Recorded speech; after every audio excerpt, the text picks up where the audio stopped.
Hello, everybody. Welcome on in. Welcome on into the nest. I'm kind of half expecting an onslaught of things. Just a heads up. It happens every stream. It's just the opener. The opener is like a just being bad at vaudeville. They just start throwing shit at you. Although now that I think about it, now that I'm looking at it, I actually don't have the program open. I hit the button to open it, and it never opened. Hello, Mika. Oh, thank you. I wore my Sunday best. I actually own this. This is the exact picture from Amazon that I cleaned up the edges and made it into an item. Oh my god! Because I had ordered. This is in my closet somewhere. That's awesome. I went to a wedding. In a flaming t-shirt, I walked in with like trays of barbecue, and my friend who's getting married walks up to me very quietly and goes, "Did you show up to my fucking wedding as Guy Fieri?" And I went, yes, I fucking did. And he's like in tears and shaking. He's like, "Fucking thank you, dude." Also, Mika and Arcade Rico, welcome on in. How's it going? I am joined today at the nest by TankBearclaw, who, honestly, I don't know if you think this of yourself or not, but one of the most supportive and genuine people that I know of on this platform. Just the amount of genuinity that you show in your own stream and support I've seen you throw at other people is kind of insane. Hey, Ma, they fucking believe it.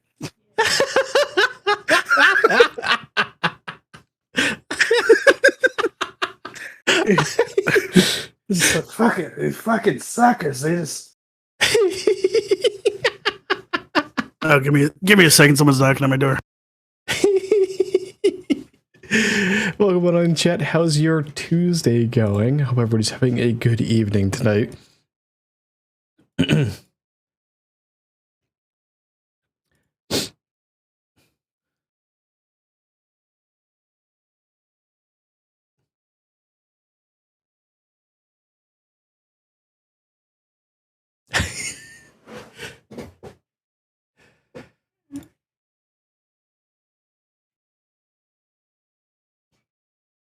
Sorry about that. Our tub is overflowing.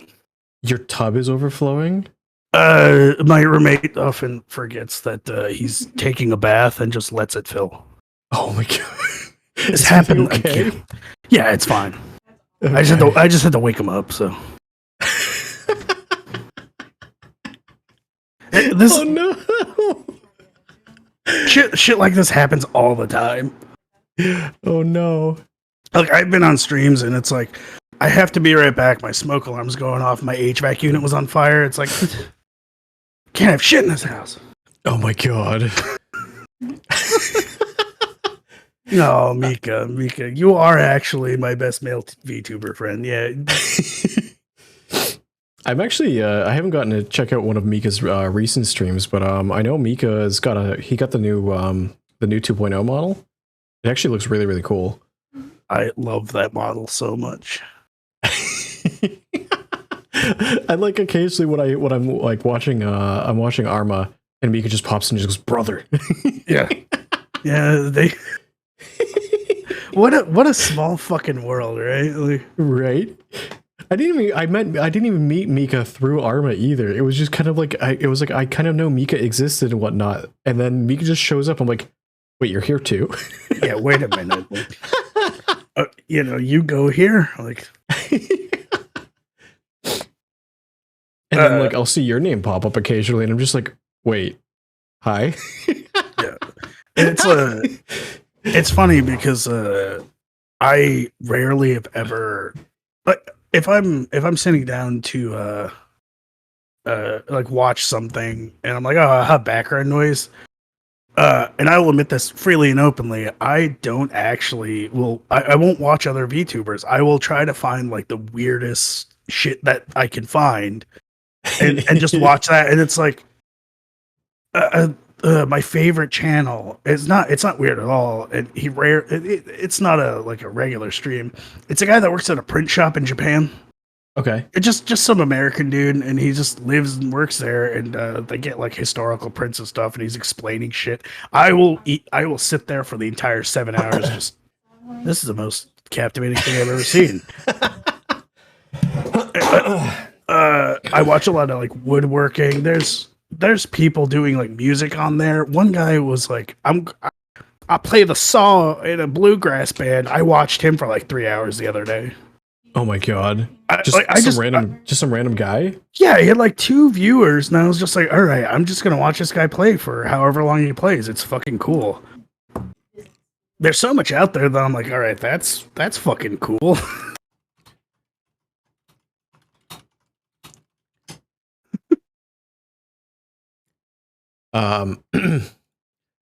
So what so just kind of like a brief thing, like do you have a brief introduction? I know that Mika and Rika are here from your channel, but for anybody who might happen to watch the VOD or might be unfamiliar with you, although I'd personally be a little surprised if they were, because you've been here for so long. I actually am working on a sort of intro to it, like an intro when people sort of just show up or whatever.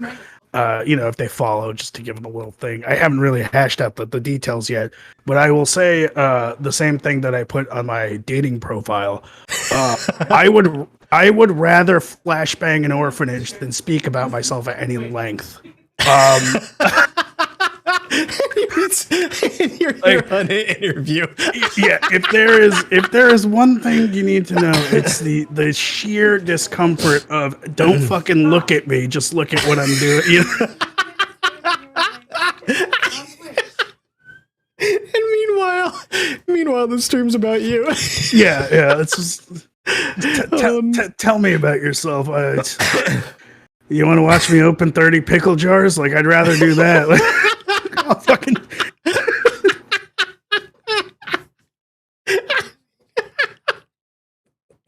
Oh no! Just so you know, that's not doing well on the dating apps. I'm not changing it, but it's just not doing it. It's just not doing well. I'm sticking with a bad idea. Consistency is the key to success, and I don't give a shit anymore. Mika says, "Tell me what your favorite World War II aircraft is and why it's the P-47." God, Mika. No, my favorite World War II aircraft was the Enola Gay, because it was a shitbox. Because I don't like good things. Now, I think a good introduction would just be I do a lot of things. You don't necessarily know what I'm going to be doing, and that's where I'm comfortable at. Is just I just fucking I ain't gonna be silly, but I got full sand it. Like let's just go. What's the worst that happens? I feel like you need a shirt that says "Still gonna send it." Yeah. Knuckle tattoos with 2 exclamation points. Yeah, just knuckle tattoos. They full send. You're right. Oh my god. Yeah, just fucking go for it. What it is. If it seats, it yeets. Yeah. To give you an idea of why I'm sort of like doing the streaming thing. I always had really bad stage fright, and I was like, fuck, I want to do performances, but I can't get over it. And this is a very it's a low impact exercise for that sort of thing. Mm-hmm. So yeah, that's sort of the nuts and bolts of it, I guess. So a low impact exercise for it that kind of grows in time as you get more and more comfortable with it. Yeah, and then there's always being able to branch out from that and go elsewhere. So it works. I'm going to jump ahead a little bit because it's related to what we're talking about. How long have you been streaming? June. I would say as this iteration, June 9th, 2021 was the first stream. I had been doing things before that for just on and off with friends or whatever. But I grew up in the early days of YouTube, so yeah, like I've been doing things on and off, but this iteration just year and some change. Okay. And this iteration, you mean like the VTubing part of it, or yeah, VTubing and just more consistency, like not just like there's sort of there's a backbone to it, if that makes sense. Okay. And not just like we're gonna go live every month or so, or we're gonna go Hey, we made a ramp. We're gonna jump over this trash pile that's needles and glass. Like, there's only so many of those come along. But I can fucking boot up Fortnite whenever I want. So, what is your game of choice? Like, we're talking like the game that you could just keep going back to. I haven't figured that out yet. Like, I know. What is it? A couple of people I know have their thing, and I haven't found a thing only because I hate that I am this way sometimes, but I go by what the mood is, right? So if I did all of Terminator Resistance, but for me that was a series. Like, I did it. One stream every week was that, and I'll build its own intro, I'll build its own outro, it's got its own overlay, it's got its own redeems. Like, that's how I've been doing it, and it really is just, I'm going to scroll down the list and go, I haven't played this, or oh, I really do want to play this on stream. There are a lot of games where I play games. In fact, when I was getting ready for this stream, I was just playing a game. I play a lot of games off stream because I'm like, I just want to sit here and like absorb it all. I don't really want to present it, but I could just like, play Fortnite every now and again, but that is some nights you just kind of want to play 3 games and go to bed. Like, I don't necessarily want to do 2 hours of it. So yeah, that's fair. Yeah. It's less of having a game that I play and more of what is a series I can do, or what is more episodic. Yep. I've played games like Terminator. I played all the way through once, and I knew exactly, just so I could tell, like, okay, I'm gonna get to this part, and then this is a good cutoff point. So, like, some games I played for the second time on stream. There's a lot of preparation for how shitty I did, for how shitty it looks. Okay, like it is the Robert Pattinson. They put a wire in the back of his shirt so they can make it look extra disheveled. Like, that's where I'm at. And now, do you do everything yourself? Like, do you create all the overlays and stuff yourself? Yeah, the overlays are pretty simple because I love artists as the backbone of VTubing, but for me, what's great is, like, I'll go online and I'll find like a free pic. Like, there was a PNG of just a pile of Terminator bodies from a Wikipedia page from like the Terminator wiki. It was like T800 parts or T1000 parts. And I was like, fuck, I could just put a pile there. And I think I put, if you know I like doing Easter eggs, so I put her goggles on one of them in the background. That's great. And there was that. There was a redeem where it just really simple is Arnold Short, the Terminator, reaches his hand out and just says, "Come with me if you want to live." There was a scan where on the game overlay, it would turn red in the where he's scanning people to find when he comes out ass naked from the portal. Like, they're just really simple things. And I made like a little. I'll send it to you afterwards. But I made a little like text intro like kind of like a Star Wars scroll. And it wasn't like major things, but it does take a little bit of time. I just think that it's that is really cool. like because I thought about it and I thought about I should have like a look to it, and I went, no, you know what? As much as I would like to be a sleazy Mr. Rogers with my little house and just this is the set, I find it more fun to kind of set a mood. Mm-hmm. Yeah. Oh, Sarah's here. Hi, Sarah. Hello, Sarah. Welcome on in. That's awesome. Like for Gas Station Simulator in the corner, I have a Laga Copenhagen Wintergreen, which totally don't have in right now, and a monster energy drink, and one of those gas station boner pills was in the corner. And we're playing the background was a Circle K advertisement, and it was just blurred out. It was blurred out, and the border was just a picture frame, like some.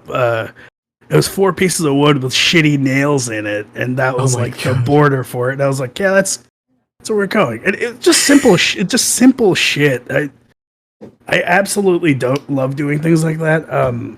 I wasn't going to talk about like upcoming changes in too much detail, but I have been working on the paper overlays, which sounds fucking insane, but I have a document camera, which is just a webcam on a stick, basically, like a mic arm, and you use it for like books and whatever. Like, have you ever seen museum curating when they do streams? That's what they use.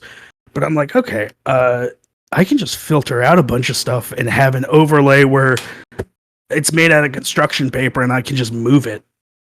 Okay, it's hard to do, and I've spent maybe like 37 hours trying to figure out like minor upgrades. But when it's done, it'll be fun to do.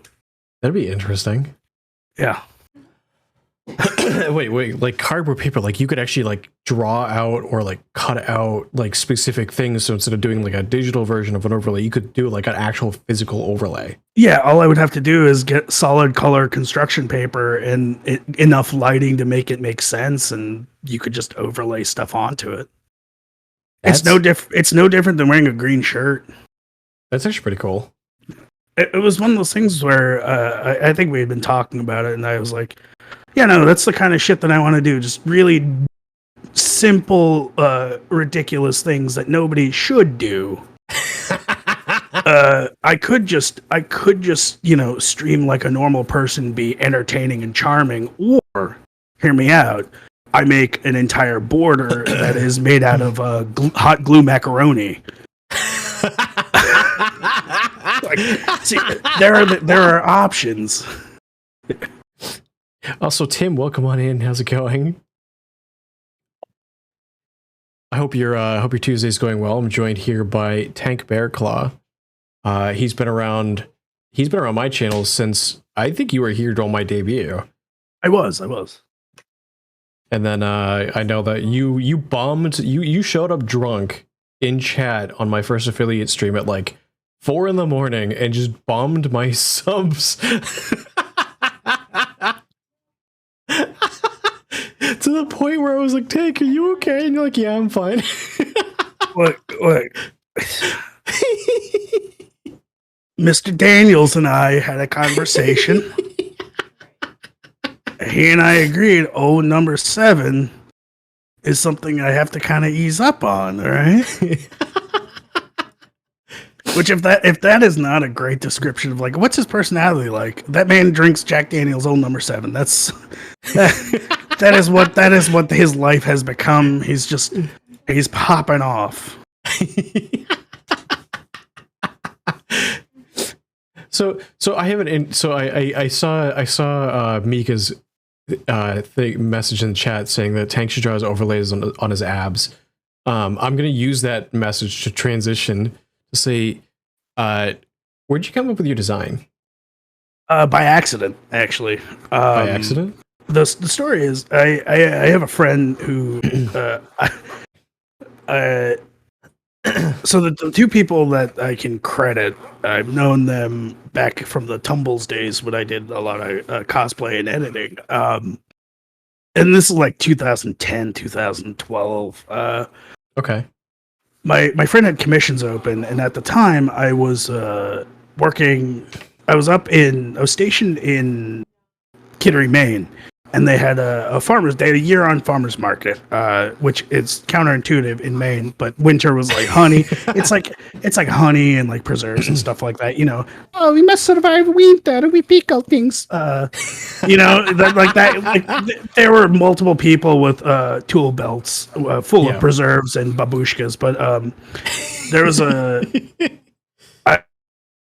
I never rented a space, but I would help the local artists and whatnot to like set up and do other things. And they were like, "Do you have any contact information?" And I'm like, you know, handing them my phone repeatedly, and I'm like, that gets a little weird, you know. Like, here's my phone, here's my number. So I wanted like a business card or a sticker or something, right? Yeah. So I talked to a friend of mine. I was like, "Hey, I'm streaming a little bit, and this is what I'm wearing." And it was just a dust mask with some spikes on it. And she was like, "Okay, I got it." And she had made it was my profile picture for the longest time. It was just a grizzly bear with a spike mask. And I was like, "Okay, that's something I can work with." Cut to about December or November. Another artist I know had made a model for their spouse, and they're like, "Hey, I have commissions open. I've got 2 slots open." And I was like, "Fuck, I'm not doing anything. I want to like, I could do the streaming thing. I've got the equipment, whatever. I'm doing other things anyway." And I commissioned them out of the blue, and I go, "Can you do this?" And they said, "Do you have any like references?" And I was like, "No, not really. Like, we've known each other for 11 years at this point or something. Just go ham with it, you know?" And then this came out. Like, that awesome. It was literally just, I got this. Just, you know, I just trusted friends that I've known for a long time. And now, you know, I thought about switching over to more like, I don't want to say anime model, but a little more palatable, you know. Like, this is a very aggressive look, and I thought about it, and I was like, at this point, it's your design does actually fit really, really well with mine. I'm not gonna lie.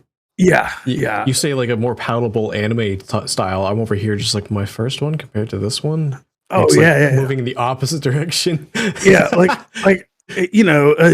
I kind of got caught up in the, man, it's really hard to find an artist when I need to like do something. Right. And that has kind of backfired on me, because I will just send stuff out and they're like, "Yeah, fuck it. Let's," an artist I work with a lot, Buddingston, she just was like, "This is not anything that I would have ever said I was comfortable with or have done, but I have," and they just were like, "It's so much fun to like stretch the skills. So if you need anything, I got you."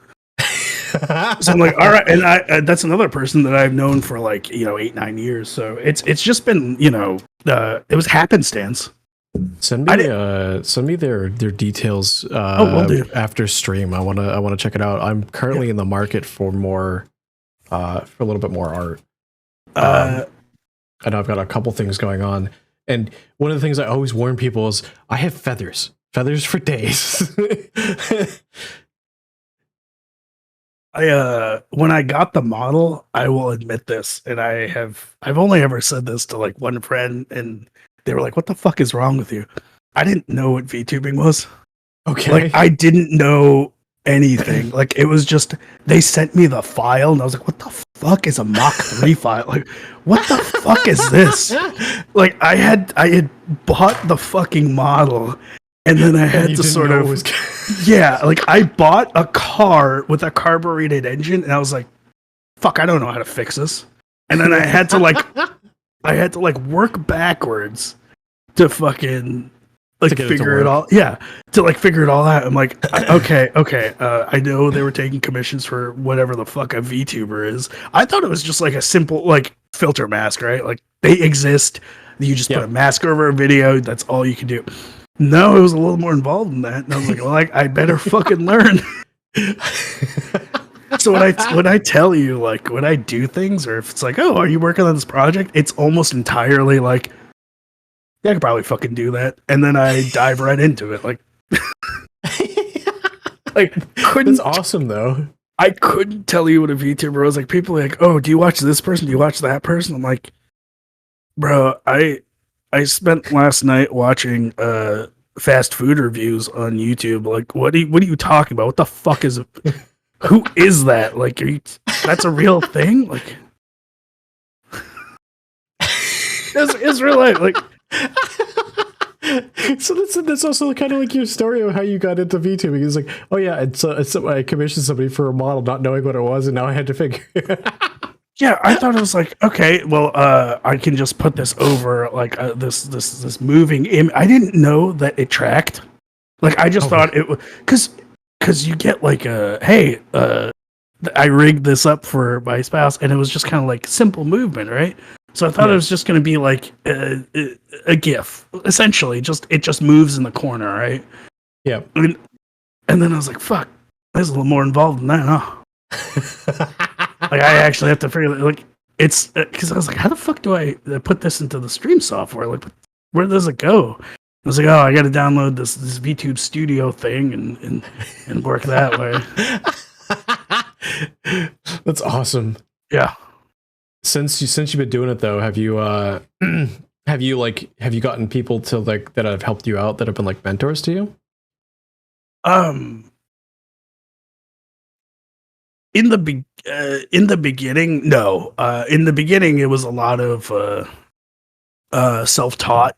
Like, okay. I'm just noodling around, seeing what works, and I was already using I was putting a lot of stuff out on Twitter. Actually, I was doing pro wrestling content prior, and I had people who eventually they became streamers for that, and that's become their full-time job. So they helped me a lot with the presentation aspect of it, like how to be a better presenter. But in terms of like VTubing, it was just like, I think I did what everybody starting out did, which was like, or if your grandpa was getting into it, just Google's how to VTuber and fucking like it's like top 10 VTuber tips, and it's all the same shit, and you're like, fuck, I just somebody tell me how to not suck. I don't know what's going on. But now I have a friend who's he does theater and improv and a lot of presenting, and he and I speak quite frequently. I wouldn't say it's more of a mentor thing. I think we sort of collaborate on ideas. I ask him a lot for presenting advice and how to. I'm getting into more script writing for certain things on stream, so how to make a story flow and stuff like that. But sure, that's yeah. I just kind of like jumped into it and like had to fake it till I somewhat made it. I fake it every time I hit go live. Yeah, and to be honest, like I guess nowadays you could like pay for a mentor or take a course, but even then, I'm like, you can't teach somebody. You can give somebody sort of a framework, but then it's up to them to sort of color in the line. So, like, I feel like I would be at this point, if I was looking for mentorship, it would be kind of like, I don't want to say a waste of time, but the bang for your buck wouldn't be there. Yeah, I learn a lot from actually outside of VTubing, watching presenters who are not at all related to live streams, just how they do things and stuff like that. Okay. I know, like personally, I don't really have mentors per se. I put mentors in just to get the image across of like you're learning from them. But like, I know like the person who rigged my model, who rigged this one, Signapple, he does a whole ton of shit on stream. And there's been a few things where I've just flat out asked him, like, how do you do that? I'm like, I'd like that'd be a really cool thing for me to like learn. And he actually took me through it. So like one of the things that I do like typically when I have a game, if it's like a dark game to get a little bit more thematic per se, I have a filter that I can apply in OBS on my model, where it will give ambient lighting as if my model's affected by like the dark area around me. Well, the model will get a little bit darker and whatnot. I think I just installed that one. I think it's called like OBS reactive lighting or something. There's a bunch of them that do. There is a bunch of them. I do. So I actually use a plugin called Stream Effects. I can send it to you. I love Stream Effects. So one of the filters is I gotta find it real quick. It's gonna look a little bit weird on Discord, but where is it? Yeah, I've been playing around with Stream Effects. It's dangerous. It really is, because I'll like add stuff to something and then I'll go, let me do a test stream, and then my CPU is screaming at me. I'm like, I can't do that. Like, I can't have a news ticker that just says, what was the fucking? I don't want to open OBS because it's a little temperamental, but it was as for a Halo stream, I was going to play Halo Infinite, and across the news ticker, one of the things was kill streaks and clapping cheeks. I was like, nope, that takes too much CPU. Can't fucking do that. Shit. It's the dynamic mask filter on my model. It's actually a multi-step thing. So you know how Stream Effects you can do a source mirror? Yeah. So I do a source mirror in a separate scene so I basically do a nested scene for my games. Mm-hmm. Like I got my gaming one, which calls the nested scene, but I throw everything in the games, even if I want to show like my display, that's in there as well. Mm-hmm. And then I have another scene which takes that and puts a blur filter on it. And then the dynamic mask pulls the colors from that blur scene. Oh, got it. That's pretty straightforward. There's some really cool moments. Like, do you remember? Have you played Dead Space? Yes. Do you remember that first scene where the monsters start dropping in from the vents, and like it's like that warning light going around and just like lighting up? Yeah. Like there's a like I went back to the VOD and it looks super cool because I had the filter on for that, and you just see like where that light comes around, like it lit up sections of my model as it passed. It was actually really cool. It is insane. Like I've been fucking. I like to fuck with things in my spare time, and I've used like movies. Just let me try a black and white movie and see what the lighting does. Let me see what this does, because if I want to use like a video clip, I can be on screen and be affected by what's going on. When I tell you that before I cleaned it up, I had 76 scenes in OBS, each one a different test. Each one's a different test. Like I am constantly like, it's not like a perfectionist thing. It's legitimately, I have an idea. I can probably make this work. Let's see if it'll happen. And yeah. That is really cool. Yeah, I'm constantly fucking around. Like I will just send friends things, and they're like, "Are you going to use this on stream?" I'm like, I don't know. Like, what do you mean you don't know? I was like, they're like, "How long did it take you to work on that?" Like 5 hours. It's like, so you just spent 5 hours. You might not use it. I learned a lot. Like I don't. Yeah, you learned a lot. So future stuff, you're going to know a lot more. Yeah. You can't believe Twitch's premier dad joke meets just premier dad joke menace. Which one's which?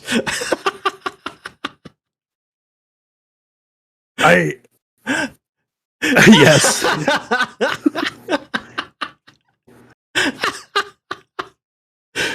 That's amazing. Yeah, I like that. Over time, I've gotten. I like to. I drop in and out a lot of places because I don't like to overstay my welcome. As weird as that is, there's one friend of mine. Their Discord is like, "You're the cool uncle." You're like, "Yeah, man, you want to do shots?" It's like, tank. they're 19. It's like, Tank, they're 19. Well, I'm not going to give them car keys. Like, oh, what are you sad? You want to do some cocaine about it? Like,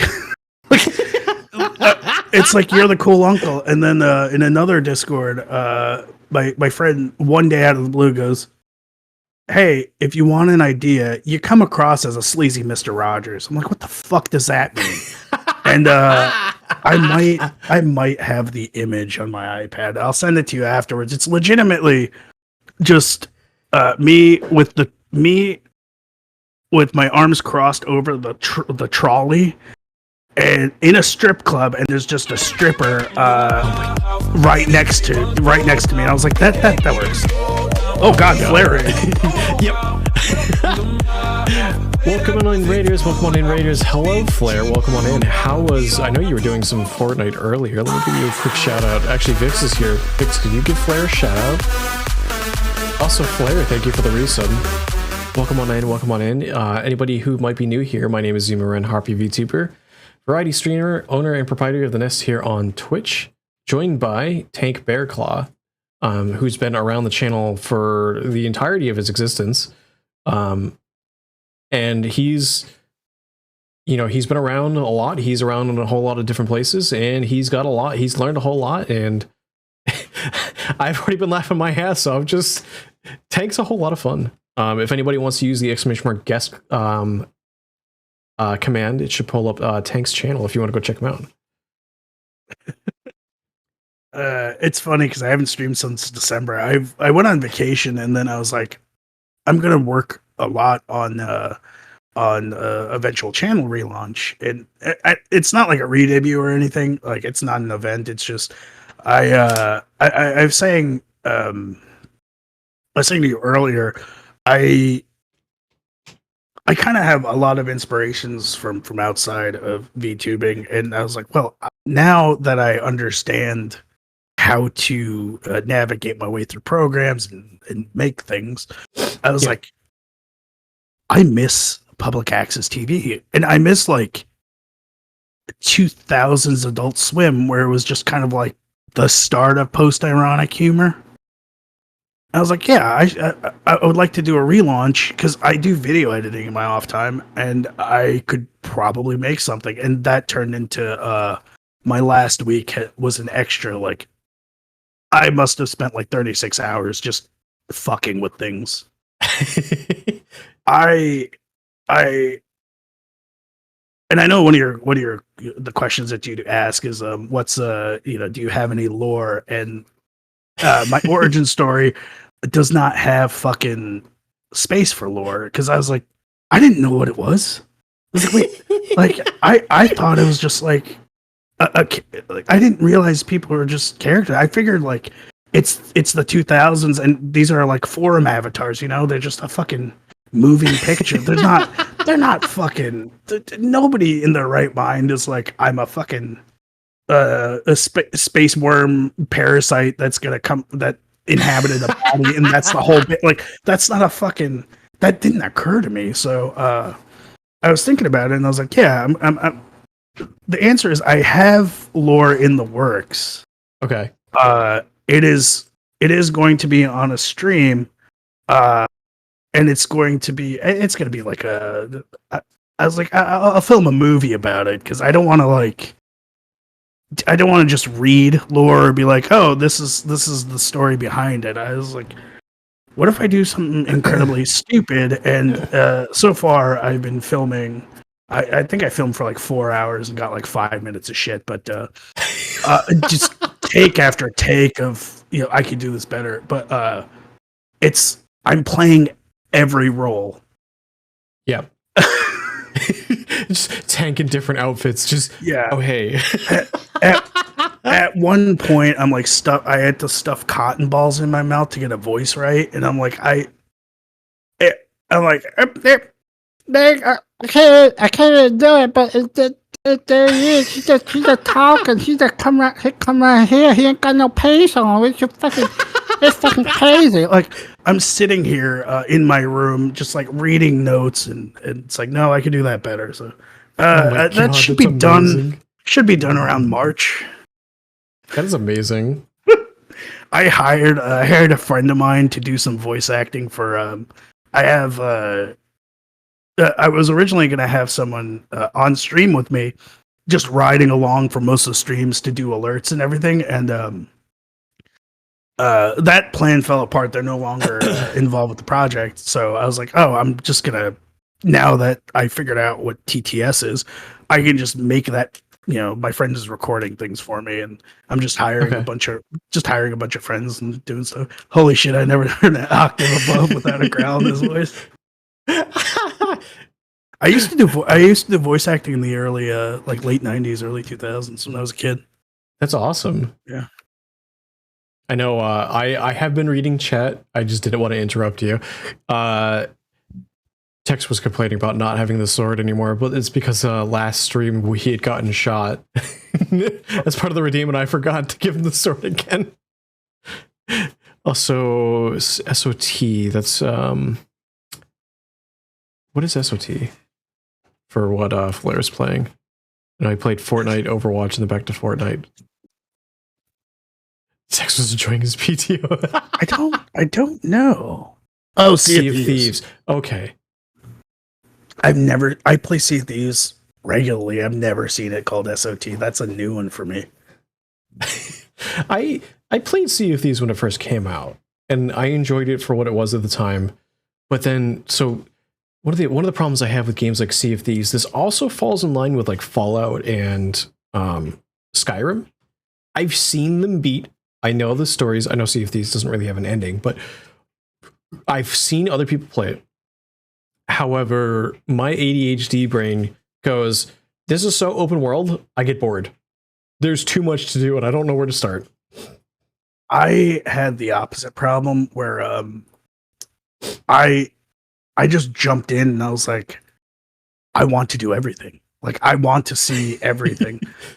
Which is funny because a friend of mine, his wife live streams, and she was playing Sea of Thieves. And wouldn't you fucking know it? The like 1 in a million chance where you drop in on someone's server.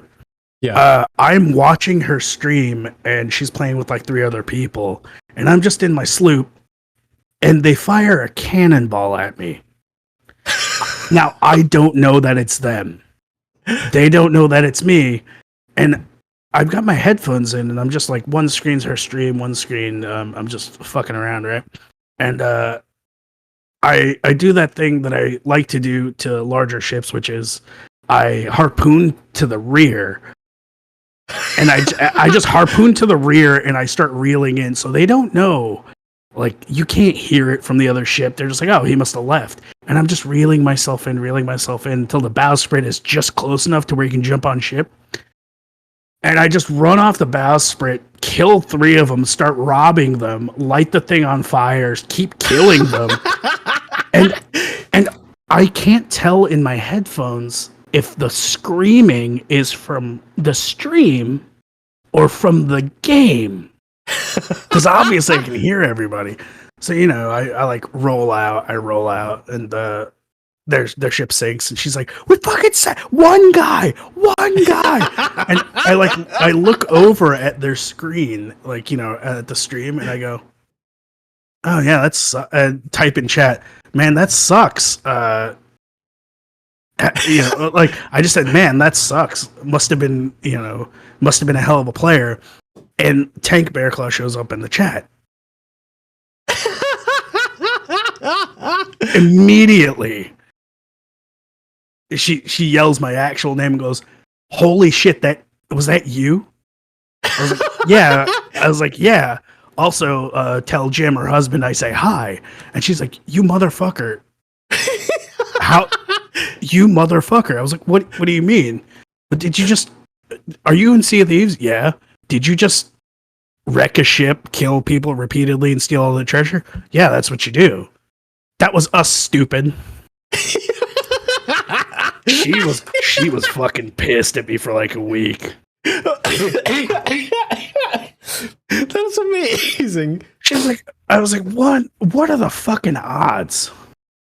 Also, Kisa, hello, welcome on in. Yeah, I'm just watching a stream going, oh man, you're getting your ass whooped while I'm actively whooping their ass. Just man, this guy got you good. Oh shit, they bank like, huh? I didn't put two and two together. Kisa stealing my goggles. Wait, Kisa, did I give you my goggles? I gotta give you those because I know you've got your little slime, so you could wear them on the little slime. Flair, are you having some issues typing in the word lurk?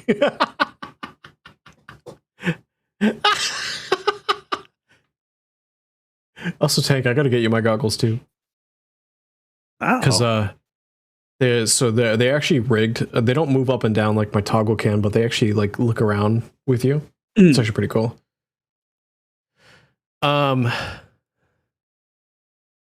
So on your channel, you basically do whatever. I know you mentioned to me before starting stream, you exist in a realm of people don't know what the fuck you're gonna do.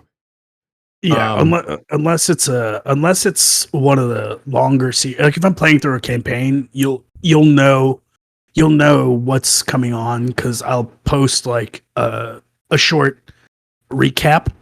Okay. Like I'll after stream I'll make like a small recap and it's like, oh, previously what happened, so people can catch up. But yeah, no, nobody fucking knows.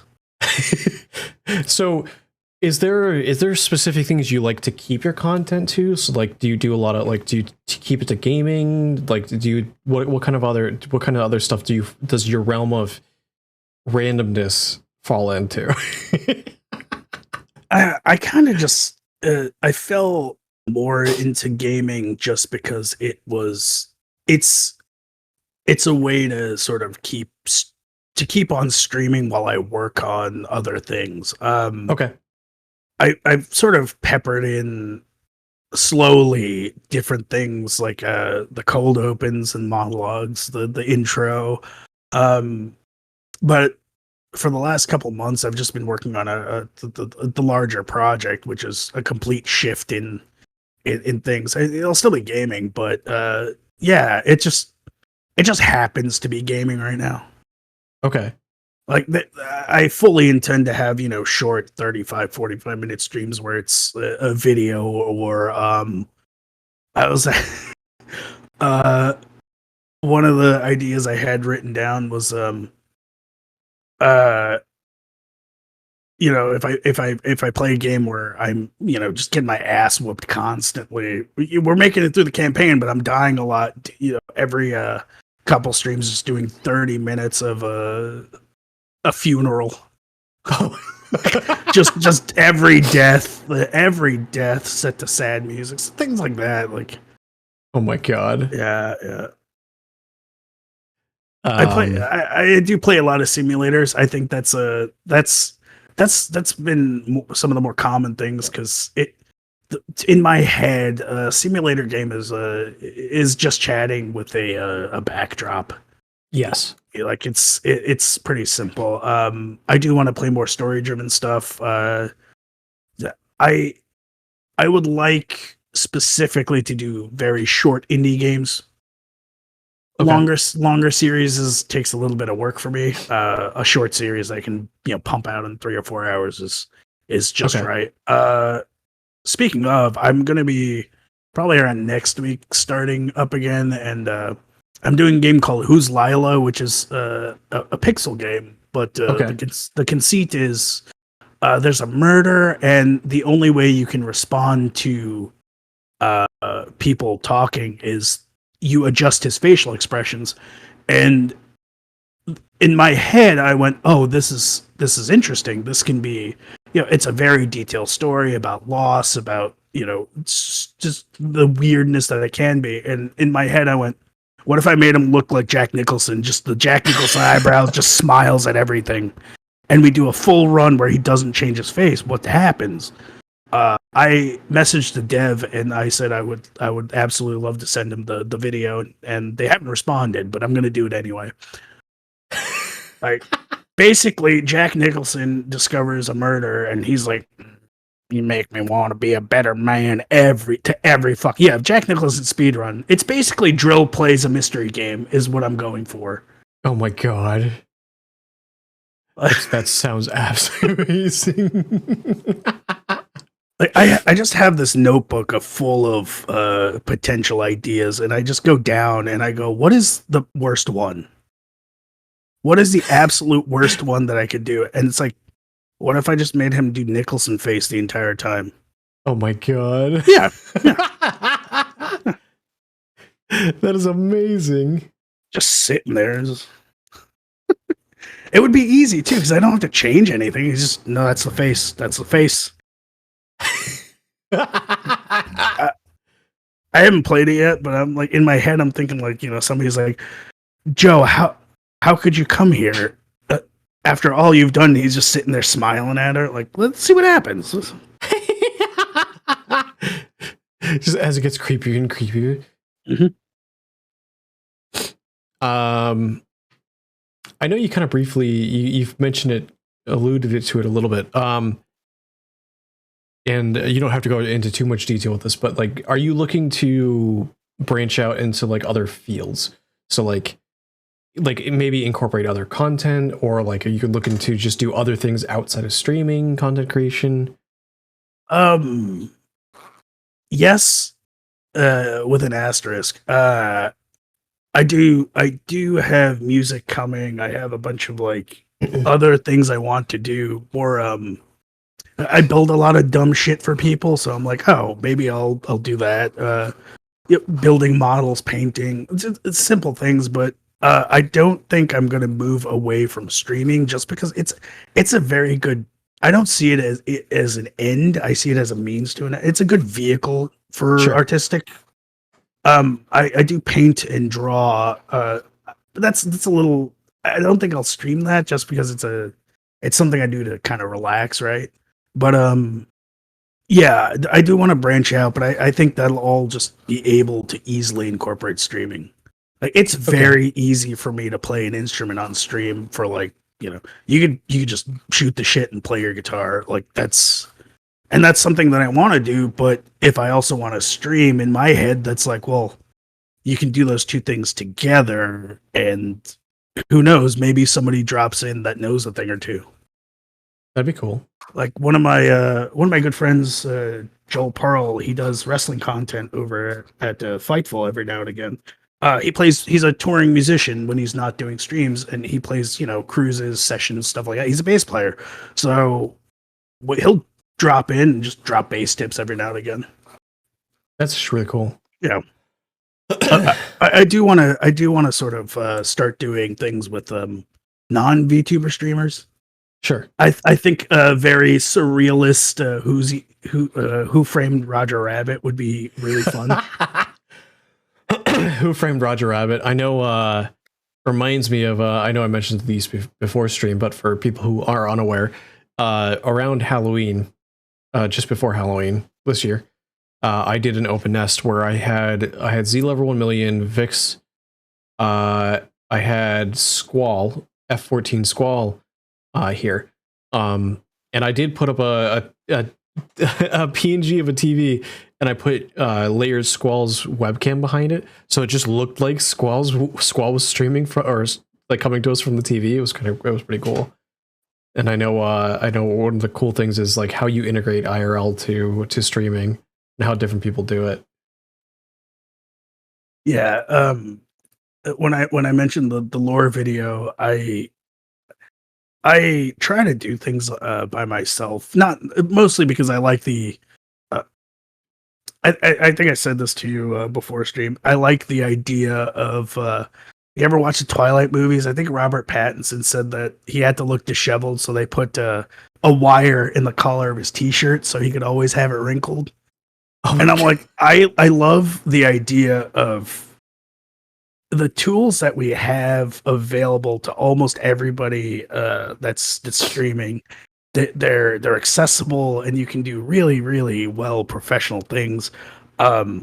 Or I could hire somebody, and to me that's a challenge to say, okay, but what if I do it really shitty? Like, what if I do a lore video that is an homage to a movie, a shitty movie, and it's just like amateur as fuck, but it's polished. That's great. like that's the sort of like content that I like intentionally janky. I've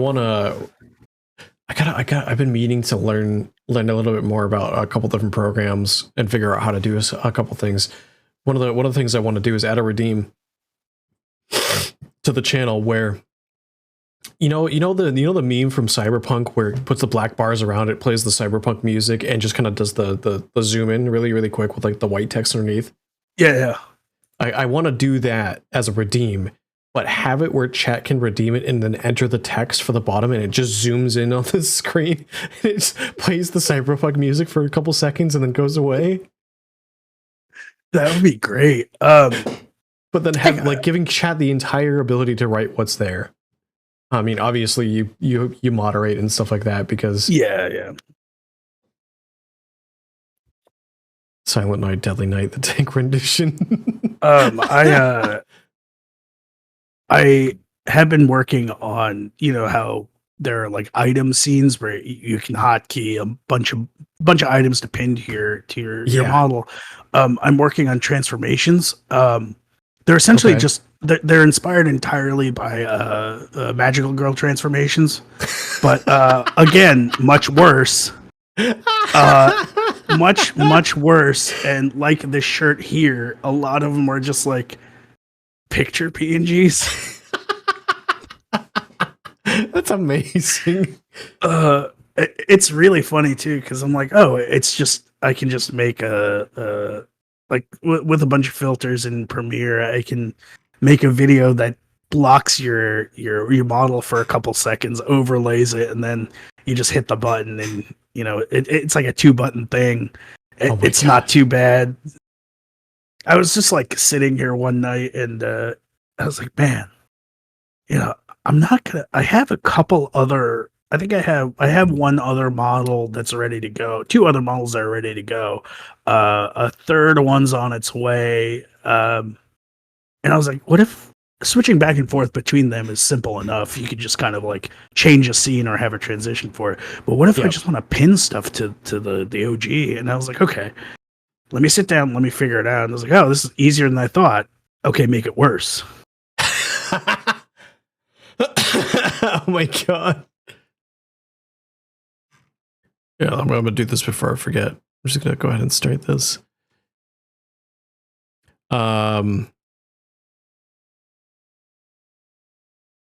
Is there anything that you wish that you were better at? I think like pretty much everything I do. I think a lot of the things I've taken up in life right now, I started with no prior knowledge. So I just take things on with the intention of getting better at them, like with the intention and the plan to get better at them. Music right now, because I definitely didn't sign up to record an album in June, or an EP in June, I should say. And now I'm fucking bought into that. So get hot, nerd, basically. Like I was like, okay, there has to be stakes attached, or I can just put it off. And I went, okay, what if I just in my work group chat, what if I just give a date? And now it's, if I don't meet that date, I'm just going to be heavily ridiculed. Yeah. Like, there you go. There's some stakes involved. So that's awesome. I know one of the things I'm currently trying to work on is like slowly trying to learn some voice acting stuff. Very, very slowly. I realized really quickly in really quickly in like trying to do that kind of stuff, I didn't have quite the equipment, or quite the correct equipment, which having that one step further equipment actually make it so much simpler. That became the next goal of upgrading my equipment to be in line with that. And then that's going to be the next little bit of me working on, is like, doing things like reading scripts or doing voice lines, maybe just doing voice recordings with no video. Because I know, like, a question I'm going to ask to you right after I answer it myself, as soon as I get the fly that's buzzing around my head. Um, is long-term goals. So like a long-term goal of mine, we're talking like, I'm not talking like next year I want to do this. I'm talking like, you know, within the next 5 years. I would love to get into like amateur voice acting and like potentially looking for, you know, for jobs and doing stuff like that. I was burping, but oh yeah, there it is. I know a couple of voice actors, and I've sort of talked to them about it. Which is, it's funny. I'm using my old microphone because I didn't have the settings right for. I had upgraded. I didn't have the settings right for the one that I want to use for doing like voiceovers for myself. But they the first time I did voice acting, I actually auditioned for a hentai flash game. And this is in like it's Flash, so it's like the early 2000s. I was in God. It was a wild mess of the internet. All right, like I will admit, I must have been like 17. Okay. And I had sent in using the equipment that we had when I was in college. I went to the recording studio because the college that I was at had a radio station, so obviously it had really good equipment. So I was recording lines there, and like through that met a couple people. But the first major thing that I did, and basically the radio station would play like it was it's early 2000s. It was like college rock basically, and like indie local bands, stuff like that. They would have like interviews with like local politicians.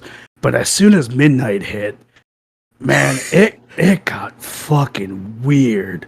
I feel like it's the case with most radio stations. Welcome to the late night radio, where all rules are gone and we can do whatever we want. There was I dated the late night the lady that worked at the that was the DJ for her mom was a Foley artist, still is, I think. So she would come in and she would be like, "Hey, we're gonna do examples for sounds," and she's like going through bringing like celery and all these things, and she's like, "This is the bone breaking," and it was like the weirdest fucking radio drama. Mr. Rogers' Neighborhood, let's learn about people's jobs things. They had a lady on who her job was she pumped porta potties, and they for 45 minutes she's interviewing this lady, and she goes, yeah, she like leans into the mic, she's like, "There's a lot of money in poop," and we're like, this is a real fucking thing that's happening. But I before I dated her, I had auditioned for a radio drama. It just said radio drama. They didn't tell me that I was going to do the entirety of the War of the Worlds by myself. Oh, so I'm like, fuck. It's our smells. Like, of course I know the radio drama, and I'm sitting there with a script. All the equipment's up. There's the red on air thing, and I'm just reading the script and like, okay, do it again, and I'm like, we're on air, and they're like, who the fuck do you think is listening? Everybody's drunk or high. You can just redo. And like they just played like a VHS rewinding sound, and I would just like go through I think the radio play isn't really that long. I think it took us like 4 hours to get through. Okay. And that's how and then I auditioned for like a bunch of dumb voice acting roles, and then 20 some odd years later, I'm fucking doing this shit. Did any of them like pan out like really, really well, or have they all been kind of like minor stuff? No, it was like furniture commercials and like reading the fine print after like, Uncle Tchotchke's used car lot. And, it's like you're just reading the fucking fine print on the shitty deal that they're gonna give you for like 23% interest. And then they fast forward it. Yeah. So it's like not even recognizable as yourself. Oh yeah, I just did a bunch of that shit, and I was like, all right, maybe this is not for me. Does that stuff pay well?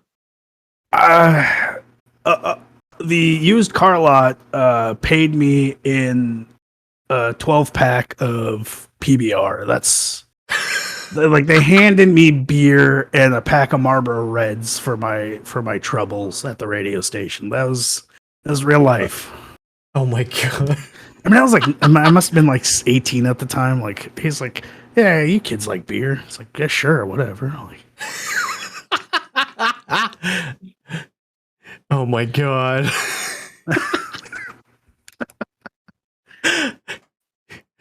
So I have a feeling that you're older than I am. I'm 32. Oh wow, okay. So I'm 33. Okay. I was getting the impression based on that you were close to like 38. No. It was like 2007 when I went to college. So Okay. like for the years of like 2003 and 2012, I was just doing dumb internet shit. Look at that, just a couple of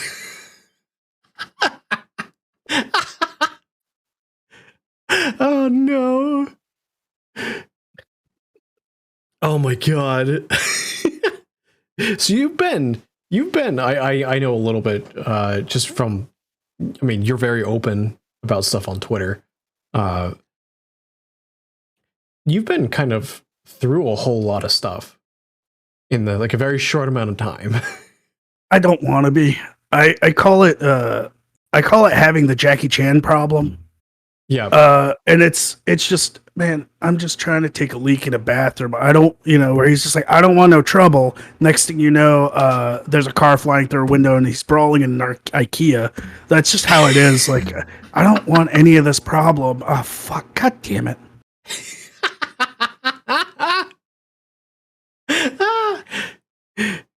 So, you alluded to this briefly, but like, I'm going to ask this question, and you're probably going to have an actual answer of like, oh yeah, I used to live close by and I want to go back there. If you could live anywhere in the world where money and logistics weren't a problem, and like, I'll even go a step further that like cultural stuff isn't really an issue, because like money's not a problem. And we all know that money can make anything go away. Where would you live and why? I've been asked this question. Like, you get bored at my job, and we ask this question, and my joke answer is outside of Billings, Montana, in a 10 wide. Okay. I want a deca wide mobile home, and it's no longer mobile.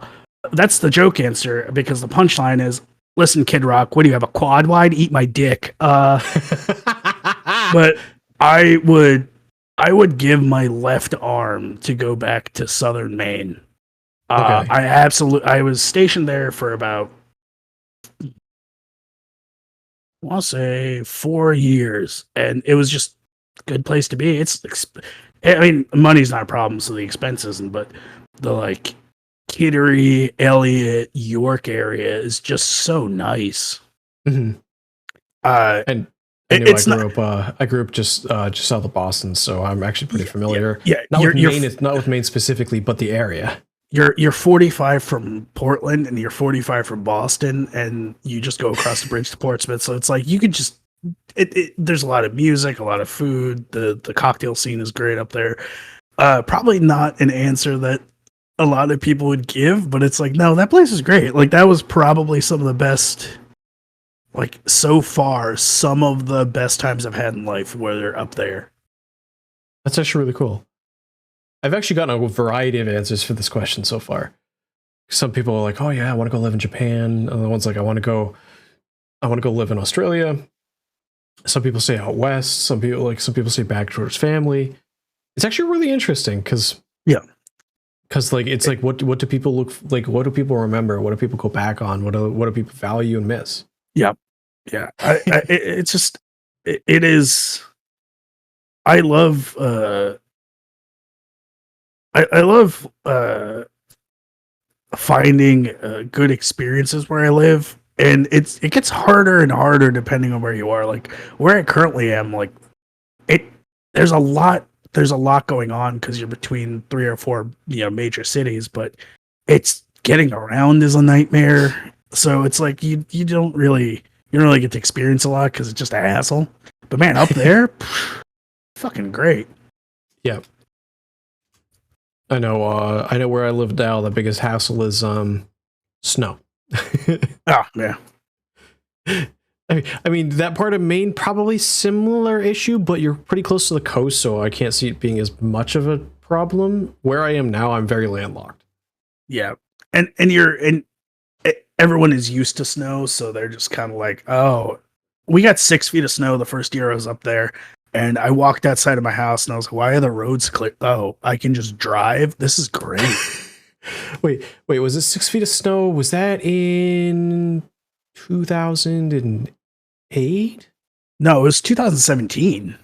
17. We just got bombarded up on the southern Maine area, and it was like, okay. I know. Back in, do you remember what was it? It was either 7 or 8.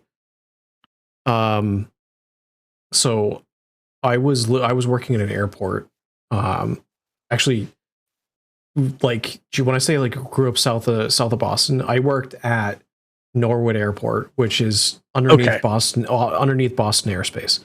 Yeah. Like literally, if you're a pilot at Norwood, you have to contact the radio, and they tell you to immediately contact Boston Center when you will go to take off, because on climb you will climb through Boston airspace. Yep.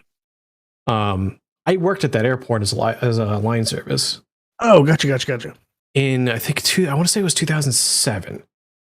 Actually, let me double check because I'm going to pull up. This is going to sound really silly, but I'm going to pull up my resume real quick to get a year. Oh no, that's exactly how it is. Give me 1 second. I drank way too much beer.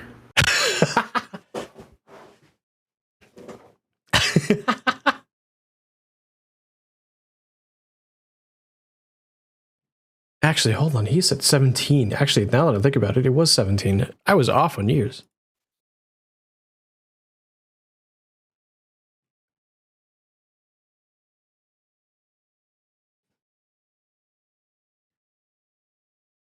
Shit. It has been a long time.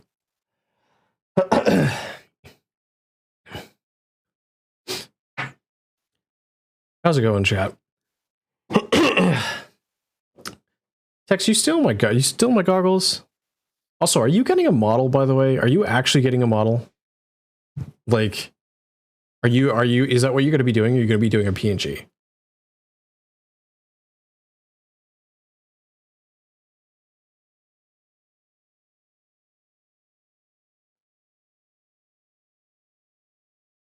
I need to know.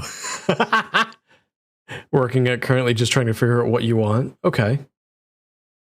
Because like I could just give you if I could give you goggles, but you would need you would need a model to use them properly. I think you would actually have issues loading them in if you didn't have a model. Model wise.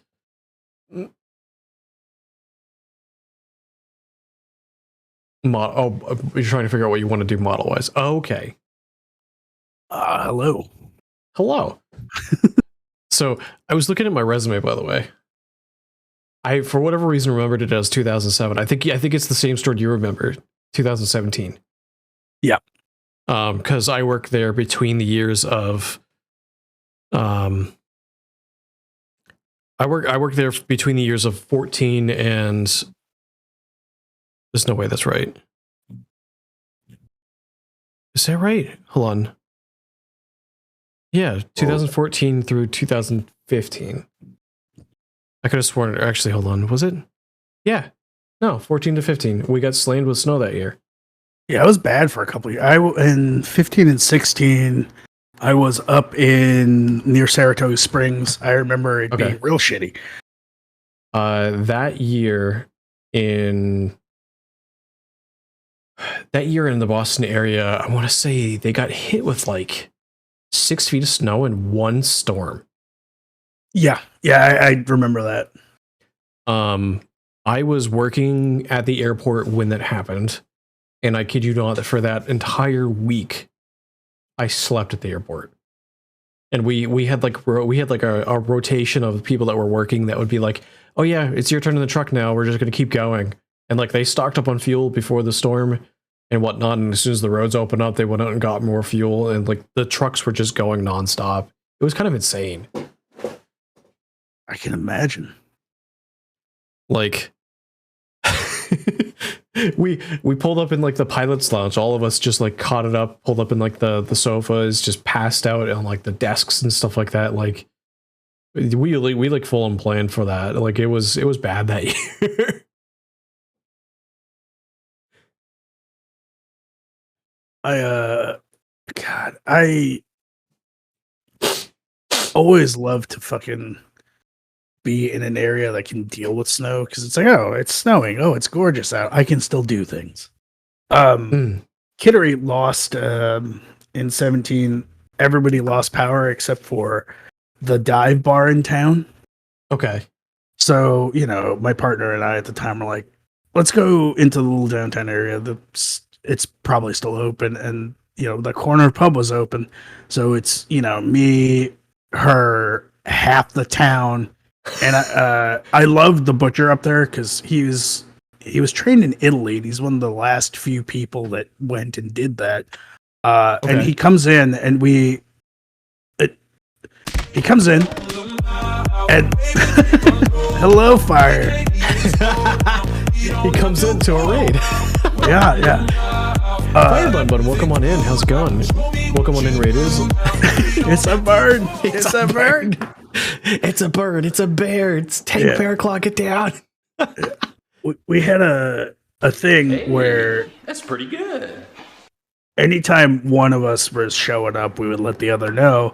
And you walk in, and I always sat at the middle of the bar. That was just my seat. Okay. I walk in, they walk in. They walked in like we saw them walking in. Miller High Life, shot of Jameson every time. So we're there. We start with the Miller High Life, shot of Jameson, and the guys that ran it, one of them named JR, the big old Santa Claus looking dude, wore overalls all the time, and his way of greeting you was, "What do you want?" And he just puts it down and he goes, we're the only fucking place with power. I ain't cooking a lot. You get the limited menu. JR, what the hell's a limited menu? Whatever I say yes to. And like we sat there from like 11 o'clock in the morning till midnight. Oh my god. Because it just everybody in town, we were just all drinking, having a good time. It's like, what's our bill? And at the end of the night, the bartender just looks up and goes, I don't give a shit, dude. like, he's like, I stopped fucking using everyone just, here's the total, just figure it the fuck out, and left. Oh my god. It's like it's the only one with heat and power. Oh my god, that's amazing. Yes, also, Firebun, welcome on in. Thank you for the raid. People who might be new here, my name is Zoomerin, Harpy VTuber, variety streamer, owner and proprietor of The Nest here on Twitch. Firebun was playing Jigsaw Puzzle Dreams. I have no clue what that is. I'm joined today by TankBearclaw. Tank has been around around the channel since its existence. He was here for my debut. He's been all over the place, and it's kind of hard to miss him sometimes because like you'll just show up on some other VTuber stream and you'll just see his name pop in the chat, and he'll just be like, "Hey, what's going on?" I just show up. That's really it. Every now and again I just show up.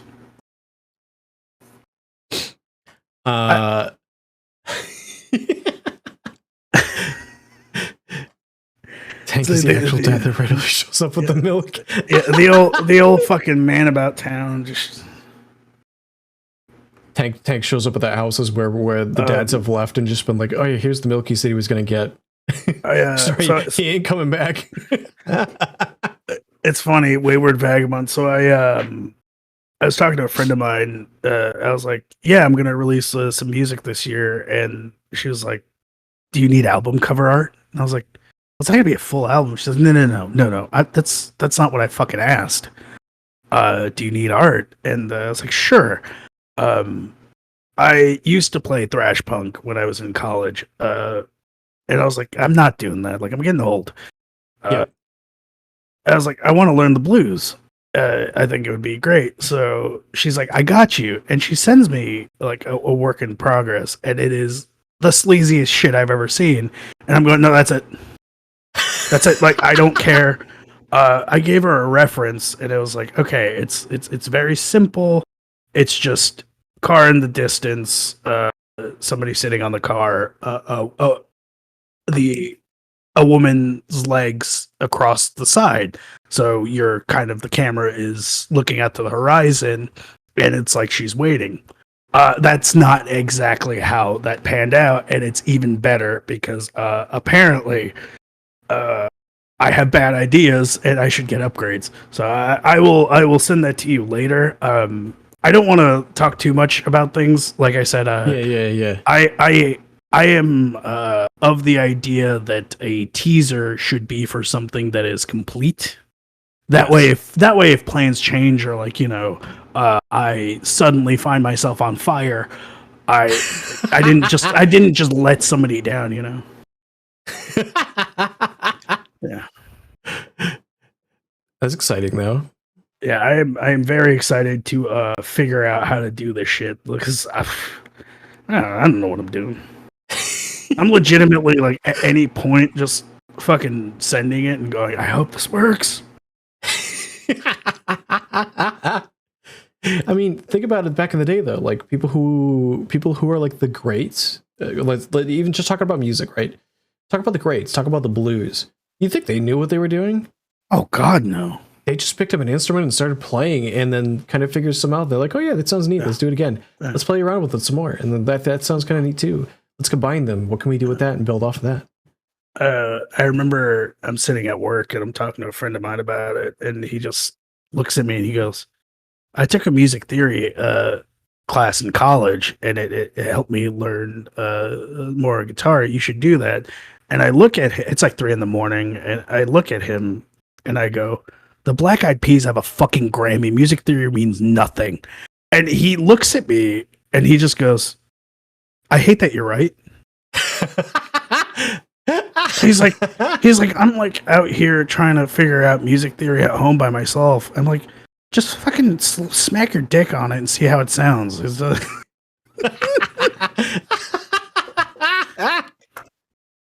I'm not getting this conversation at 3 a.m. where you're drawing scales and shit because you're just gonna go down that rabbit hole. Oh my God. I gotta stop it. I gotta stop this bullshit before it starts.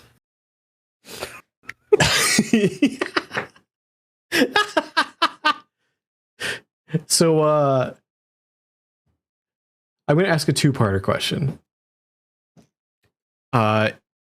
This one's one of the ones I sent you, but I'm adding a second part to it because I actually like what people come up with for this because I asked it a couple times. If you could share a conversation with a drink, if you could share a conversation over a drink with any historical figure, alive or dead, and have a genuine conversation where they couldn't lie about anything, what would you talk about, or who would it be, and what would you talk about? I'm going to give you. I've been asked this question before, and I'm going to give you the joke answer. The joke answer is Sigmund Freud, and I would show him. I would show him an adult website. Not and because I know, like, the conceit here is that he knows he's going back to the afterlife, and I want him to experience the MILF tag. Just so he goes back up and he's like, suck it, Gandhi. I was fucking right. They want to fuck their mothers. like oh that is God. Like just ruins Sigmund Freud, like his entire reputation in the afterlife. It's like, you know, Caesar standing there just going, look, man, there's a lot of it. And he's like, suck it, Julius. This is why they fucking stabbed you. You're an idiot. There's millions of videos out there.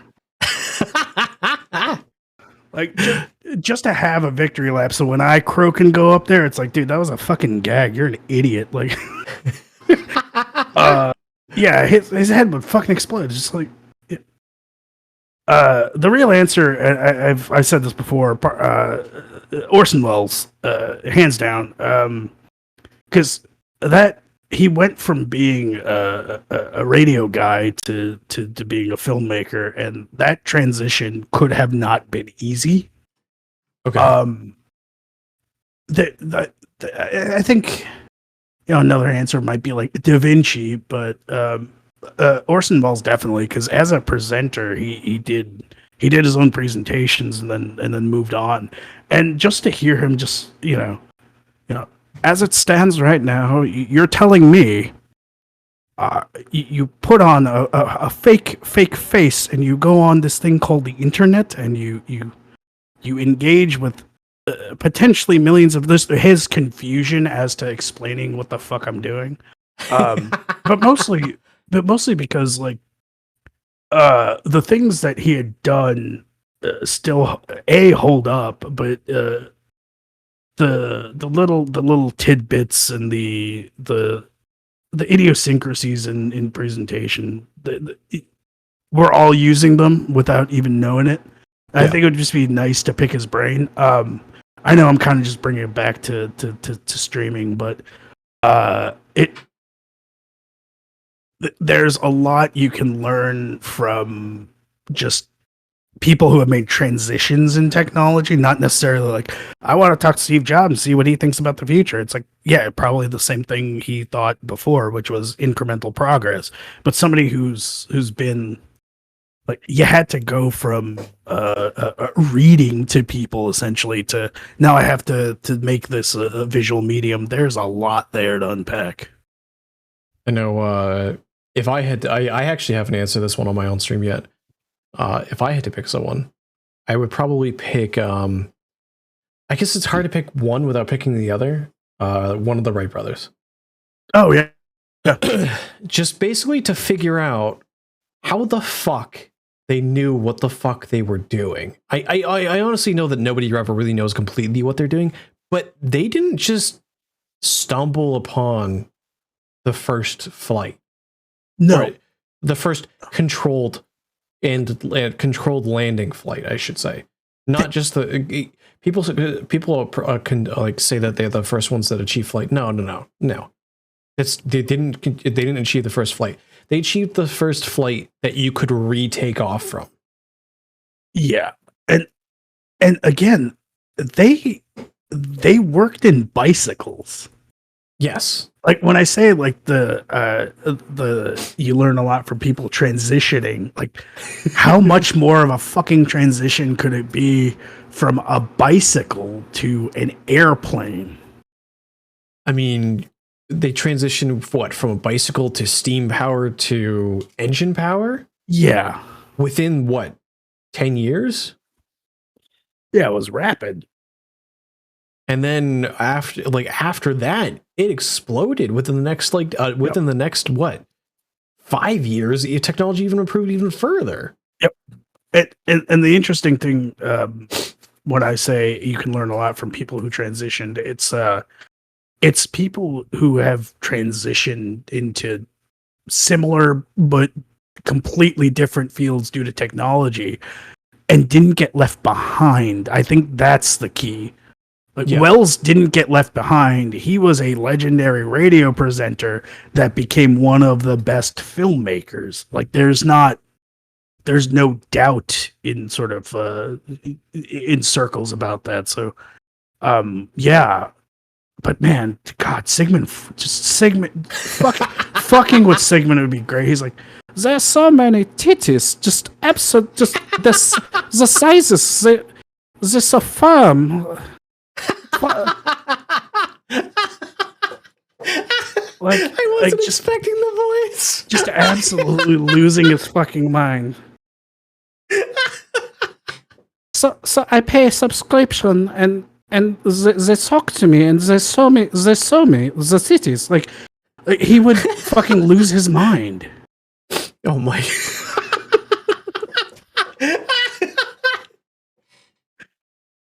Oh my god. So the second part of that answer, if you had to describe, I'm going to guess that it's going to be separate for you mentally, whether it actually is or not, your VTuber persona compared to your IRL persona as a drink, as an alcoholic adult beverage, what would you pick? You know that like ephemera that is on the bottom of the trash can, like it's just like chicken juice and like the drippage. Like it's basically my persona is a jackass bit gone wrong. No, Yeah, the drippy shit at the bottom of a can. You take that, you scrape it out, you put it through a filter, and you pour vodka right over there. Yeah. No, I want to say it's probably sitting in my drafts, but I actually, up in Kittery, Maine, my partner at the time and I were regulars at this really nice cocktail bar, really small place, 12-seater, and for fucking St. Patty's Day, they'd come up with a drink and they couldn't figure it out. So I was like, dude, I'm coming in like at opening and it's a slow day, right? Like we know it's a slow day. What, you guys want to just you guys want to fuck? Oh, my sister shows up. My fucking sister shows up. What's up, sis? How you doing? Tanky, hello, welcome on in, Raiders. My name is Muren Harpy, VTuber variety streamer, owner and proprietor here of The Nest here on Twitch. Joined today by TankBearclaw, the one and only. If anybody wants to use the exclamation mark guest command, it should pull up his channel if you want to go check him out. Sorry if you want to No, that's good. Background looks so good. Thank you. I love your background. It's really good. Yeah. So for my actual name, I don't have a bleep set up, but there's a very good band pun with it. So okay. we're joking around, and we had come up. You mean one of these? Yeah, like we were joking around, and I was like, it would be great to have a drink named that.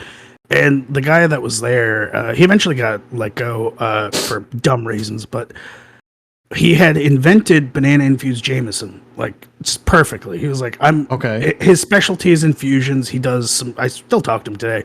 He does some fun shit, but he was like, "I don't know what to do with. I have all this banana Jameson that I made. It's really good, but I can't cocktail it yet." So we're obviously just sitting there sampling cocktails. I'm proceeding to get trashed, and we make a drink that is Redbreast 12, an Irish whiskey for St. Patty's Day. Jameson, obviously Irish whiskey. So it was Redbreast 12, the house bitters, which are just a mix of. It was literally just the jungle juice of bitters and banana Jameson. So a drink that is whiskey on whiskey. That is plus bitters plus. That's plus a fucking stone, and it tasted amazing. That is what it is. It's Redbreast 12, banana infused Jameson, and even Angostura works. It's just a very aggressive Manhattan. That sounds really good, actually. I'm not gonna lie. I actually have. I can actually send you a picture later, but I have the menu, and it's signed by the bar manager when he left, because he was like, dude. It was the best-selling drink that he had because he's like, I had to just offload so much banana Jameson. That is awesome. Yeah. Also, so Tangy, how was Fortnite? Also, welcome back to streaming. She's been taking some time off. Yeah. It's good to see my family around. She did my I post the schedule out on Twitter. She actually did that template for me. Oh fuck yeah. Fortnite was a goddamn Fortnite's not supposed to be a jump scare. Tanky, what are you doing? Every time I got shot. Oh my god. Why are you scared of Fortnite? I like playing Fortnite solo, but in normal mode where people are trying to build, and I just play it like it's a It's no build. It's like you're gonna Okay. get top 10 every time because somebody panics and starts building, and you just walk around the building and fire at them. They have no idea what to do. They're like, "Why are you not just like trying to break down my?" Why are you not trying to break down my thing? Why are you just walking? I'll just run up and just throw the little firefly thing. It's like, well, now your structure's on fire. What did you expect? I fear no man, but that thing points at That Fortnite. thing scares It scares me. But I actually for a while one of my biggest gripes with Fortnite is I was good at shooting. I was not good at building, and I never got good at building, no matter how hard I tried. And for a long time, I was like, yeah, I could play Fortnite. I could kind of like pound my head against the wall and whatnot. But every goddamn time you shoot at someone, they turn into a 10-story building. Yeah. And it's just like, man, I like the concept of the game. I don't like the building. And then they introduced no build mode. I was like, fuck it, I'm in. yeah. It kind of sucks too. I brought this up with a friend of mine. I was like, I don't like skill-based matchmaking because it takes a lot of the randomness of the old online lobbies away. It's like I have a love-hate relationship with Fortnite that way. I'll get to a point where it's like every match just is the same. Mm-hmm. And you're like, okay, it's the last 5 of us, and we're all just not moving. Autumn, hello, welcome on in. Hello, Autumn. Something skill issue. Yeah. It's like we're not fucking moving, and I'm just waiting. I guess I'll get the hammer. Oh, I came in second. Fine. I get so impatient at the last like 5 people that I'll just run out, die, and start a new match. It's I feel like I belong in that weird gap of skill of games. Hey, where I'm slightly better than average, but I'm not godlike. Yeah. And so because of that, I actually have a terrible win rate because the game is like, oh, what's that? You stomped on people who are average skill and below. But so we're going to match you with better people, but the better people are like godlike. Yeah. And it's like, why do you not understand that there's a middle ground, which is slightly better than average?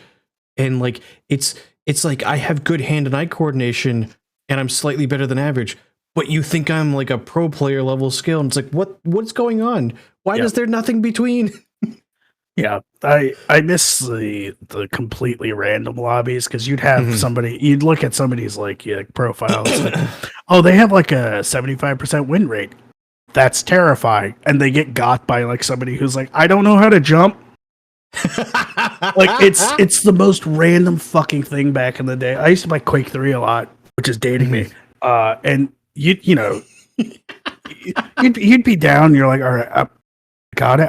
I like line up a shot, and you would have local rivals, like they're in your town, and you talk to them, and your win rates are just there. And a stray rocket out of fucking nowhere because a guy was like, "Oh shit, that's the fire button on the keyboard. I was using my mouse, and I misclicked." And the guy gets blown up by a rocket, and you're like, "Well, shit, that's a win for me." Like, holy fuck. Like, I miss that. Like, just anything can happen. There's a level of randomness I absolutely love in games. Like, it's just what was my favorite thing to do back in the day? Hear me out on this. When skill-based matchmaking first started roughly being introduced was about when Call of Duty Modern Warfare happened-ish, is when it started getting popularized. I used to be that person that ran around Nuketown with a tactical knife and the ballista knife with the scavenger perk on and the marathon perk and lightweight, where I could sprint around without making a noise, shoot you in the back, pick up the ballista knife, then I would grab the tomahawk as my grenade, and then I'd run over your body and pick it up, get my entire loadout again, and I would not fire a single bullet, but I'd shoot you in the back with a ballista. So many people got mad. Oh, yeah. And they're like, wait, why are you not camping? I'm like, what fun is it to camp? I can just sprint around and be a fucking gremlin at 100 miles an hour. What do you mean? Yeah. And then they're like, come outside and fight me like a little man, like fight me. And I'm like, okay. I run through the car and then stab him in the back anyways. And they're like, but that's not fair. It's like, I'm using everything to my advantage. What do you mean? Yeah, like sometimes I play Hell Let Loose, which is a mill sim. It's a World War II mill sim, and it is fucking terrible because you're walking, you're walking, then you hear the plink of your head turning into mush. And my favorite thing to do is every now and again, I might do this before bed, I play as the Allies on Omaha Beach, which is fucking terrible because you spawn in, you die, and then you run like 4 feet, you die.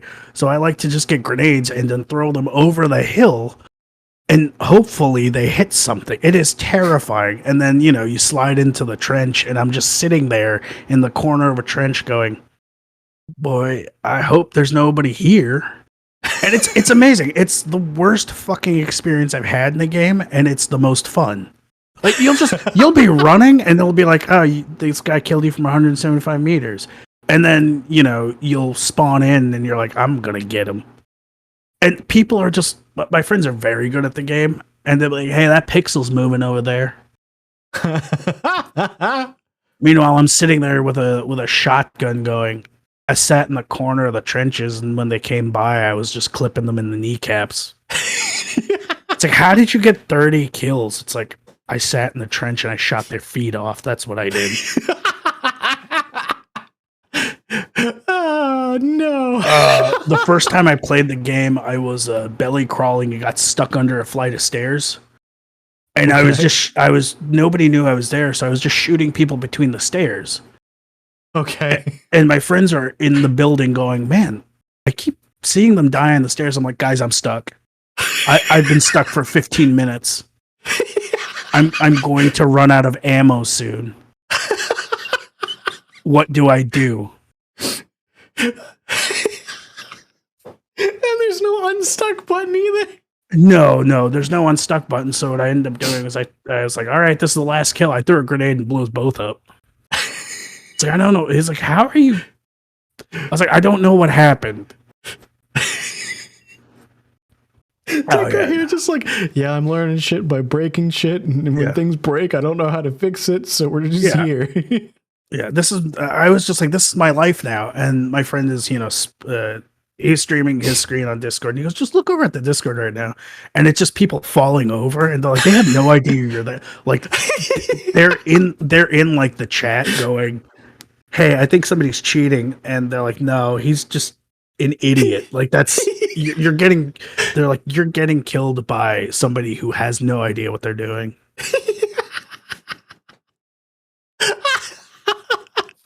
That's amazing. Yeah. Oh my god. Oh man. I love playing multiplayer games, but just I don't want to. The desire for like professional level playing is kind of terrible. Like, you mean like to step it up to the next level, or like the desire to be like, I want to be competitive? Yeah, it's like I'm not. Sometimes I just want to log into a game and karate chop someone to death.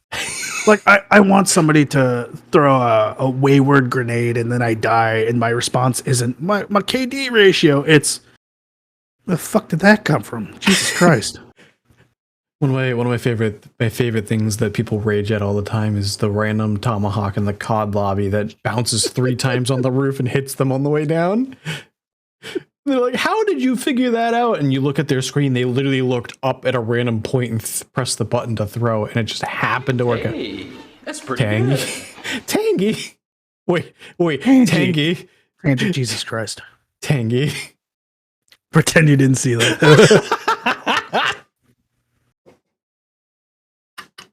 Tangy, are you okay? I think my introduction to her as a streamer was the two of you were attempting to play Power Wash Simulator. Yeah. And I say attempting because her computer started dying. Oh yeah. It was just dead. It was amazing. Not the. It literally got to the point where I'm in chat going, "It's not working," and you're just like, I hear your vocal going, "Wait, what do you mean?" I was like, the screen's not loading. I can hear you both. I can like understand it, but there's no video signal. Yeah. It's either that stream or when she kickflipped a truck in American Truck Simulator. God.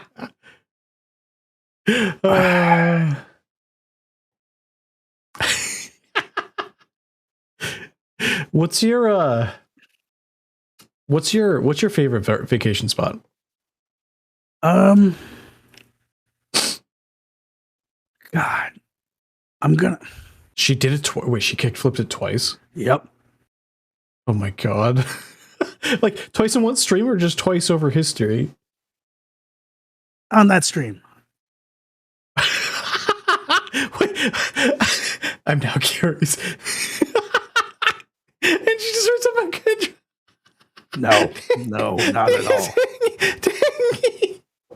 Not at all. If there's a lot of good things about my sister, driving is not one of them. Wait, you can stream that game a lot, though. Yep. And she hasn't improved. So what's that?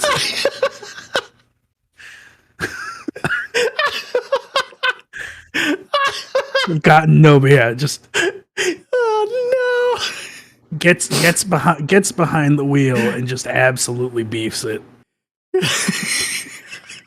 It's like the bit, and I think you should leave. She's just like, I don't know what any of this is, and I'm fucking scared. Oh my god.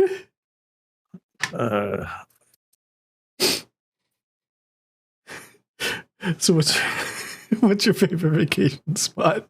Laconia, New Hampshire. There's a arcade and restoration place called Fun Spot, and it is the world's largest arcade and arcade museum. But it also has a bowling alley.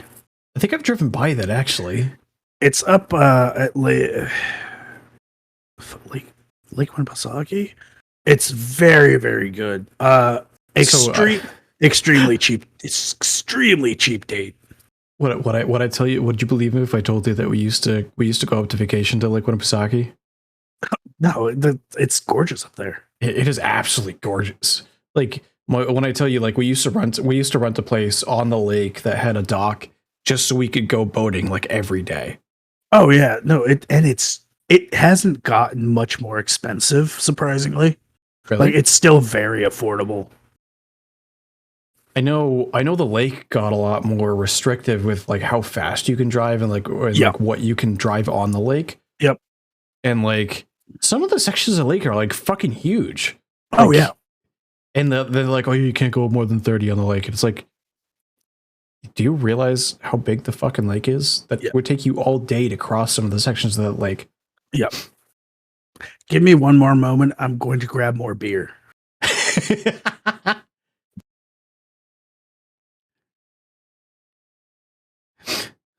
Implying a demon can get a driving license?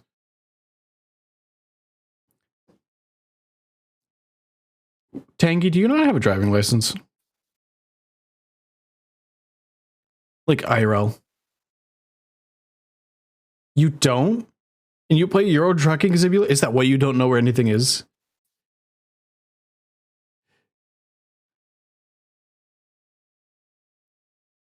That would kind of explain a lot as to why you don't know where things are and how you end up kickflipping a truck.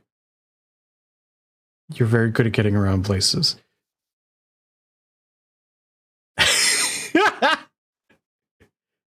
Clearly she's using truck as a training sim. To be fair, trucks are a whole nother beast. Yes, but then you still learn how to...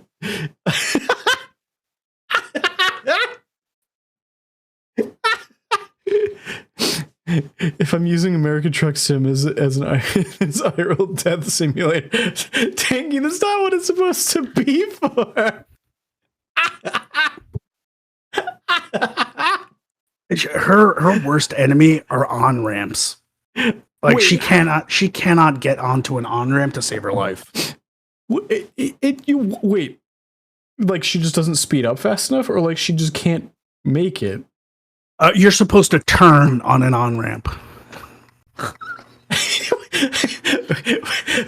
She takes a curve at a 45-degree angle. That's what she does.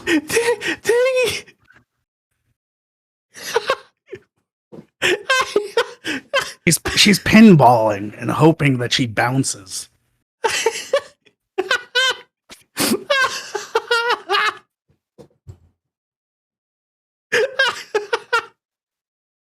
Oh my lord. Oh my god.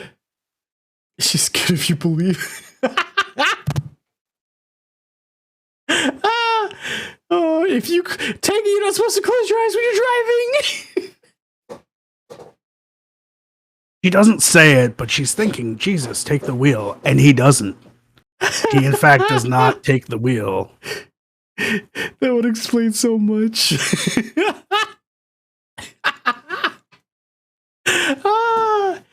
Oh, man. Oh. Jesus doesn't fuck with people. You're not wrong. You're not wrong.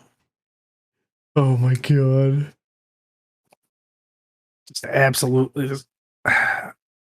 I've never seen somebody try to make a right turn and fuck it up so bad they end up 180 in the next lane. Wait. I did when she was driving. She'll make a U-turn out of nowhere. It's like, I don't know what happened, but we're going the other direction now. Wait, with an 18-wheeler? Yes. Those don't turn like that. No. Anywhere is U-turn terrain if you believe hard enough. Yeah. It's like she's playing Tony Hawk's Pro Skater, and she's like, those are points. No!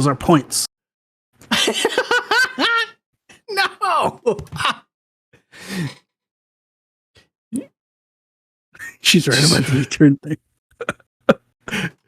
You have to be careful now. You're driving a truck full of orphans. You're coming up on an intersection. Wait, is this Tex being careful or is this Tangy? Because if it's Tangy, everyone's doomed. No, those orphans aren't making it. Anywhere's the U-turn if the cops ain't looking? So, Tank, would you consider yourself more extroverted or introverted? Introverted. Really? Yeah. Because I would actually, from the way that you come across, at least socially, you come across as a very people person. I can be, right, but it's okay. a lot of the things I do. Socializing is sort of intermittent at best with me. I am well content to be on my own. Okay. So you would much rather not deal with people than go out and enjoy people. Yeah, like if I'm getting invited out with like coworkers and stuff, I have to be doing less than nothing for me to say yes. Okay. Like it is, I wouldn't say exhausting, but it's draining. The things that I really enjoy doing are pretty solo. Like there are enough solo activities I can do that I'm like, every now and again, I get out of the house because it's good to shake things up, but I don't necessarily crave it. You know what I mean? Yep. I know it's like I know I should, so I'm gonna do that, and then it's like, well, I'm good for the rest of the week. I feel that though. I consider myself more of an introvert, more of an extroverted introvert. But apparently I'm kind of the opposite. Apparently I'm an introverted extrovert. Not that there's much of a difference, but I guess the frame of mind that you look at it. Um, I went on. I took the 16. What is it? The 16 personalities quiz or whatever.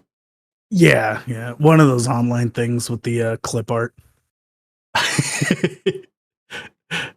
Apparently, according to that, I have the entertainer personality. Which one? I probably just look. I'm sitting at a computer going, which one is it? You know, that is a thing that I do a lot when I'm out. Is you'll have a conversation. Somebody's like, where was where was that guy, or what other movies was he in? And I'll just pull out my phone and go, here's the answer. And like, I get looked at like I have three heads. I'm like, I have a computer in my back pocket. I could have just like, well, some of the fun is just thinking about it. It's like, no, you said I should look that up. We both know you're going to get the bill. We're going to leave. You're never going to think about it again. And in 3 days in the group chat, you're going to be like, so what else was that guy in? I'm solving that problem right here. Time for you to go to bed after all this, but thank you for the shout out. I hope you guys have fun. Thank you for coming by, and thank you for rating Tangy. Thank you for sharing your community and stopping by and saying hello to Tank and hanging out. Bye, Cease. It's good seeing you. I'm actually interested for this one because I think knowing you'll have an insult that you told someone. What's your favorite insult that either you've told someone or been told like to you? Of course, Moose shows up when I'm about to say some heinous shit.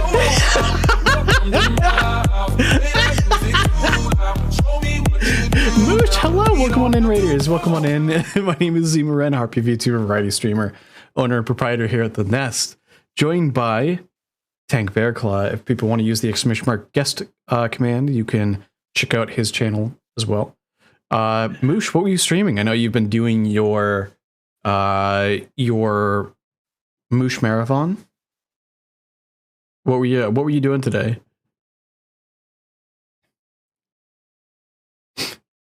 Also, a perfect introduction to Tank for people coming in. Time was time on Frog Island, more Chrono. Today was time on Frog Island and more Chrono Trigger. Oh hell yeah! Let's go. So perfect introduction to Tank. What is your favorite insult? I said this one recently, but I will tell you one that my friend got told by his boss. Okay. Not my favorite, just a good one. He pauses, like they're doing a maintenance item, and he pauses and looks at him and goes, you know, you're the type of motherfucker that paid to see Tokyo Drift. Which is amazing because he is a type of motherfucker to watch Tokyo Drift. This is like the second time they've ever spoken, but one that I said recently, it wasn't a direct insult. We have this a terrible supervisor. I'm glad he's gone, right? But I said to his face, which got me in a little bit of trouble. I said, if you were drowning and I had a life ring, I would instead find rocks to throw at you. No. How did you get out of trouble for that one? He didn't know what to say, and it was so fucking out of character. Nobody else believed that I said it. Like they're like, you made that up. That's not real. Later on, I was like sitting in my office, and my boss comes up and goes, "Did you say that to him?" I was like, "Yeah." He goes, "Dude, nobody fucking believed that one. It's fucking cold, isn't it?" He's like, "Yeah, it's good." Yeah, just I would instead find rocks to throw at you. Oh my god. I know my favorite one that I keep mentioning is you're what is it? You're less useful than you're less useful than a compass that doesn't point north.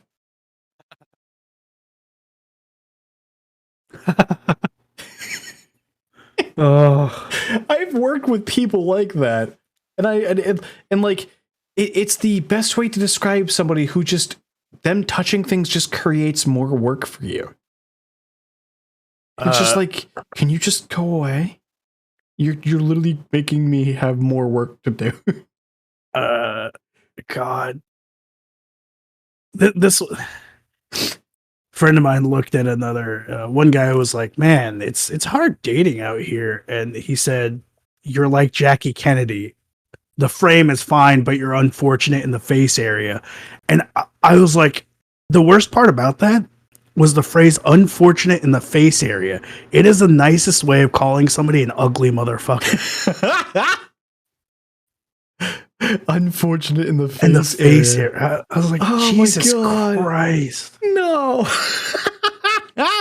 Oh no, if it's like a weekend and we're at work, it's just you're stuck in the box with like the same guy for like 6 to 8 hours. You just rip on each other for fun.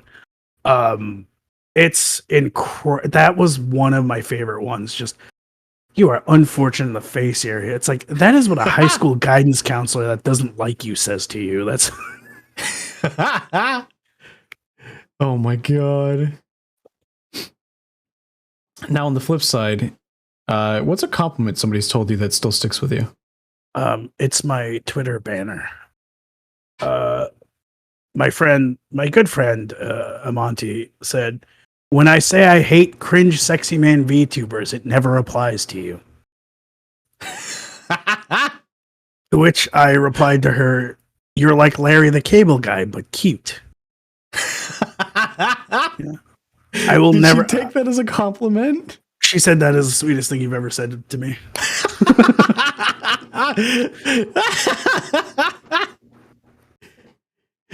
I need to catch one of her streams. I've been meaning to actually. I put that as the banner. I'm like, that's the peak. That's it. That is my peak. You're just sitting there like, man, I peaked this early in my career. Yeah. Fuck. What else? Yeah. What else where do I go from here? Yeah. So I can just phone it in for the rest of life.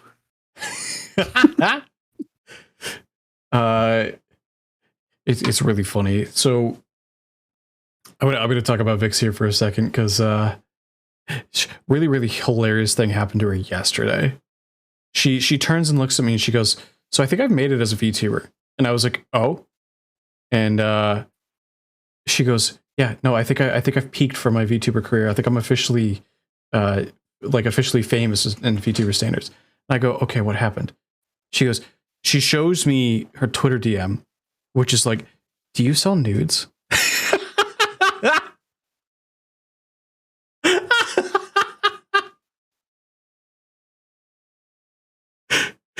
Yeah, where do you go from there? Where do you go from there? That's it. Oh my. Oh no. I told her, I was like, you know what you should do in response to that? And she was like, what's that? I was like, just respond with it and just plug your Fansly. Yeah. Yeah. That's the best part. It's like they have to subscribe. So you can't take backsies. It's like they literally asked for it, so like why not just provide it?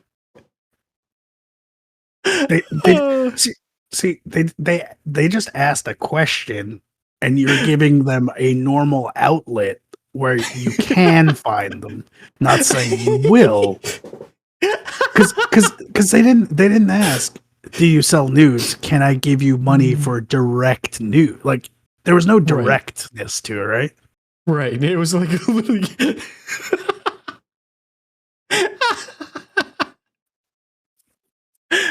Oh my god.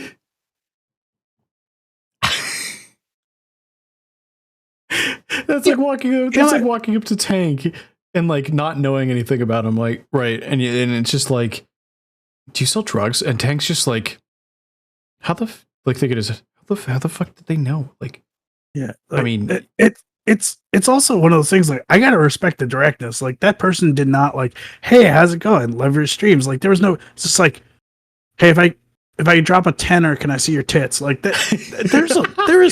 I respect that kind of directness. Like, that's good business. You know what I mean? So like, I'm going to rant about something here, and you probably agree with me here. When you reach out to people, don't do like a hey, how's it going? Like, I understand pleasantries and stuff like that, but like if you're gonna do like a hey, how's it going, in the same message, include why you're messaging said person, so that they get the whole spiel when they read it the first time, and they don't have to go back to you and be like, hey, what's going on? How can I help you? Like, just be like, hey, how's it going? I'm reaching out to you because I want to collab with you on a certain day. And then they can get, then the other person can go, okay, I have everything to consume and I don't have to go back to you and ask questions. I can now just say yes or no or whatever and like handle it from there. Like, oh yeah. Let me, you know what it is? I think it's because we stopped writing letters, or I guess for us, emails, right? yeah. Like if I'm sending you an email as a request for business, it's business, right? If I was sending you and I would say, good morning, my name is blank, I do blank. I see that you have an art commission open. I would like a slot. References are attached.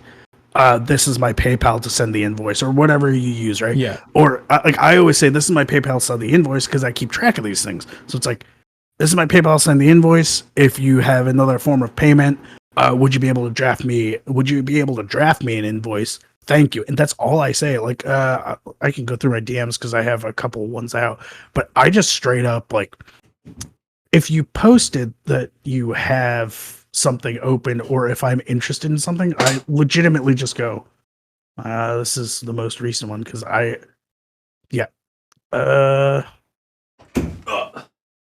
legitimately just said, saw you had a comm open, would absolutely love to work with you again, because it was just somebody I'd work with. But the first message I sent was just a letter, and I just waited. Like, let me drop this up. I said, if you still have an availability, I'll send a reference. Or sometimes I will just send the reference, go, references are here. This is the idea. Like, I would much rather, if I used to do video editing and even art, like early on. I don't do that anymore, like as commissions, just too much work. But the worst was when people would have like a back and forth. The best ones were, I'm doing this, I want this, and I was like, the prices are right there. So it's like, okay, this, invoice sent, paid, good, I'll start working. It is so much more polite. In my head, it is so much more polite to just come out and go, hey, I stream, you stream, I know you through this. I would absolutely love to do something for you. And I, like I sent to you, I just have a calendar of my availability, and I work around and go, here's my availability. And I just let it out there. Like, all right, sent off the DM or the email or whatever. Boop, leave. Like, I occasionally do the back and forth with people because I do check their Twitter and I'm like, hey, it says comms open, but I know not everybody always updates that. So I always just double check. I'm like, hey, just checking to see if you've got comms open, because if they are, I'd love to get one, love to get one for you. And I usually wait for the response, because I've actually had a few people answer back like, oh, I'm sorry, I actually just forgot to update that. They're actually closed right now, but I do have, and then I usually respond with, do you have a wait list?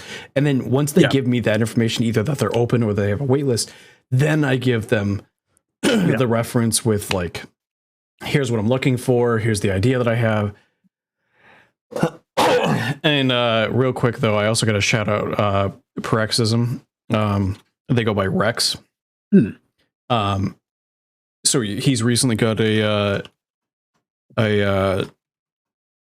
iPad, and oh my god, their art has been popping the fuck off. It's actually been incredible to see. Like, when I first, like, I think I've known them for like 3 months, and just seeing the difference between what they were doing 3 months ago, which was still really, really good, to now. Like, I'm actually like behind the scenes, I'm actually going to be commissioning them for something coming out, and like they sent me a sketch, and it is really good. It is adorable. The art. I just approach everything with like the same like directness. It's like, I'm not wasting your time. You don't have to waste mine. Like, this is I'm reaching out to you because I want a service. In that case, it's in my head. It's no different than like I'm putting in an order. Yeah. Even the same thing with like, unless it's like a friend, like if it's somebody I talk to on a regular basis, the back and forth is just a normal conversation. But if it's somebody I'm reaching out to, like, hey, play a game together, I legitimately will just say, hey, I have a pretty limited availability, but I would absolutely love to do something with you. Here's my calendar. Let's figure it out. And then you do the back and forth. But I absolutely, it's like a weird pet peeve of mine where it's like, we're all adults. You can just ask me. Yeah. You don't have to be like the best case scenario, right? I say yes, we plan something. Worst case scenario, you say no, and I do that thing that I was just gonna do anyway. Like it really is like a no or like a maybe later is literally just okay. Well, my availability is still the same. I just have to do that thing I was gonna do anyway. Yeah. It is like, one way. Like when I reached out to you, I was like, hey, I was hoping you could come by for this for an interview. There's all your information there. You know what I asked you for. Yeah. And then we did a bit of a back and forth because then it was just figuring out what schedules were and stuff like that. Yeah. Which the fact that you literally just sent your calendar to me and I was just like, yep, this date works. Yep. Like I might need a flex date. And I was like, okay, the date that I picked still works because I stream the next day anyways. Yeah. That's usually what I do. And I find that I have friends of mine who are like really anxious, have like different levels of social anxiety. And I'm like, going with the mindset of like, if they say yes, it works out fine. If they say no, nothing has changed. You're right back where you were before you sent that message. And honestly, a maybe is just kicking the can down the road. So you're fine. Like nobody is going to be too upset with you going, I like what you do. I enjoy your company. Let's do streaming. I know. So I fully understand social anxiety is a thing. It's a very real thing. I'm not discounting it by any means when I say this. No. But a piece of advice that I have for people who worry about this kind of things, and I know it's something that, having somebody on the internet tell you about, like, here's something that might help. It's not going to solve your social anxiety, but like something to help understand it. Reaching out to somebody and making contact with them is not going to piss them off. There's never any sort of negative emotions associated with receiving a notification of like, hey, I want to do a thing with you. Or like, hey, I want to, even if you're even if you're an artist, like somebody reaching out to you going, hey, I want to get your art, or like, or whatever. Like if you're the one sending that out, like they might say no to you, but it's not out of negativity. It might just be as simple as, oh no, I don't have availability, or like I'm too busy, or it doesn't work out right now. Like there's never anything that's like being rejected is not a bad thing. Sometimes it's usually just neutral. Yeah. Like I was talking to a friend of mine who really, really difficult for them to reach out. And I was like, do you ever order food at a fast food place? Yes. Are you mortified when they say the ice cream machine is broken? They're like, no, it's just sometimes things break and it's a business. And I was like, there you go. You're literally just ordering something. And they've been really good about it. I was like, you're not necessarily curing your problem or fixing it. You're just reframing it. Yeah. Which I do the same thing. Like I'm like, how do I approach this? And 9 times out of 10, I'm like, I'm just sending an email like I would when I need parts, or fuck, I have to inform, like when I have to inform the guys that work for me, like something's going on. This happening, and then thumbs up emoji. Like, it's you can be as simple and dry as you want to be. It's often, I would say, it's better. Yeah. I had to reset my tracking a little bit because Wait, it was lagging something fierce. Yeah, I do and a lot of it honestly is if you've had it's just experience really. Like Yep. you get enough reps doing certain things that it just becomes automatic. Like uh speaking about commissions again, friend of mine is a friend of mine is was asking on Twitter, like, does anybody know any artists? I've never commissioned art before. How do I approach it? And I was just like, you want to know the same script I use for everyone? And it just has blanks for putting in information. And I was like, I've used that like repeatedly with the same people. And one of the artists that I do regular work with was like, do you just copy and paste the same thing? I go, yeah, it's all the information you need. And he was just like, dude, thank you. Like I read it, I read it, I know the order, I see it, and I see it's from you, and that's it. It's like, yeah, it's just a script. It's just a simple, like it's like an order form. The secret too for work, like when it comes to like working from businesses. So like I work in aviation. That's kind of something I've been kind of open about to a certain degree. Like I obviously not doxing myself or whatever, but like part of aviation is contracts.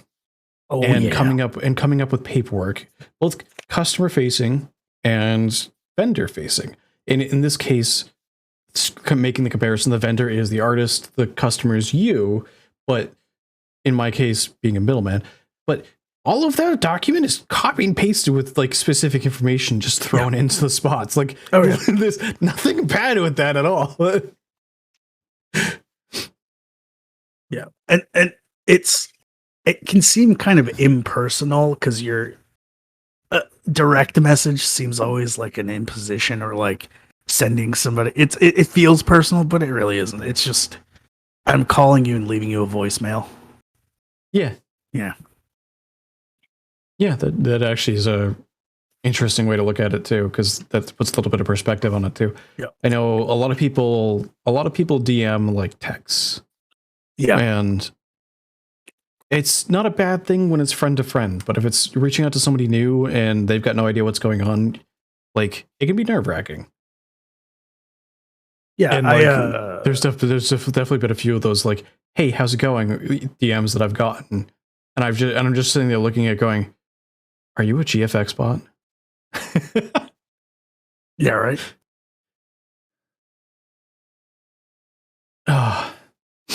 You were saying?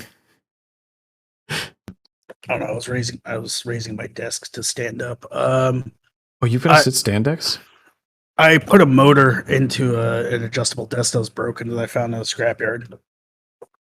It works. That is really cool. And it hasn't fallen on you yet? No, it was a broken. There were parts from like a couple desks that were broken, and I had a sit-stand desk before, and a friend of mine sent me over Christmas. She's like, just buy the fucking legs. So I was like, no, what if I Frankenstein them so I have extra parts for repairs in case the motor burns out? So, yeah. Because 9 times out of 10, if I'm streaming, I'm standing up. That would actually be that would actually not be a bad idea to stream standing up. It keeps you moving, keeps you energized. Plus, if you're doing any sort of like voice stuff, your chest cavity is fully extended, so you're going to get the best airflow. Oh yeah. Also, I find that you can hear when somebody's slouching. You know what I mean? Like there's a certain me out right now. No, like there's a certain I like a Vix in the background. I like it in my head if I'm and I say this to myself all the time. I'm not essentially streaming, I'm presenting, right? So I talk with my hands a lot, so I'm able to move around and do these things. But yeah, I was always I would like sit and then stand and then sit and then stand. And I find that I would watch my longer streams like 3, 4, or 5 hours, and you could tell that like I'm kind of it sounds relaxed, but you pick up on sort of cadence and tone. It's like you're getting tired. Like you're kind of drifting. You're still present. You're still like active, but it's there isn't a it's kind of like a little bit of the liveliness is fading a little bit. So for me personally, I was just like, all right, I do want a standing desk, I feel like it would be better, especially because now that I'm playing music more, playing guitar when you're sitting down on, like, I have one of those racing back chairs because it was cheap, Yep. but I'm not pulling the armrests off so I can hold the guitar better. I can just raise the desk up and stand in front of it, you know? I got one of those. So this is going to sound really, really funny and really, really silly. And it's going to sound really dumb when I say it to you because you're going to be completely agreeing with me. Those racing chairs look nice. They are uncomfortable as hell. Well, not usually when you first get them, but over time they usually become uncomfortable as hell. They usually lack some support. When you're VTubing, people never see those chairs. No. Do yourself a favor if you're a VTuber and get yourself an office chair with lumbar support. Yeah. One of those old people mesh back chairs is the best thing to have. I'm sitting in one of those right now, actually. Yeah. The one I have doesn't have the headrest on it, which actually helps me not slouch because I actually have to balance my own damn head. Yeah. The one that I got, it was on sale for dirt cheap, and I think I got it off Newegg, and it was like 3 days, and I went, oh shit, they didn't give me like a tracking number. So I emailed them and I said, hey, this is my order number, blah blah blah. Give them all the information. Said, you never give me a tracking number. I get an email back from a lady. It's like, they didn't process your order. You should have received it by now or gotten like a shipping notification. So she sends me like the tracking information. The next day, a chair shows up. Huh. And I'm like, sweet, I'm going to put this together. 2 days later, the same chair shows up. And I'm like, what the fuck? No, yeah, I'm like, what the fuck is going on? So I check my bank statement because I'm like, they didn't charge me twice for it. Like, it's not expensive by all means on sale, but I'm not paying double for a single chair. They just forgot to send me like any information, and the lady just processed an order. So when it came to like I was moving in June, and a friend of mine was helping me clear out my place. He was like, he was talking like, I need a chair, and I went, hey, the chair that I have, I added the padding to. It's got like the little like head pillow and lumbar pillow. I was like, I added padding to it and re-sewed it so it'd be more comfortable. And I have a tailbone pillow that I sit on. It does get uncomfortable because it's a racing back chair. And he looks at me and goes, yeah, but it's fucking free. So, to help me move, I just gave him a chair. But I have modified this thing so much just to make it like a little more comfortable. But I realize as I keep on going to the gym, I'm getting too wide for it. Okay. Like my back does not fit in it anymore. So eventually I'm going to have to get a new fucking chair. So you were mentioning about taking the arms off to play the guitar and stuff like that. So one of the cool things about this chair is the arms, unlike a gaming chair, can swivel upward and like go vertical. So they're just completely up and out of the way because, some office people don't like armrests. So you can swivel them up out of the way. I have learned to not like armrests. They're comfortable every now and again, like if I'm playing sitting down with a controller. But like for a lot of things, I prefer to not have them. My favorite chair, and I wish I still had it, was just an exercise ball and a wheel frame. Huh. And it fit right under my drafting desk. So when I was drawing or building something, I would just sit on an exercise ball. Oh, interesting. I guess if you're also looking for a bit of a workout too. Yeah, it was really good it's just really good in general. But yeah, I'm probably gonna shop for a chair like later this year, and I am so tempted to just like go to a retirement home and just go, or like a nursing home and go, I need to see your chairs. Yeah. I can also, if you want, I can send you the one I have. It's just shy. Last I checked, it was just shy of 200. but yeah, it's been good so far. I also work from home, so I'm using the same chair Yeah. for that. So like, I've had it for let's see, a couple months now, but I can tell you like I'm doing it for both streaming and working, so it's getting a little bit extra use than your typical just computer chair. And it is a mesh chair, so the padding's not super thick, but it's got a fair amount of support, and it's like one of my other buddies got the same chair, and he's like, I find it really hard to slouch in this because the way the chair moves, like it almost knocks you off balance if you're slouching. Yeah, because the weight distribution isn't quite there. Yeah, which works for the support side, because if you're sitting in it correctly, you don't need it. You don't need it. Doesn't need to actually support you at all angles. Yeah.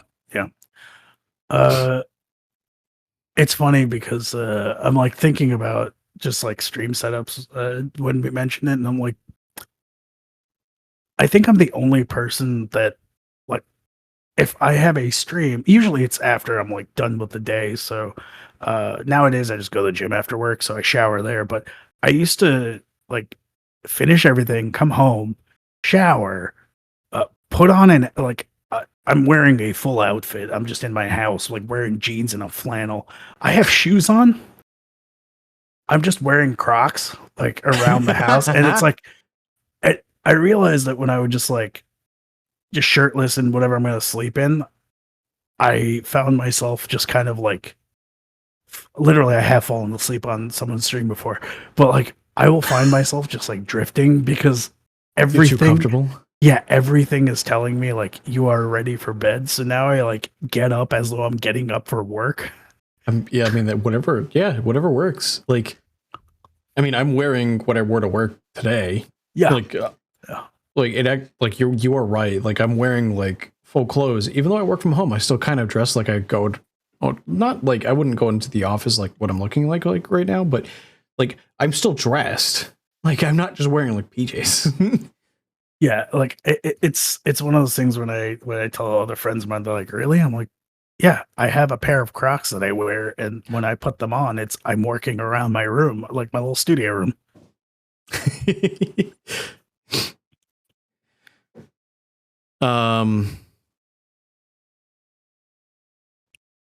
We're to jump forward a bit for the questions that I sent you.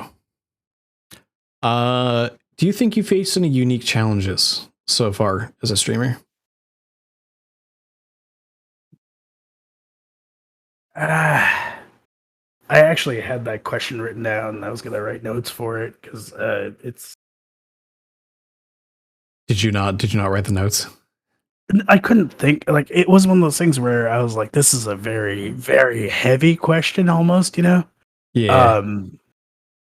I think I don't face more challenges than the average person getting into a creative endeavor. Like, Okay. Obviously, I mentioned this. I think it was off stream where I mentioned at a certain point, it becomes a financial game for some people. And it's in my head, it doesn't have to be because I just make shit, right? But I think the thing that challenges me most is it's very they aren't really external. I guess external would be like, oh, obviously you need a place to a dedicated place to stream, an internet connection. That all I feel is very over time they're surmountable challenges. They're more like hurdles you can just jump over. I think the biggest challenge right now, and probably the persistent, would be just self-satisfaction, right? Okay. Like, I'm not hard on myself. I am hard about the things that I do. And maybe I'm a little out of line with this one, but a common challenge, and I do think of it as a challenge for people, is comparing themselves to people in the same niche. Yes. Like, I'm not Satriani. I'm not gonna get to the level of playing my instrument that he does. And I know that like there are physical limitations, but I've got really bad carpal tunnel. There are physical limitations. Can I work within a framework that works for me? Yes, because the style of music that I want to do is a little different. But I think uh there are a lot of weird niche imposed. I think I also said this because I'm kind of looking back at my old notes, but the medium itself has weird rules to it. Okay. And I think that one of the challenges is not trying to adhere to all of them. I think like I have a friend who she worries a lot about like, oh man, I'm doing this. I should probably like spend the time and find an artist, or I should do this. And I look at her and I'm like, uh, there was a stream that I put on a fucking mullet and sunglasses, and I was the Kenny Rogers jackass guy. Like that is, I was like, my name's Kenny Rogers. I'm watching the jackass. I'm playing Fortnite. You can come watch me south. And I was like, that, like, you just do things. I don't think. I think a lot of the challenges that are external are they play part and parcel with how you interact with the community at large. And I would say that that one of the biggest challenges is the capital C community at large. The capital C community. You know what I mean? Like, yeah. So it's sort of this nebulous. Like, I think there is a little bit of social pressure for some people to sort of these are the general rules and adhere to them. And that's one of the biggest challenges for me right now is like I've started working on a lot of different things, and it's like you get self-conscious about it. I think that doesn't go away. So I was talking with somebody kind of, it's funny that you bring up the capital C community. So it's so funny because you see on social media, you see on Twitter, you see on, I guess Twitter is social media, but you see all over the place. It's just like, oh yeah, the VTuber community. It's like, no, you mean the VTuber society. The VTuber community is like, you've got a community, I've got a community, you know, Hisa's got a community, like Pin's got a community, and all of them, yeah, you've got overlap between them, but that's the wonderful thing about communities is they're small groups of people that typically support one topic, or they're located around one thing that, you know, brings them all together. And then you've got the, like, all of them combined is the society of VTubing or streaming. And when people talk about like the VTuber community, it's like, no, you mean the society. So when you're talking about that, all that kind of stuff, when you think about those words in your head, now things start to make a little bit more sense about like the downsides of society also fall within the whole VTubing as a whole. Yeah, and God, I'm about to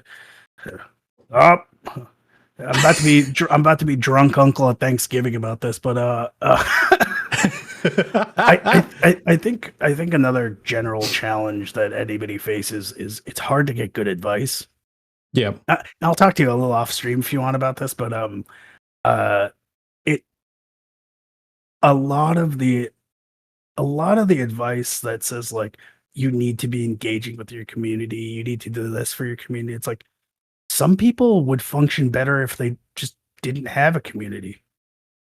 Like, okay, I have a shameless plug. I have a Discord, and everybody in it just treats it like a drop box of messages. Like you'll get a message, you'll have like a conversation mostly about like movies and weird shit. Like we'll have a conversation for about 20 minutes, and then the next post is in like 3 days. And people just drop in and out, and it's like I like that, and the people there absolutely enjoy it because it's like the big thing about sort of on-demand entertainment, I think, is FOMO. Okay, and I do think that some people, if you're like in the audience or whatever, and you're thinking like, "Fuck, I'm not growing my community. I'm not growing my community." a theater only cares about the tickets they sell, but they have a limited number of tickets they can sell. They're concerned about putting on a good show because if you're doing things that you give a shit about, it's very much Field of Dreams. If you build it, they will come. It just depends on timing. Yeah. Like you can be as off-putting and weird as possible. There's somebody out there, but they might not necessarily want to like hang out with you on voice call, and that's fine. Like sometimes a lot of the streamers that I watch, I never speak to or like join their Discord. I just enjoy the things they put out, and that is a thing that I talk about in I have a little group chat with friends, and you know, when they bring up like, I don't feel like my community is growing, but I'm getting followers. It's like, well, are you enjoying what you're doing? Yes. Are you getting positive feedback? Do you get the feedback that you wanted 6 months ago? Yes. Well, then quit worrying about it. Like, you're fine. You don't need to have an active Discord. I'll be honest, I didn't know what fucking Discord was before I started VTubing, and I didn't even know what fucking VTubing was when I started VTubing. So brother, I go to a bank every fucking week, all right? Like I pay my rent in cash, and I go to the bank because I downloaded the app for my banking, and I use it to transfer money for personal reasons, but that's up to like 2 people, and that's it. My roommate is just like, why do you just pay in cash? Because I go grocery shopping, the bank's right there. Why the fuck do you go to a bank? What do you mean? He asked me, like, you could just Venmo me money, and my response was, what the fuck is Venmo?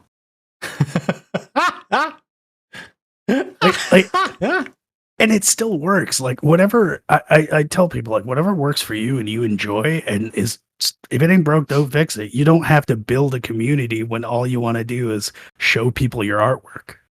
Yeah. Like, if your goal is to express yourself and show people things, do that. You're gonna get bogged down in so many details on shit that you're just gonna drop anyway. I know, like, yeah, there are people all the time that are just like, oh yeah, I've got a Discord, but it's like not very popular. And it's like, well, for instance, we'll put myself on blast here. I work a full-time job, which may or may not, depending on the week, be 40 hours or 50 hours. And I may watch people's streams during those times. And like when I'm working from home or whatever, just either noise in the background or like it's kind of a slow day, and I'm just watching them, and I'm doing my usual thing of interacting with chat and stuff like that. And like I'll join their Discord and whatever, because getting the extra ping, the extra layer of a notification, because Twitter sucks about getting you notifications and whatever, is nice. It's another reminder outside of just missing the notification on Twitch.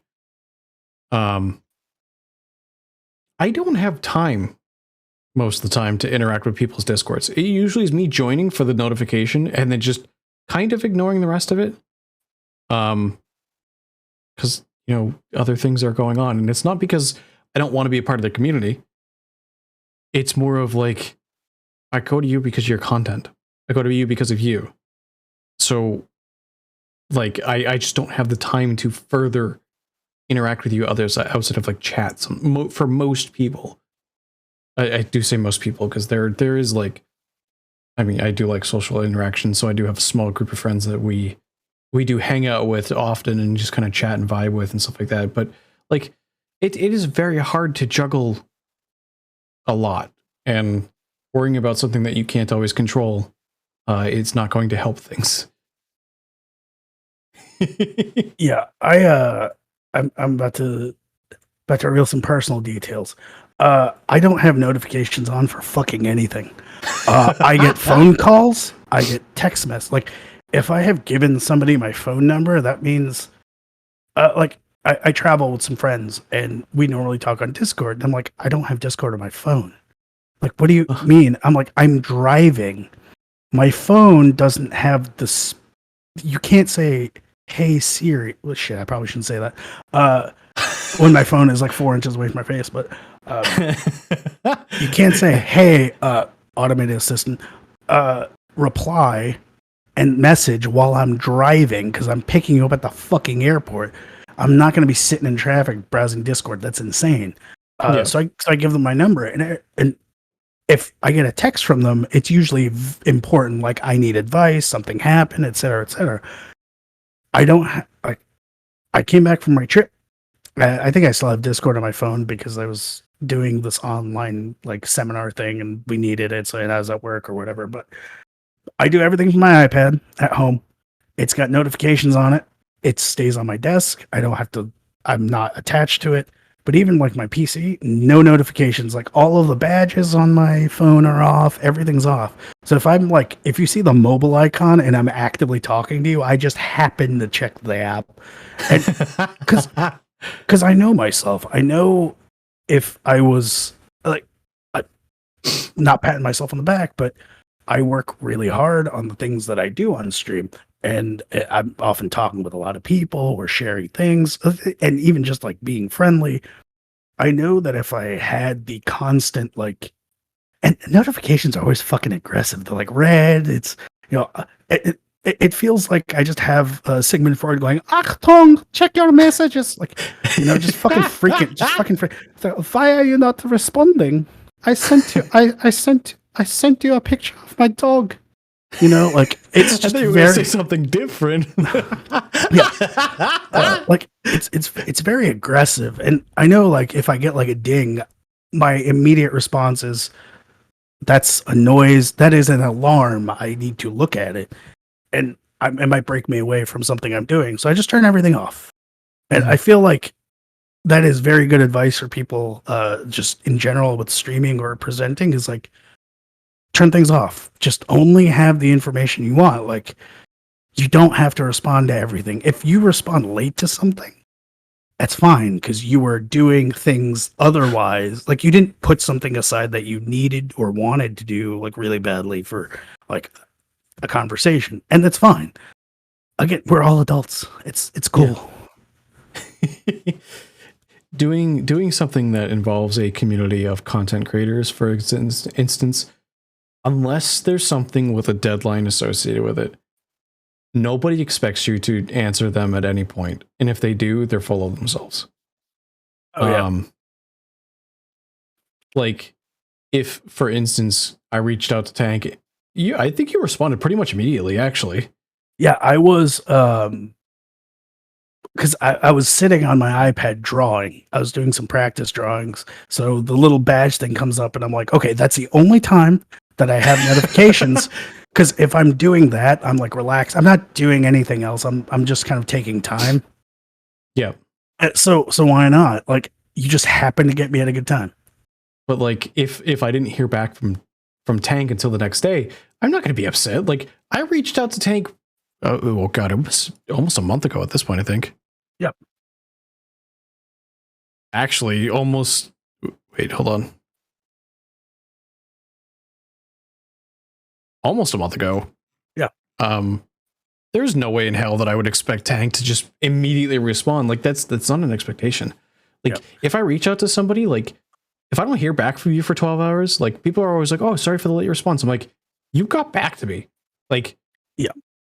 Like, good job. Like, thank you for responding. Like, I don't know why. Like, I understand the polite thing to do is to apologize for making them wait for a response, but like, people sleep, things happen, shit happens, life gets in the way, people work. Like, if it didn't take, hell, even if Tank had waited like a week to get back to me, like, I wouldn't have been mad. Yeah. Like, I often leave if it's like a scheduling thing, and I haven't written out my plans yet. I will, and I'm like, fuck, I think I'm gonna sit to do that Wednesday, and they text me on Monday. I'll get back to them on Thursday and just send them all the information they want. And I think that is also part and parcel with like growing your channel. A lot of it is, if I don't do this now, then I miss, like, you miss a golden opportunity. It's like, there aren't that many golden opportunities. There aren't that many golden geese laying eggs. Things come and go in on-demand entertainment. Like, even good things. Like, there are TV shows that I've seen. I watch a lot of movies too. They get talked about for a week and they're gone. Things that last are just kind of we go back to. Like people will go back to it. It's fine. I know a lot of people that are on like hiatuses or waits, and we have these conversations that like you roll over at 3 a.m. and I fell asleep watching a movie and I see like a text. And it's like, all right, fine. But I always tell them the same thing. It's like, no, it's cool. Like you don't get moved past. People just come back to things they like. Yeah. I like it turns out if you think about it, you eat the same things on a regular basis. You like them, so you just eat the same. Most people eat the same like 12 or 13 things. You don't think about it, but you keep going back to them. You get into the habit of these things. It's comforting. So Exactly. yeah, It's I just kind of tell like people kind of like one of what's so funny thing. I was actually going to change the format a little bit on the interviews to keep things kind of fresh, and immediately somebody goes, "Why?" I'm like, because if I do the same content every week and it's like, the same format, same, either the same questions or whatever, and it like, doesn't that get boring? And they're like, if they like the content for what it is, why would you change it? I'm like, well, wouldn't that get boring after a little while? They're like, yeah, maybe it's part of on-demand entertainment, but like people like format, people like consistency. So if you have some sort of structure to it, keep it, improve on it. Add things in between. nobody's going to McDonald's because it's haute cuisine. Okay, you go to McDonald's. You go to McDonald's because everywhere you go, every time, you're going to get pretty much the same shit. That's like the whole thing, but of comfort food. It is just it is the same, and it doesn't change, and it's good. Fuck me, I will still watch Law and Order. It's the same fucking thing over and over, but you know what? I know what I'm getting. Right. It's kind of like me going back to Dark Souls. Yeah, some people don't like Dark Souls, but I know it's going to kick me in the teeth, and I know exactly how it's going to kick me in the teeth. Yeah. Look, I play a lot of XCOM 2, okay? Every day before bed, I go to sleep crying softly because XCOM fucking sucks, and I'm gonna dump another 200 hours into it. I know I'm gonna do that. So funny thing, in one of I forget if it was Xbox One or XCOM 1 or XCOM 2, I had nicknamed. So the first time I played it, I did the whole nickname thing or whatever, but I did it in college. So I nicknamed one of the snipers my brother, and I. After one of his first missions where you could get the nickname, I nicknamed him 1%. Yeah. And it's because he had a 99% chance to hit and missed. Yep, every time. He's a sniper. And I'm like, what the fuck? And then later on, it just whatever happened, whatever algorithm or something happened where he had a 1% chance to hit. And he hit it. And I was like, yeah, how the fuck? Like that just doesn't make sense. But it did. It happened. Yeah. Almost entirely. It's how XCOM logic works. XCOM, the true random number generator.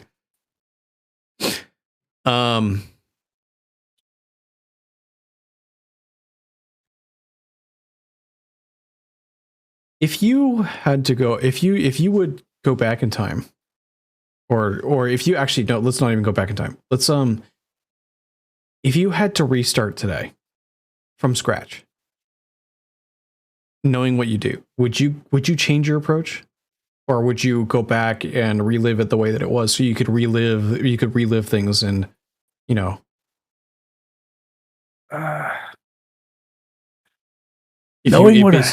basically if you had to redo it, would you go back and redo it from scratch? Just in general, just everything or specific things? Like streaming. We'll start with streaming and VTubing.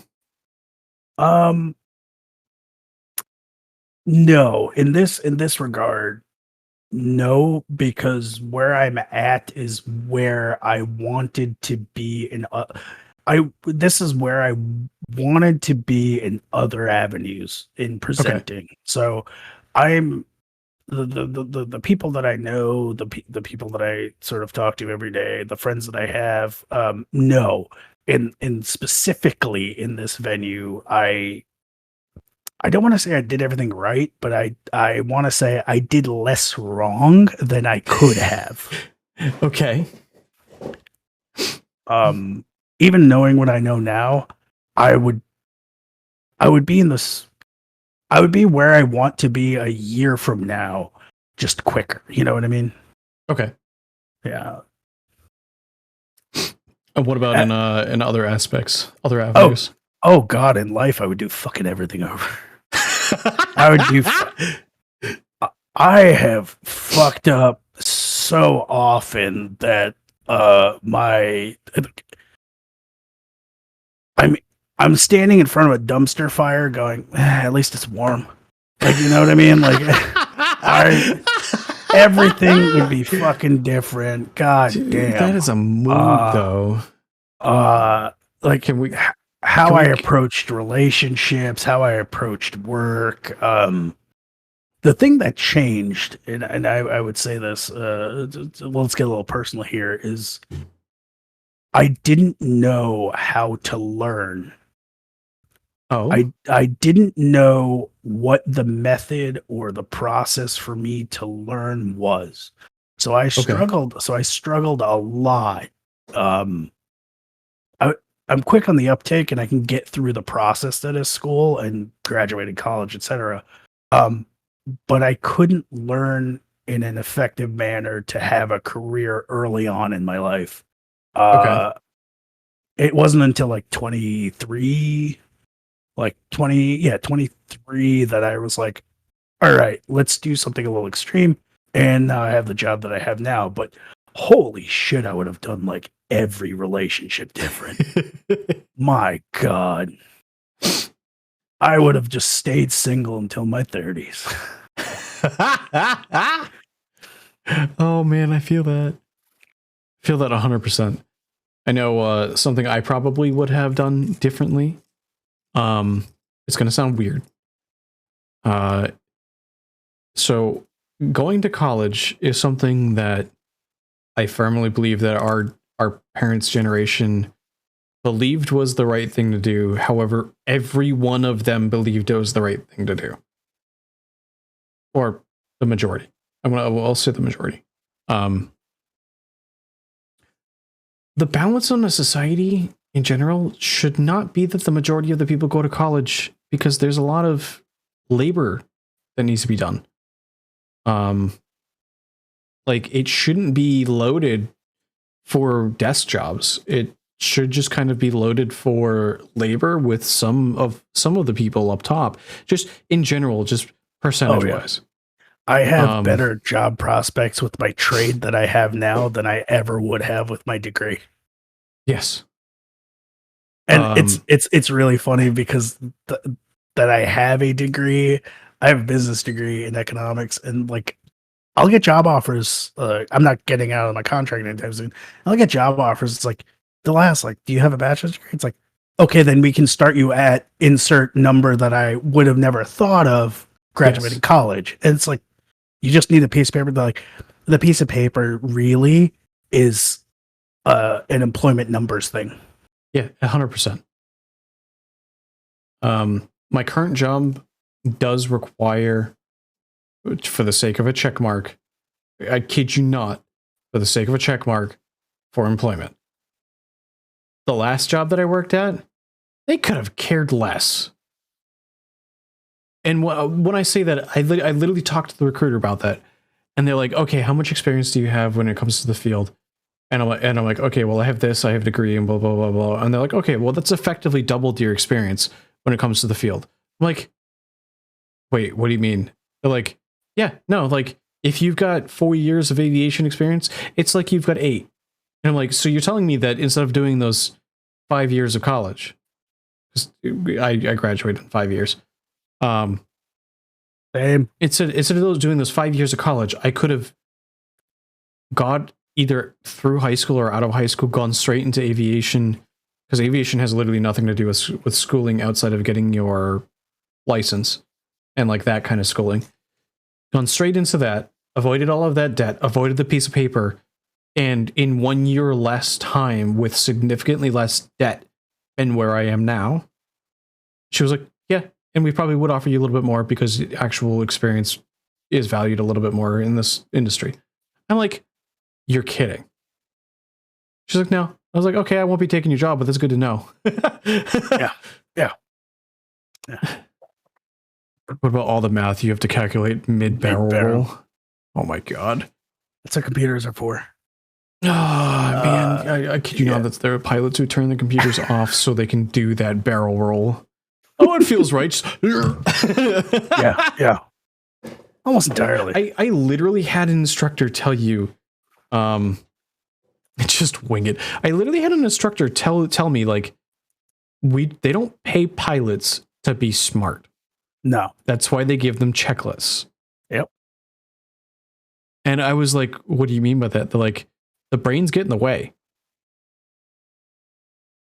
I'm like, wait, what do you mean? They're like, right now you're overthinking what I just told you. Dumb it down, be a pilot.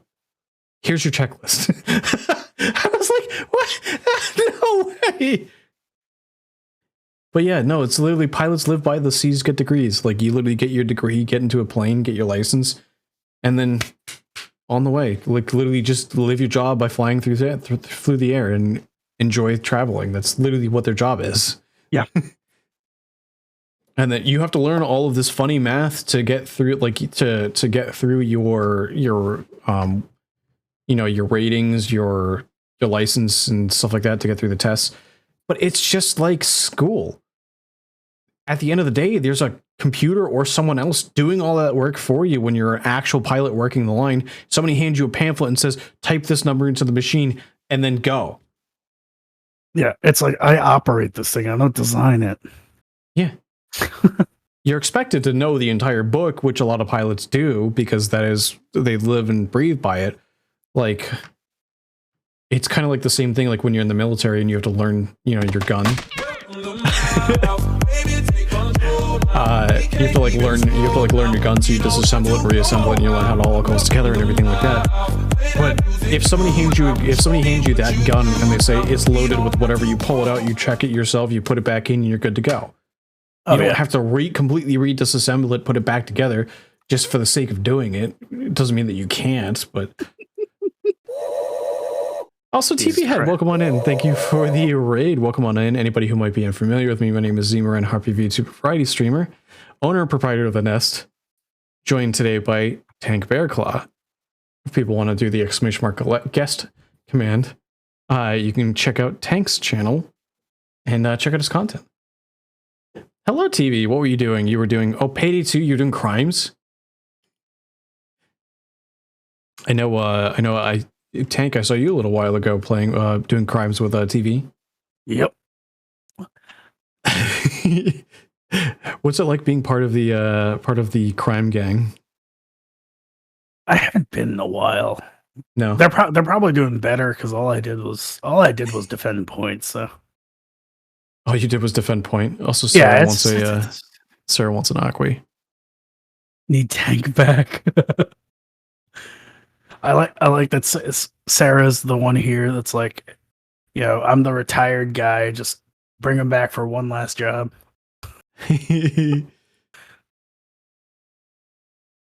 Tank's the group's guy in a chair.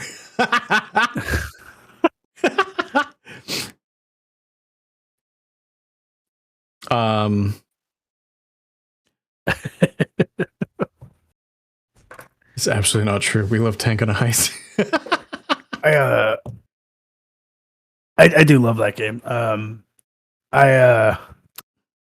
My entire build is I just played the John Wick build, the Hitman build, and it's like I'm only here to kill things. I can't move anything fast. All right, well that has its role. Anytime I get to smooch while shooting dudes, oh yeah.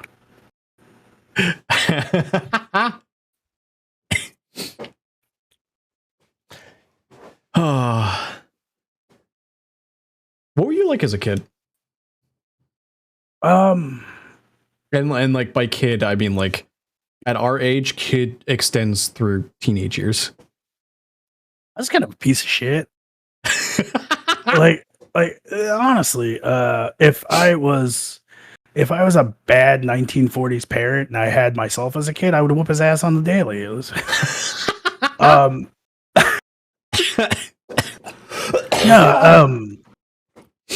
I just struggled a lot. I didn't really have like a great support system, right? That's kind of like the Jesus Christ. Z is just like, hey, guess what? We're having a rave now. Yeah. It's hard kind of growing up with really weird traditional immigrant parents, and you don't have a support system for the things that you deal with, right? So, I was just kind of a just a little shit. Yeah. I was left a lot to my own devices, which is really lucky that I didn't turn out worse, you know? Yeah, just a fucking rambunctious little shit. Well, also, the flashing lights warning in chat is because of this feature. I kind of figured. Because I could do this.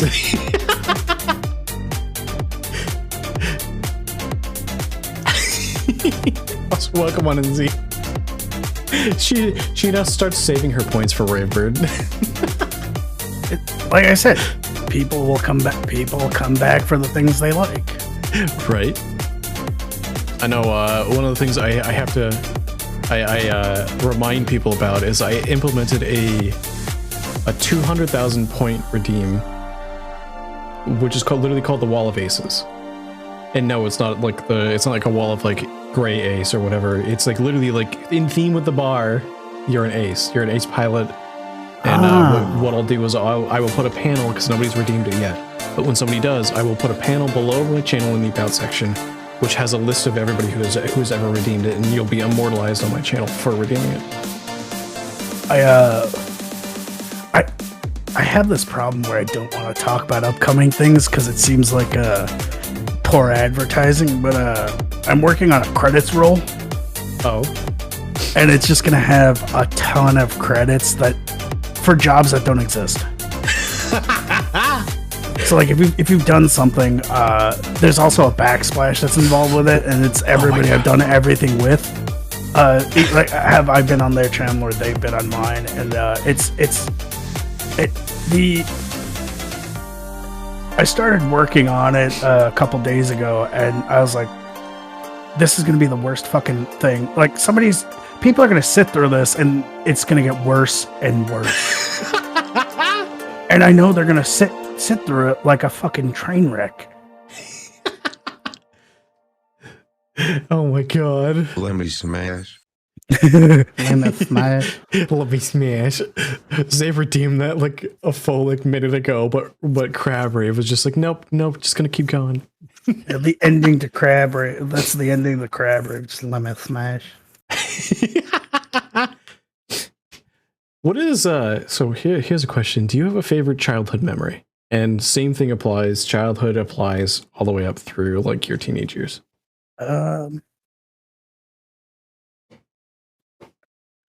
My first triple state record in New Jersey for powerlifting. Ooh. I went, it was in upstate New York. I went with my coach at the time. Nobody else went with me, and we just fucking went absolutely apeshit. Like that was actually the last time I did competition lifting. Ooh. And I was like, all right, I hit 3 records and left. Which is funny. I got the New Jersey state record in New York, but it's just where things are sanctioned. And I was like, okay, all right, I'm done. I did everything I wanted to do at 16. What do I do now? Train the guy that's going to break those records. What am I going to do? And I was just like, all right. Like that was probably my favorite childhood memory. Is that what you went on to do? Is you went on to train people to powerlift? Yeah, I did that until 20. So from like 16 to 26 is when I did that, and then life got in the way. So now I just kind of take it easy, and I still keep in touch with people, but it's one of those things where it was a very important part of life that I am just glad I got to be. I'm glad I got to experience it. That's actually really, really cool. I have a really, really funny story. It's I've told a few of these, so I've changed it. I've tried to change it up a little bit because I know a couple of people watch the same thing, so I'm not just telling the same stories. I used to in high school. I used to run track, and when I say I used to run track, I was an athlete all 3 seasons for the school year. The summer wasn't really athlete season at my school. We mostly went off and did our own thing. Occasionally people would meet up and do some stuff like at the school, but like it wasn't really endorsed. In the fall I used to run cross country. One of the reasons why my knee is absolutely dead at this point. In the winter I did indoor track for a few years. And then in the summer I did outdoor track. And for the summer, I mean, I grew up in New England, and you're kind of familiar with what winter into spring is like. Yeah. There are days where it is so foggy it might as well be what's it called? Silent Hill. Oh yeah, yeah. We had one of those days, but we still ran track, and we had an exercise on the football field where the way what would happen is you'd start off on the goal line, and the coach would yell at a number, and you'd run that many yards forward. And if the number he yelled at was more than the number of yards in front of you, you ran to the goal line and you ran back to equal the distance that he yelled at. Now, it's Silent Hill, and we're on the football field, and he's on the bleachers right next to the football field, literally running next to us. We can hear him yelling out the numbers and giggling like a fucking maniac, but we can't see him. Yeah. He's just cackling like crazy. And one of my favorite teachers in high school. And it's just one of those random ass memories for one of those random ass days after school at practice. And it still sticks with me. Granted, the next year in the summer, I decided, hey, I want to do hurdles. However, I'm short. Most people that do hurdles can step over the hurdle. Yeah. I had to jump. So fun thing about jumping, if you do hurdles for an extended period of time and you have to jump over the hurdles, you risk injury by hyperextending your Oh, ignore that. Ignore that's a hotkey. Okay.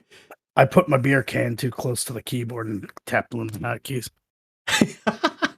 I have this little macro thing that I just enter what programs I want to open, and it opens them because I'm lazy. So like StreamFX, OBS, they're like copy pasted macros because I don't even want to type 3 letters. I just open the go down the list and say, that's awesome. But so what I was saying, you risk injury. Let's just say one day in gym, we're playing where I forget what we were doing. We're doing like flag football or something like that.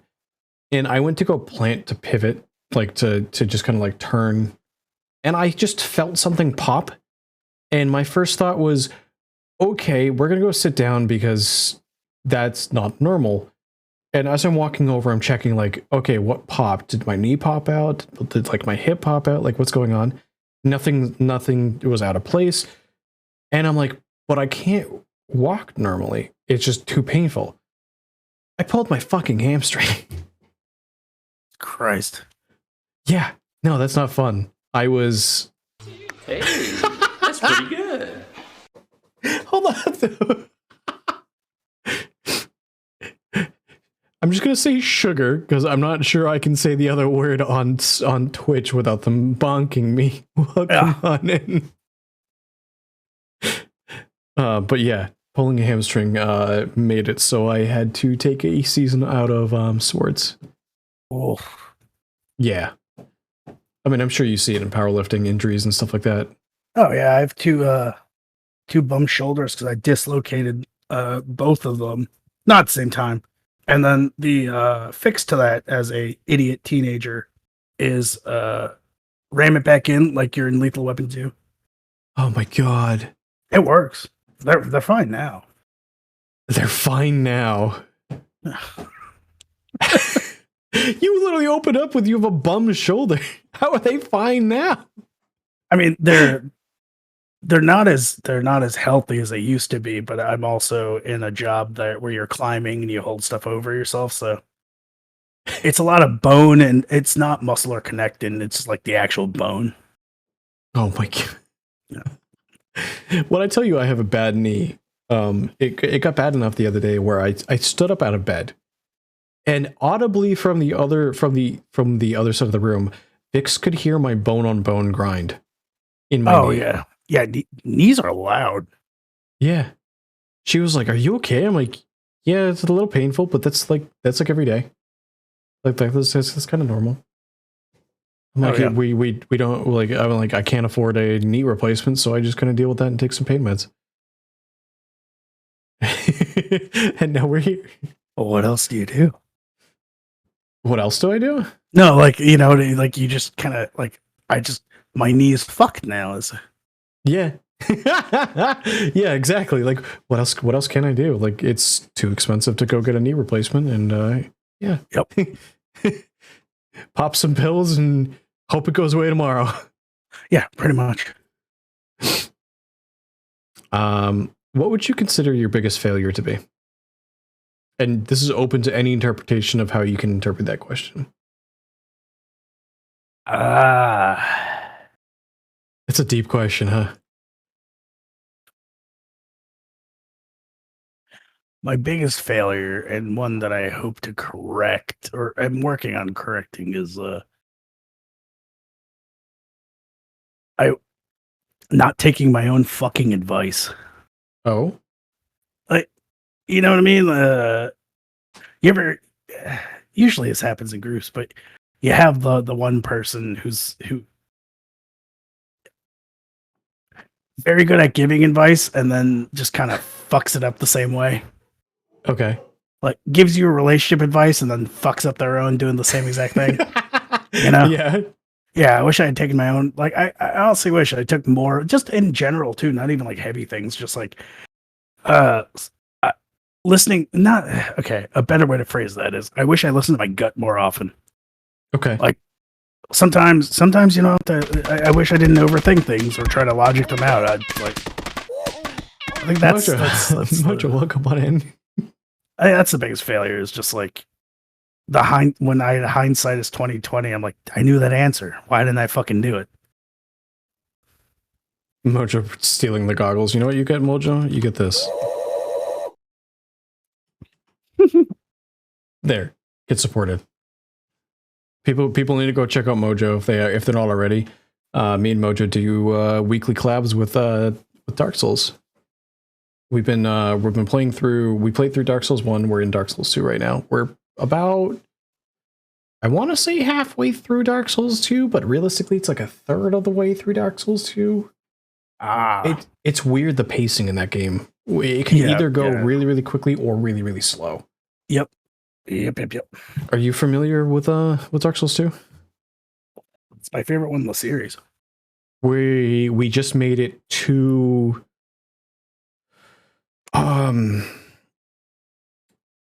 we just made it past the Skeleton Kings. Oh, so Skeleton Lords. Yeah, so you're like we're like at the cusp of where the game starts to speed up, but this next section has a lot of running around. Yeah, you're at the toe point of like you either get stuck backtracking and like kind of going in on yourself, or or you just kind of like speed through it. There's no average speed for that part. Yeah. The nice thing is, as soon as you get past that section, you're basically running around to prepare for an end game. Yeah. Then it just turns into a fun action game. Also, you harass the wizard, but I make you dance and you laugh. Z, I'm just waiting for the cooldown. You know what? Just for that, Z. There. You get that kind of shout out.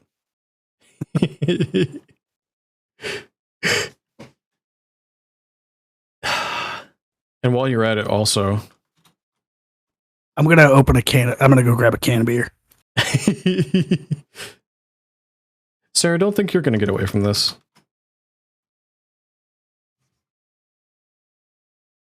You all get shoutouts.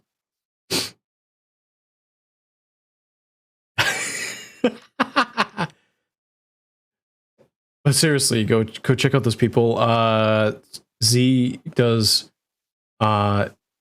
She's amazingly.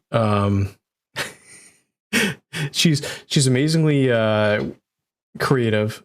Super entertaining, and she does monthly karaoke and has really really good voice.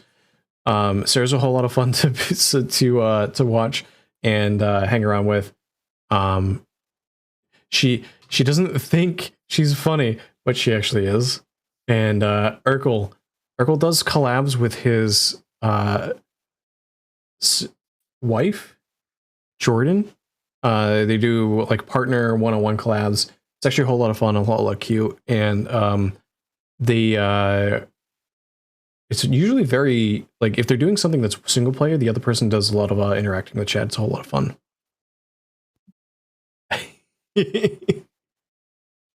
Yeah, the same way that I don't keep notifications on, I don't keep like I've got the space for a fridge and stuff, but I don't keep snacks or drinks in my room because then it's like I don't want to ever idly just sit here and like and just munch.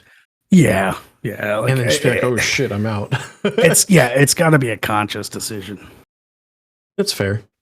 I know. Depending on how space goes, we potentially might add a mini fridge in here, but that's not because we want to have like access to it at all times. It's more of like we work from home. Yeah. And then we stream.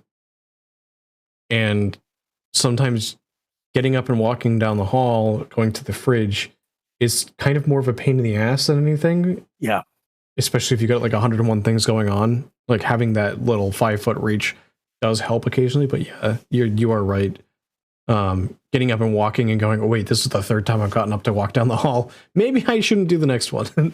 I just know that it would just be like I would go through things just kind of mindlessly, and it's like that's not how I want to live. and that's the thing too, is like I'm not big on snacking. There goes my tracking, but I don't care anymore.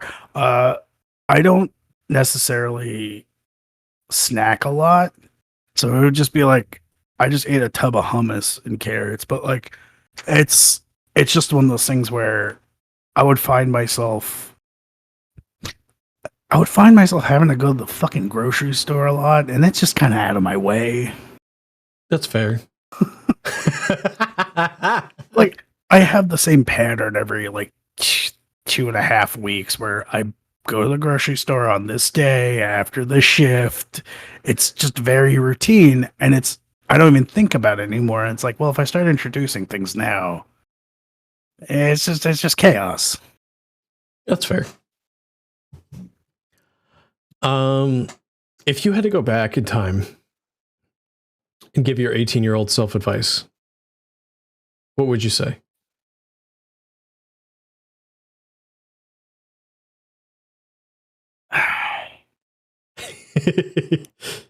Honestly, kid, go with your gut. Like had I made the choices I wanted to, everything would be different, but I'd be in a much, much better place. I honestly think that's what most people would say about their choices when they're 18. But I really mean it. Like I wish I had somebody. Oh God, this sounds like I'm masturbating here, but I wish I had somebody like myself to rely on when I was younger. Okay, somebody to tell people what not necessarily what not to do, but like a more streamlined approach to what to do. Yeah, just to be able to sorting out your choices at that age for anybody is difficult. Mm-hmm. And it's having somebody outside to help you facilitate better choices would have been nice. But yeah, the 18-year-old me could have used a little bit of a guiding hand. Just just being told like, hey, you're gonna have moments where you have a gut feeling. Trust them. Don't just try to logic it out and go, I can manage this. It's like, no, you make the choices that you're confident in. Your gut's not gonna let you wrong. You're gonna end up much better.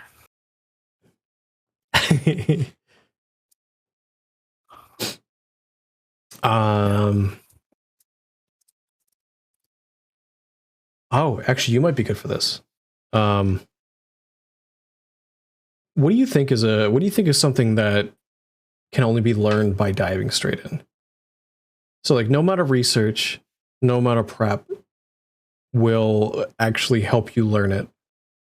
Like, you literally just have to start doing it, and then you can finally like learn a lesson, like whatever lesson. Open heart surgery.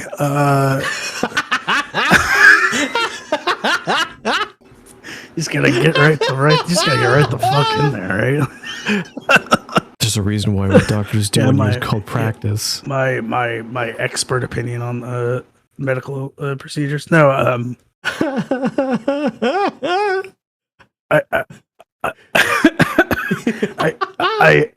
firmly I firmly believe that most things, if they are a skill, the best thing you can do is just start. You see this in the billion-dollar fucking self-help industry. That's the same shitty advice given over and over. But when I was coaching people, there would be people like, I don't know where to start. And it's like, okay, what are you doing right now? Well, I do. And it would be very basic things. Not there's no right or wrong, right? There's just a little aimless, right? Not as direct as they could be with what they're trying to do. But the most important thing to do with any skill, anything you want to learn, or just in general have, and I recognize that there are barriers. Not everyone. I can't tell you that. Hey man, I know you don't have an entire left arm, but learn how to play the bass. Like there are barriers inherent, or you might not have sort of the financial ability. But there's always a place you can start. I learned music by singing first because I couldn't afford an instrument. Then I could afford an instrument, and it wasn't the best, right? It couldn't. Thing wouldn't fucking stay in tune, but I just kept tuning it. Pain in the ass, yeah. But what are you gonna do? That is the number one thing I would tell somebody. If you just have an interest in something, like I didn't know I was gonna start painting, and then I was like, fuck it, there's a Michael's next to the Buffalo Wild Wings. I'm about to be fucking trashed with a bunch of boys. Hey, I'll be right back. I'm going to Michael's. I just bought, I didn't know what I was fucking doing. I bought, probably shitty paint and a bunch of canvas paper. I was like, are you going to paint? Like, yeah. Why? I don't know. Fuck it. It's a skill I can learn. Years later, every now and again, I pick up a paintbrush. It's just starting. You don't have to spend hours on YouTube or read, a how-to guide. There's plenty of beginner things you can just fucking start with and then see what you want to do. That's fair. And I would say that also applies to streaming and VTubing. Go ahead. I was gonna say, when you're getting started in anything nowadays, you have more information than you know. You have more information that you have access to that benefits you later on than in the beginning. Like, if you want to write, just pick up a pen and paper. It's easy. If you want to just get better at a skill, you just keep doing that skill, and you try to find the information that's incremental, because it's a marathon, not a sprint. Yes. And the same thing goes for streaming too. Oh yeah.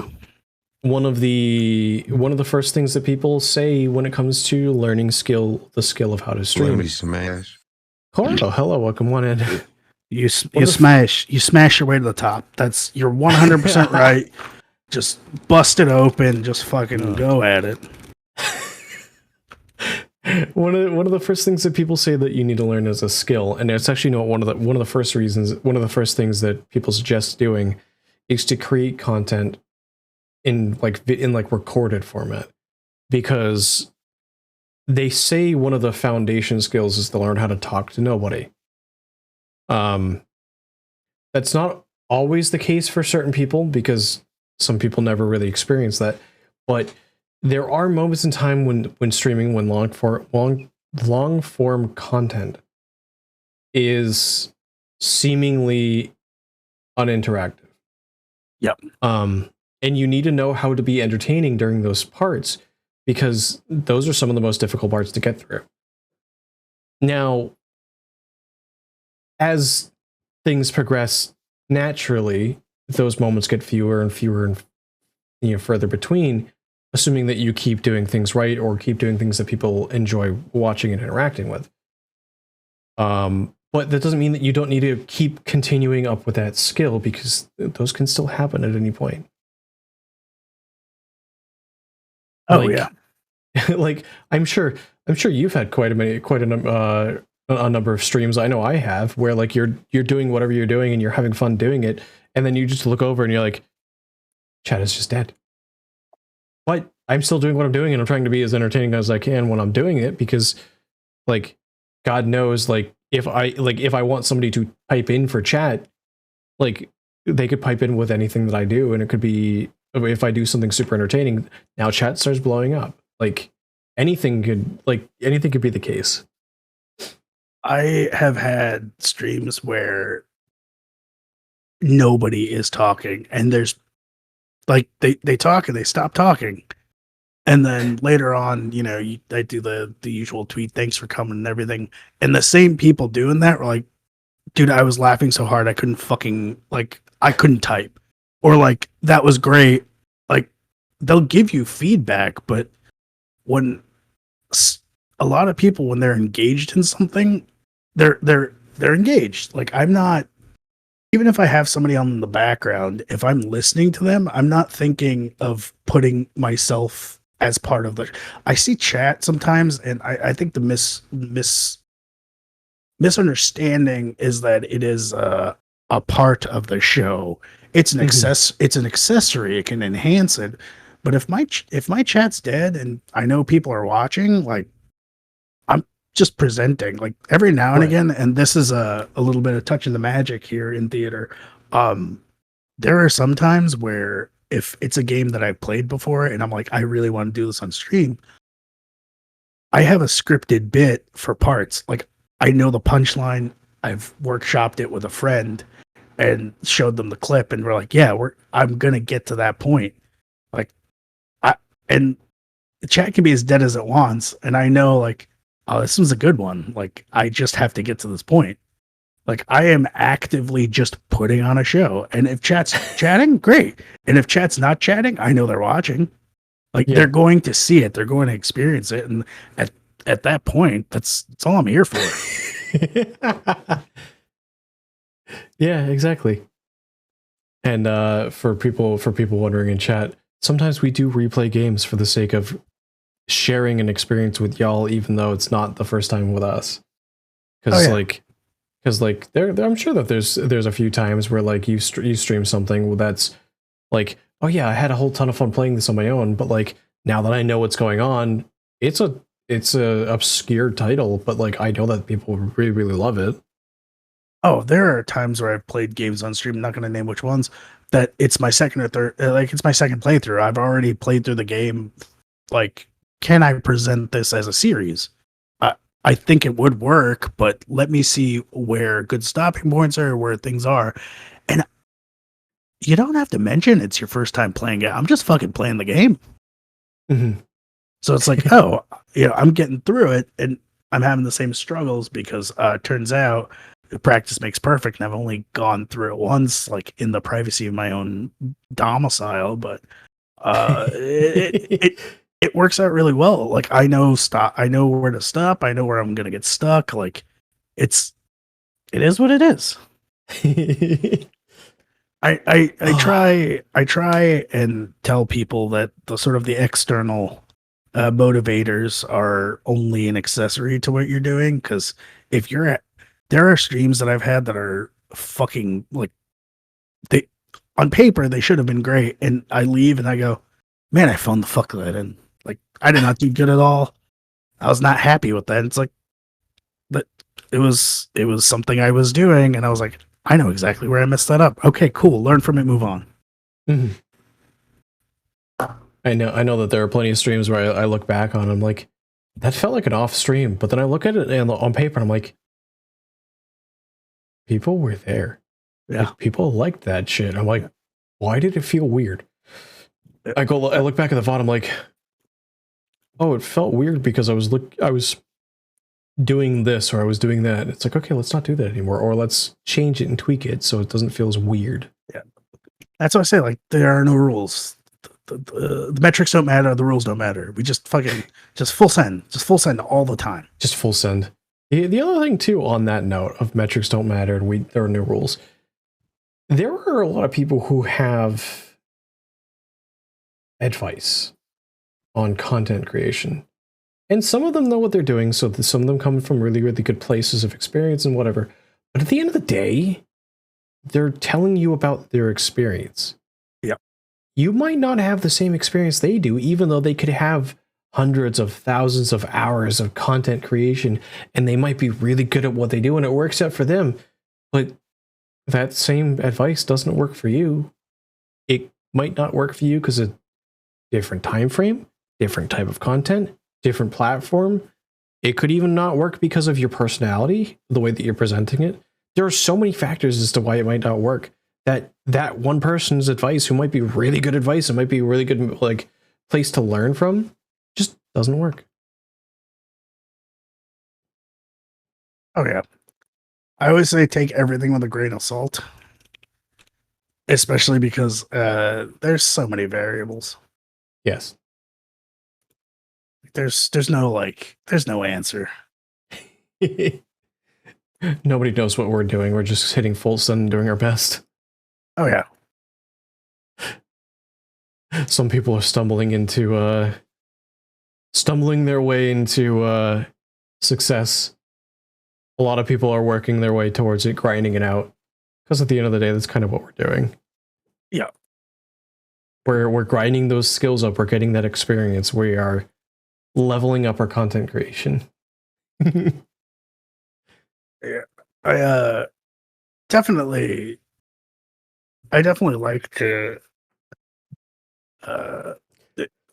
kind of look. It's the same way of like sometimes I like to read the self-help books at the library, not for any advice, but just to see like what the fuck is going. What's the new, right?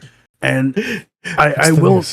What's the new self-help? What did somebody decide to actually write a book about? Yeah, I will just like not through like focusing, and it doesn't take that long. I'll like read through these are streamer tips, and it's like you can learn quite a bit from other people, but mostly I just learned what not to do. Like in my head, if it sounds a little too good to be true, or like a little overly wishful, it's like, no, it definitely is. Like we often forget the factors that get us to where we are. Like there are people that say, I got to somewhere through my own hard work, and then it's like you had a team behind you. Like that there are thanks to be given, and I definitely tell people, yeah, you have to have people who have the skills that you want to learn, and ask them for advice. It's stronger to ask for advice than struggle through it. But also you need people that tell you no more so than not. Like somebody who is willing to just look at you and go, no, that's fucking stupid, is invaluable. Yeah. I I didn't have somebody who told me no early on. However, I had somebody that I did have somebody who was like, saw what I was doing, and they're like, okay, what are you trying to do? What is your end goal? And I'm like, I want to do this kind of a setup. So like, for instance, the dynamic lighting thing. Mhm. I was like, this would be a really cool thing. I want to try to do it. And they're like, okay, I don't know how to do that, but here's how I do it. Like, I don't know how to do that specific thing. Because, so for instance, I'm gonna toggle it on. It's gonna look a little bit weird because I have a backdrop for the lighting. But like here, if you notice, my eyes and my goggles are unaffected by the dynamic light. Mhm. So what I'm actually doing, and I know that you use you use stream effects, so you'll kind of understand it. Yep. I'm actually mirroring the source, which is a nested scene of my model, layering that on top of my existing model. So what I'm streaming at is actually the mirror of my model, which is technically behind it. And then I'm applying a dynamic mask filter to that the mirror. However, that mirror also has a chroma key for green to cut out the holes where my eyes and goggles are. So the dynamic mask is only applying to where the mirror is. So my eyes and goggles, what's giving the glow, is actually the original color of my model. That makes sense. I can actually send you the Twitter link for how to set up the dynamic filter if you want. Oh, that'd be great.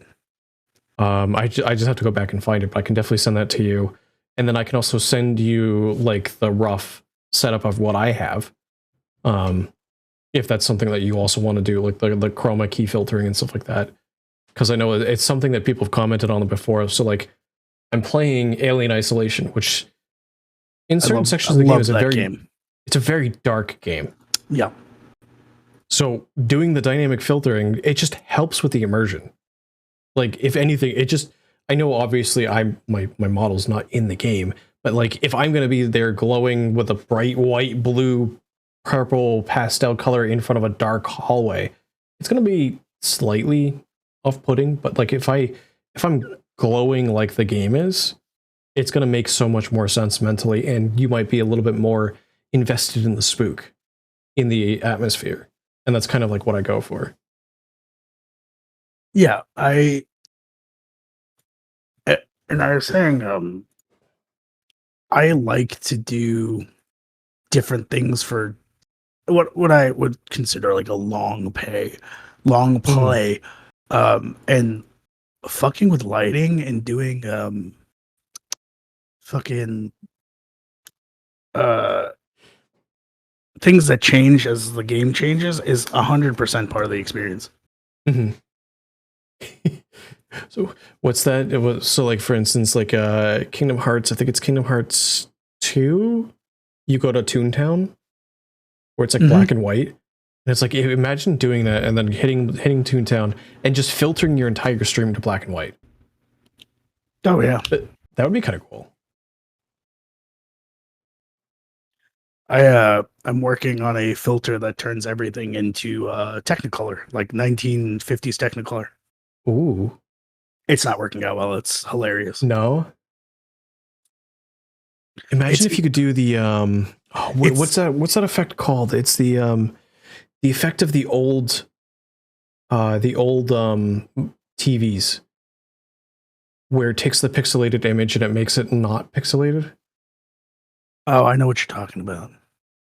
I don't remember the name for that like what that term is, but like you get a game like Shovel Knight or Zelda that used to be played on the old analog TVs, and like you plug it into the monitors now and it looks pixelated and the colors don't quite match or whatever. But then you put it on an old monitor and it looks like a regular sprite drawn, not pixelated. Yeah. Oh, I forget what that term is. Imagine if you found a filter to do that kind of a look. That'd be kind of cool. Yeah, it's entirely because just the way the fucking CRTs work. But Yeah, like trying to figure out that filter is really easy to do when you're making recorded stuff. Like if I'm playing in Premiere, it's really easy. It's copy and Mhm. paste for most things, but like doing it live, I'm getting like weird bugs, and now at this point, I'm like, how do I make that work? How do I make it look intentional? You know, that is like part of the fun is where do I go from here? You know, this doesn't work as intended. Can I have a new intention for it? Oh, somebody apparently made a shader for it. Interesting. Huh. But yeah, playing with I'm just gonna send that. I'm just gonna send that over to you sweet. for the CRT thing. Apparently, that's what people call it. It's CRT shader nowadays. Oh, neat. Yeah, I playing with a different. I don't want to say constant change, but giving a little bit extra, I think, Yeah. is good advice. But just a little bit.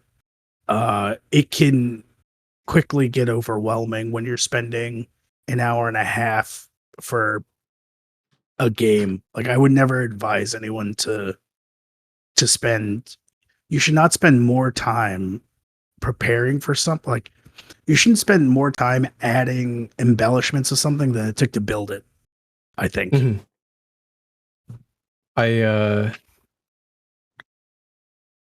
If I had to give advice on top of that, it's kind of like adding onto it. At the end of the day, have fun. Enjoy what you do. If you spend too much time sweating the small stuff and like over preparing and whatever, and adding a filter is giving you more headache, forget the filter. Have fun. Enjoy what you do. Be genuine with what you do. And chat's gonna have a good time too. Like, something messes up, okay, roll with it. Have fun. Be genuine. Chat's gonna have a good time too, and probably not even notice that something didn't work. Yeah, you're always learning. And I said this to a friend of mine who was freaking out because she was like, I think it was like a debut or something, and I just looked at her and I went, "Do you get paid to do this?" She's like, "No." I was like, "Then it's fine." Like, I'm not doing this for a paycheck, and even if I was, it's got to be a lot of money for me to stress about it like that. Like, it's like I don't stress about my job, and my job can kill me. Like, it's fine. Like, anything is a learning experience. So one of the things that I noticed that people stress out a lot when it comes to, like, for instance, debuts. Oh yeah. I notice, first off, the word debut has a lot of weight to it. Which I understand, because VTubers in general have really, really interesting debuts. It's a big community ordeal. People support it. It's a pretty big thing because it's exciting, because somebody's news coming into the world of content creation. But with that, people also have kind of weird expectations for VTuber debuts, because it's like, oh yeah, I gotta get slides ready, I gotta do my lore, I gotta do this, I gotta do that. I'm like, and it's just like, what you're doing is you're looking at what somebody else did and imitating it. It kind of comes back to advice that I heard from a very large content creator, which, again, take kind of with a grain of salt, because he means it a very positive way instead of the way it can be taken, which is very negative. And it's stay in your own lane, mind yourself. Because if you're going to worry about what somebody else is doing, you're not doing the best that you can to your ability. You're distracting yourself and worrying about something that somebody else is doing. When people show up for you, they don't show up because you're imitating someone else. Oh yeah. Yeah. It's funny too, because it's like, you're all in the same framework. Like that's the framework doesn't change. You're doing. It's the same genre. It's the same genre of music. However, genres have details. And the devil is in fact in the details. Like I would I would tell anybody in chat who is streaming and maybe looking to like, I got to do something different. Wait, did you start somewhere different? Like, where did you start from, and where do you want to be? Because if I'm, if I live in New York and I need to go to Chicago, I can't start on an eastbound road. That's not going to get me there.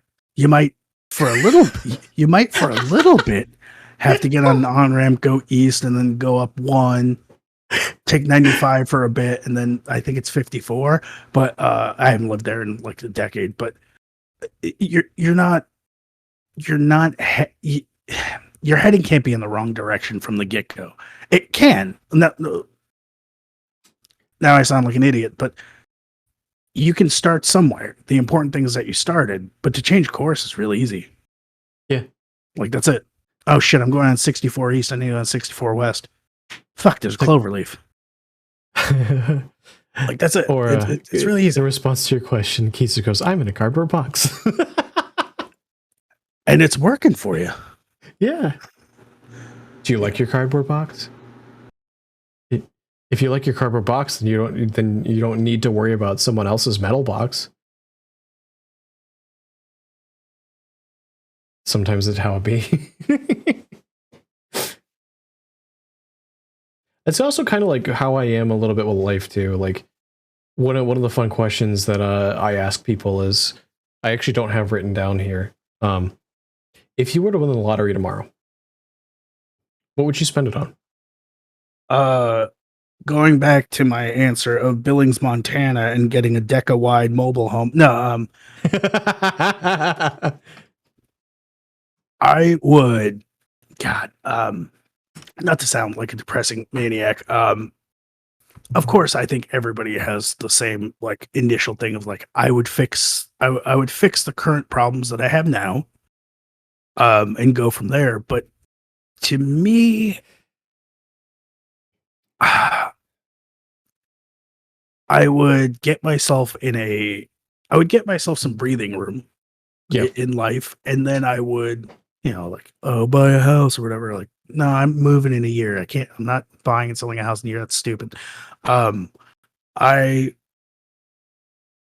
would take the experiences that amount of money can afford me. I talked to a friend recently and she's like, she's doing well for herself. And she goes, I don't really spend a lot of money. And I went, well, that's a good thing. But also, she was debating whether or not she should go to an event or something like that. And I told her, she's younger than me. If I was in your shoes back then, I would have invested more in experiences. Once you're in a good place, the only thing money can do for you, what are you going to buy more things? Congratulations. But experiences, I would take guitar lessons from my favorite guitar player. I would just be like, here's $100,000. Let's fucking jam. Like, I would go for experiences. I have never had formal teaching in X. Well, now I can just take a class. I want to learn how to do this. I would buy the opportunity to go experience things. I want to do volcano tours in Iceland. It's in a helicopter. It sounds cool as fuck.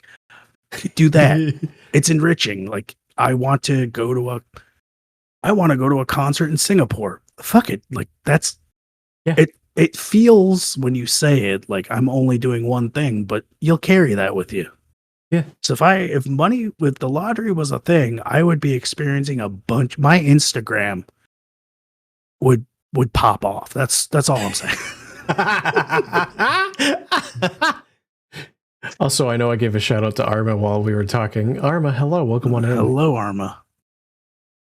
Definitely go check out our Aussie boy, because if you do, he'll shake the keys for you. It's a whole lot of fun.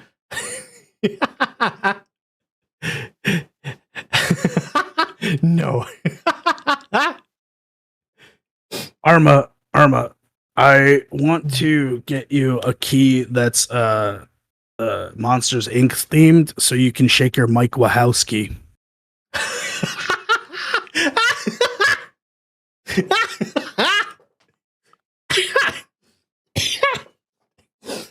Oh my god! Oh no! Carlos is back on this for one message. One of the things that was always told to me when starting on this journey, whether it be for fun or the idea of a paycheck, was just do. Just do what you want within TOS reasons and whatever types of streams you want to do. And then Cora says, what would they do if they won the lottery? I'll purchase a new house and live like I do now. I don't even know if purchasing a house, I mean, yeah, there's status that comes with a house, but it's another thing. And I know that it can get more value and whatnot, but at the end of the day, it's another thing. Granted, it's security. It's something that you own as opposed to like if you rent. Like, you don't need a house. You're just falling apart. So, yeah, well, I mean, that's fair. Armis, I don't even know how to process it. Love and hate it in equal parts.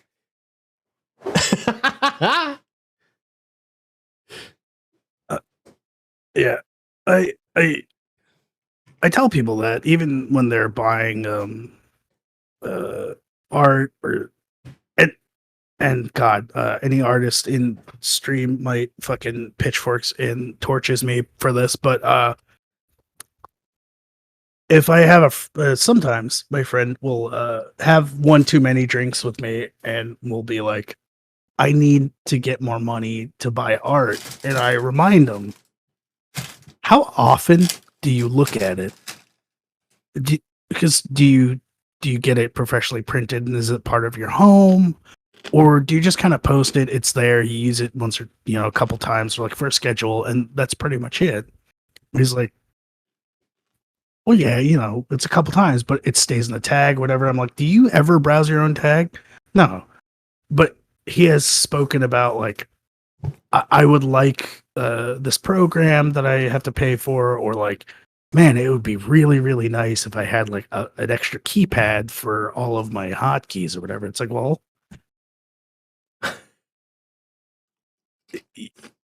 focus on what you want to do. If the point is that you are putting on a stream, and do the things that you stream better. Everything else is just advertising money. Mm-hmm. One of the weirdest things that makes sense, and I will preface this by saying this works in the American economy. I don't know how the same would translate into another country's economy. So I have a buddy of mine who's a contract worker, and he's also self-employed, so he does kind of both at the same time. Mm-hmm. And at the end of the day, when you're a contract worker and self-employed, normally you owe a lot in taxes. Mm-hmm. So what him and his wife do, I'm not going to say names because if things were mentioned, then he could be facing it could potentially get him in trouble with the wrong people. But what he does is he goes out weekly, and he goes out and gets gift cards to, like, let's say Starbucks or like McDonald's or whatever. Oh yeah.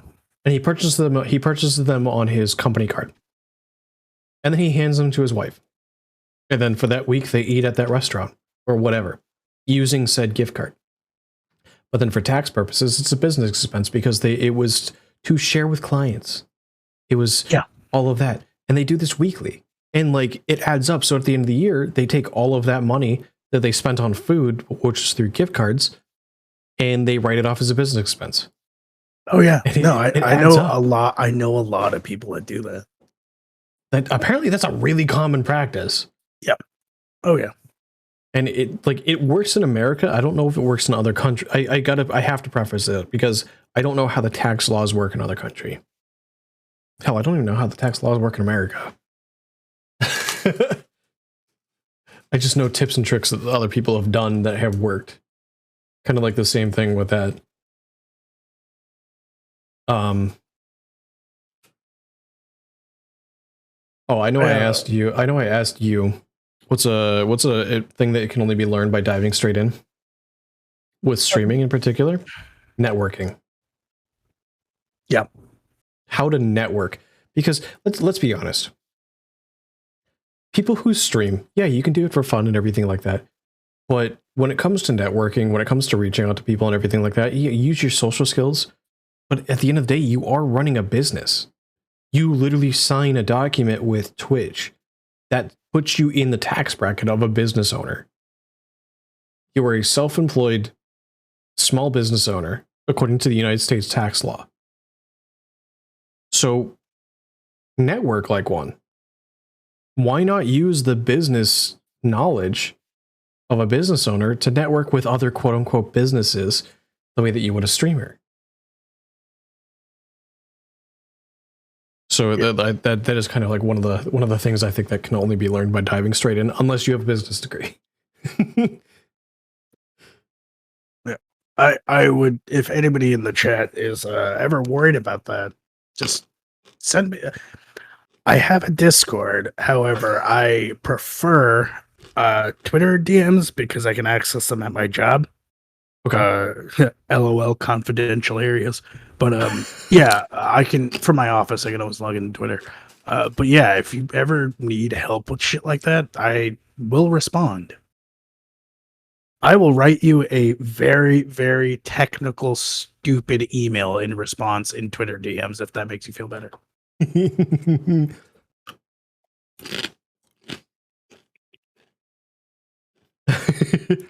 If it's one thing I've learned from all the years of bullshit working that I've done, how to write professionally. Oh yeah. And I tell you, you don't have to be smart to write professionally. No. At all. In fact, actually 9 times out of 10, you're dumbing down what you're saying and just taking the vulgarity out of it. I kid you not. Like, be blunt, be to the point, and be a little bit formal. Don't add in flowery language. Say whatever you want to say. Businesses don't care. They don't have the time for it. It's one of those things where like, oh, this happened recently, but a friend of mine was like, hey, your buddy's open for commissions, but they had tweeted that they're having like a hard time in life. I would feel really bad. I was like, no, they do this for a living. Pay them. like you're giving them money. Like, it's fine. Yeah. Like, I'm not, that's the thing, right? Like, it feels like an imposition, but at the end of the day, I'm like, no, I'm giving you money. Like, it's not a one-sided thing. And being blunt is fine. It's, in fact, it's more respectful than, hey, how was your day? Like, I've never spoken to you, but shitty. Like, I'm not, what the fuck do you want from me? Like, just like to Tank's point, though, it's not a one-sided thing. Be blunt with it. Be upfront with your question. If it's a question, so like for instance, in my case, I see you on Twitter. You have commissions open. I just want to make sure that they're still open and you're taking on more. In that case, that's a question. I like to open them up with that because if they are full, I don't want to waste their time with the whole email type message. But if they are open, then I proceed. But they still have what I'm looking for in the original email, because to Tank's point about it being a two-way street of like, oh, I don't want to impose because they're going through a hard time and they need to open up commissions. They have the right to say no. And if it really is imposing, they will say no. Like, they don't have to take on your commission. Yeah. So you're not actually imposing. Yeah. In fact, if anything, you're giving them what they asked for, which is they're looking to take on commissions. So you reach out to them and giving them money for their craft. Yep. That's. I don't know how else to put that. It seems weird saying it out loud, but.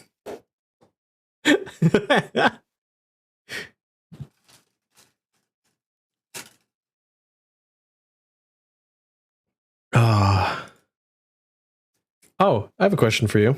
Mm-hmm. This will be interesting because you said you've done some art, some music. We all have those days where you get creative block. And I say creative block in terms of like, the way that an artist gets like artist block or a writer gets writer's block. Creative block is just applying to pretty much anything. What are methods that you use and have found effective for yourself to get yourself through a creative block?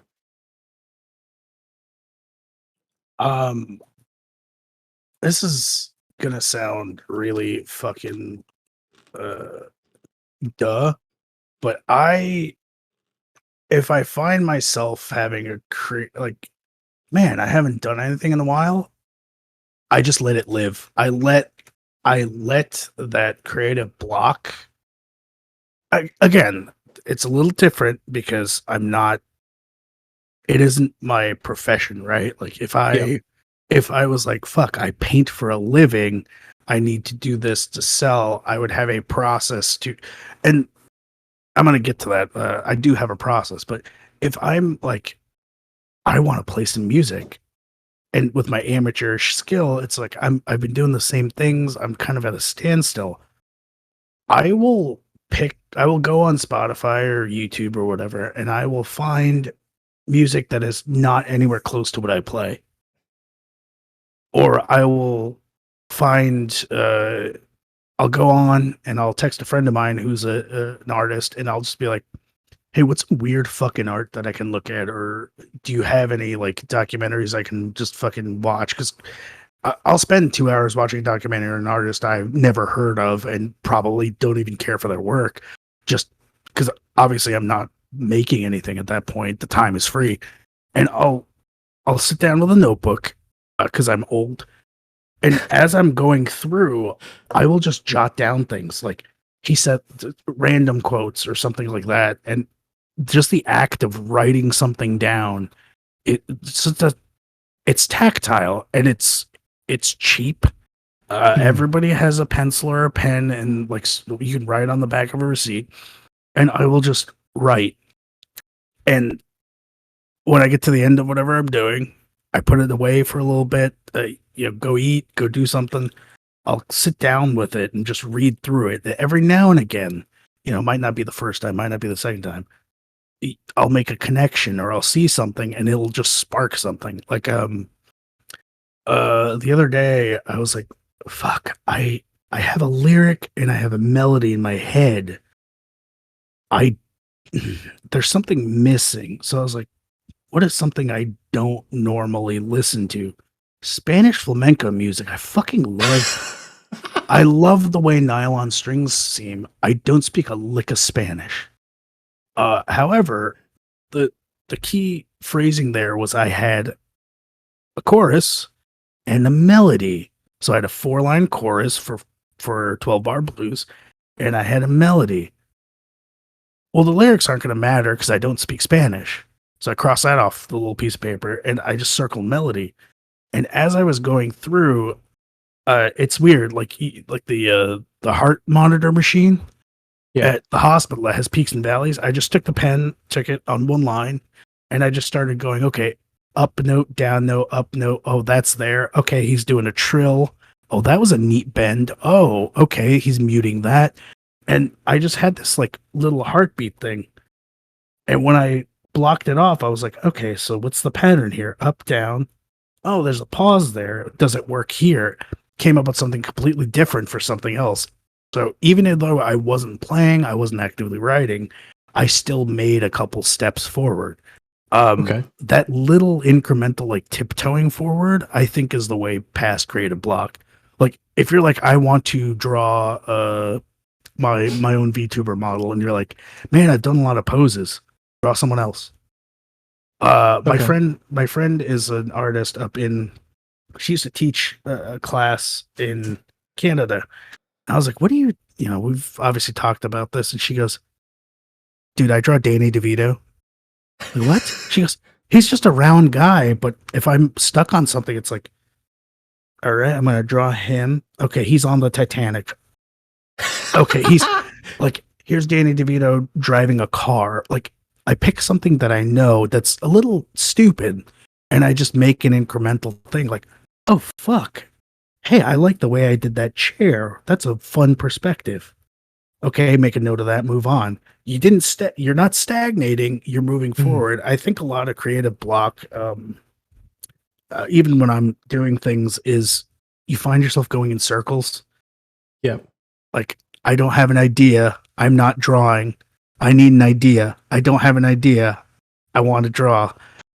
And you just go back and forth. But it's like, fucking go to Wikipedia, hit random article. Use that picture as a reference. The 3 steps away from Kevin Bacon.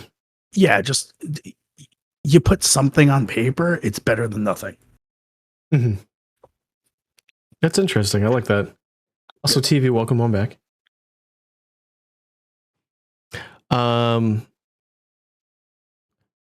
What excites you? Like, what gets you motivated? Oh man, I am sorry. It's been a long interview, and I've just been jacking myself off this entire time. So it makes sense. But I always feel masturbatory when I like talk about like things that I do, because it's taken years to get to the point, and I am a little proud of it. Like, these are lessons that I've had to teach myself. But it took me a very long time to not be motivated by external things. Okay. I have, or well, not up right now because I just moved back into this room, but I have a little like cork board, and it's called a vision board, right? And I will put things on it, and some people will be like, it's things you want, like, and I don't think things is a good idea, because if I put a fucking and again, if I could go back in time, I would buy that 64 Mustang with the rebuilt engine transmission, but I didn't. You know, things things like that, right? Like, they put like a car or something. An example would be like, if you want to get out of debt, you take your last like credit card statement, you pin it up there, and you highlight the amount. And like, for me, it's like, I think it's like a picture of Arnold Schwarzenegger on there right now, because I'm back at the gym a little full time. I have that. I have a picture of my favorite band and my favorite album from them, because I'm like, I want to do music, and there you go. I want to be better at the art that I'm doing. I actually have one of my old paintings that just hangs up on there. Like, I was like, that was an afternoon that I had a great afternoon. I have just a bunch of things on there, and every morning I actually have a weird fucked up sleeping setup, but every morning when I wake up, the first thing that I see, even without my glasses, is just this board. Huh. And it's just there. So I can't not be reminded, like, these are things that I'm working on. And all I have to do is every day, I just have to make one little step towards any of those, and it's a win. Okay. So it's a lot of internal. I am motivated solely by spite and internal strife. If I were to talk to a psychiatrist, they would say a massive inferiority complex. I'm kidding. Yeah, I just have like I do things. My one rule is I do things that I love. And everything on there are things that I enjoy, that are enriching, stuff like that. So I never feel like I never feel like it's a chore, but there is a lot of spite in there. So like there is just a lot of, man, fuck it. Like, I'm doing it because I fucking can. Eat my whole asshole. I can. So here's a strange question. Do you think that powerlifting and becoming a coach has actually helped teach you how to motivate yourself to look at it internally for motivation? Towards the end of my tenure, yes. A lot of it, as I started, I say, quote unquote, full-time coaching when I was like 19. I was still sort of learning the ropes for the rest of the 3 years. And like, it's a transition between high school and college. It gets a little wonky there. Yeah. A lot of it was, I started when I was 14. I was kind of directionless. Okay. So a lot of the first part was I was giving I was able to give back to a community that I needed for direction. Because you see the same directionless kids. Like, I was that kid. Like, Yeah. I don't want you to. I was that kid, and I'm doing fine. I don't want you to get lost in the shuffle here. But as I got older, you worked with older, more experienced people. You shoot the shit and whatever.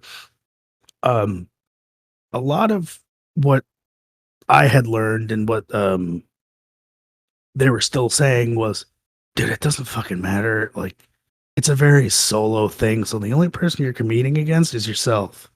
Mhm. Like, if you go to a show and you fuck it up, like, you lost to yourself.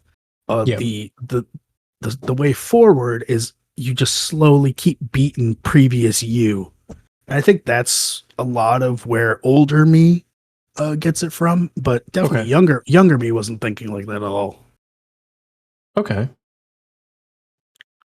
I think that's very good advice.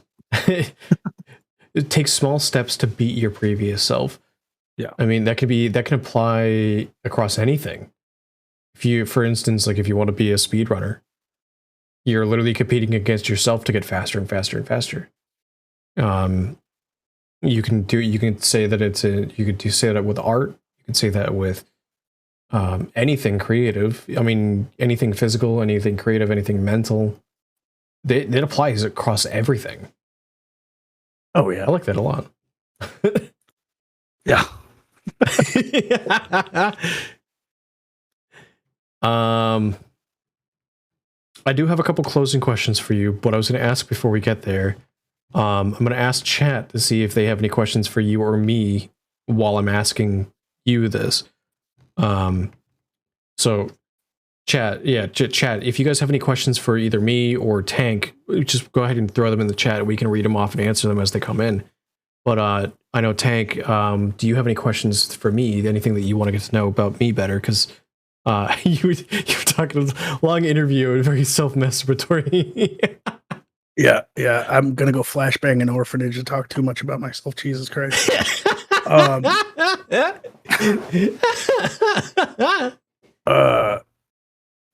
would throw that back at you. Like, what? You can do anything. What keeps you motivated to keep doing this? I know you said getting to know people is one thing, but there's a very technical aspect that is, and a lot of it is not.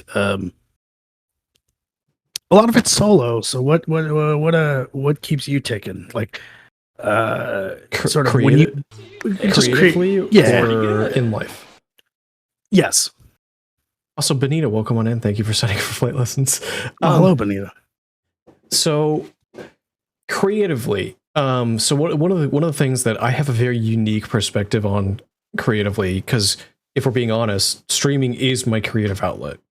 To the point where, so I'm a weird mix. This is going to come back to one of the questions I asked you, where I said, do you think that you're introverted or extroverted? I fall on the extroverted side of that. I work from home. I spend a lot of time on the computer. I work from home and everything like that. Streaming is an outlet where I get to be social with an audience while doing something I enjoy, like gaming or whatnot. And I'm going to be honest, the interview thing is something I didn't even come up with when I first started streaming. It was actually something that somebody suggested when I started hanging out with like my community. Because the way that I would hang out in VCs and stuff like that, I would ask just random questions and while just shooting the shit, talking about memories and yada, yada, yada. And somebody brought up the fact that I have a very, in a positive way, a very disarming way that I talk to people. Like, when I say disarming, I don't mean like I'm trying to take advantage of like a weakness or a vulnerability, but like I will talk to you in a way that that people find comforting enough where they feel okay talking about their past, talking about their story, where they came from, without feeling like somebody's going to take advantage of them. Because one of the things I genuinely enjoy learning about people. TV says my voice is nice. But in terms of like what keeps me motivated, So I have a very Let me smash. interesting thing where it's my creative outlet, and I phrase that very specifically because work sucks, life sucks, things are shitty. It's my creative outlet. This is my way to unmentally block myself. So I don't really hit that creative block with streaming. I mean, I've hit it with a couple other things when it like a same mental block, but not really a creative block. And I find that streaming is my way of getting out. So, going out, spending time, hitting the go live button, hanging out with people, it's very much like my way of breaking through that mental barrier. It's my way of relaxing. It's my way of hanging out with people, which is really funny because if you had asked me back in college or back in high school, I was more introverted with the way that I looked at things. And I think a lot of my experience plus learning about streaming and whatnot has changed a lot of that, of how I view myself on that side of the spectrum. I really like hanging out with people. I really like getting to know people, and yeah.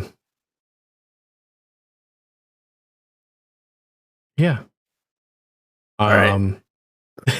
Yeah. I do have another question. Okay. Some people might know this from a legendary interviewer. If heaven exists, what would you like God to say to you when you arrive at the pearly gates? Oh, this shithead. No, I mean, okay. If I'm gonna get the chance to ask questions, I'm gonna James Lipton immediately. Okay. Okay. Right. First off, if I arrive at a pearly gates and God is there, I'm gonna be like, oh fuck, they were right. I'm not quite atheist. I fall more on the line of agnostic. But in terms of like what I would like him to say is something that gratifies my belief, which is no religion is 100% correct. Interestingly enough, like just the understanding of just like, no, you were closer by believing that nobody was 100% correct, because that's kind of where I fall in the spectrum. So you'd want him to answer the question of faith? Yes. Or yeah. Okay. Because without getting too deep into it, the simple answer is I don't believe that any one religion or belief, including science, is 100% correct, because built in the belief of science is the ability to self-correct itself. Oh yeah. That was probably a deeper answer than you were expecting, but oh yeah, no, I've done the James Lipton questionnaire many a time. Oh.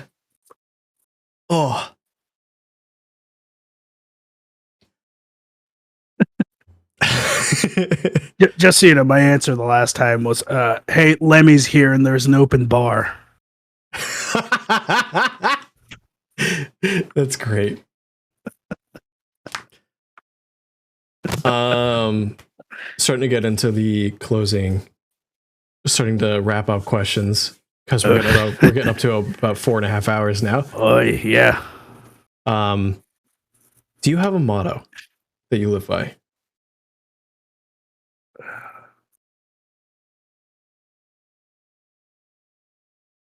Maybe I don't say it often to myself, but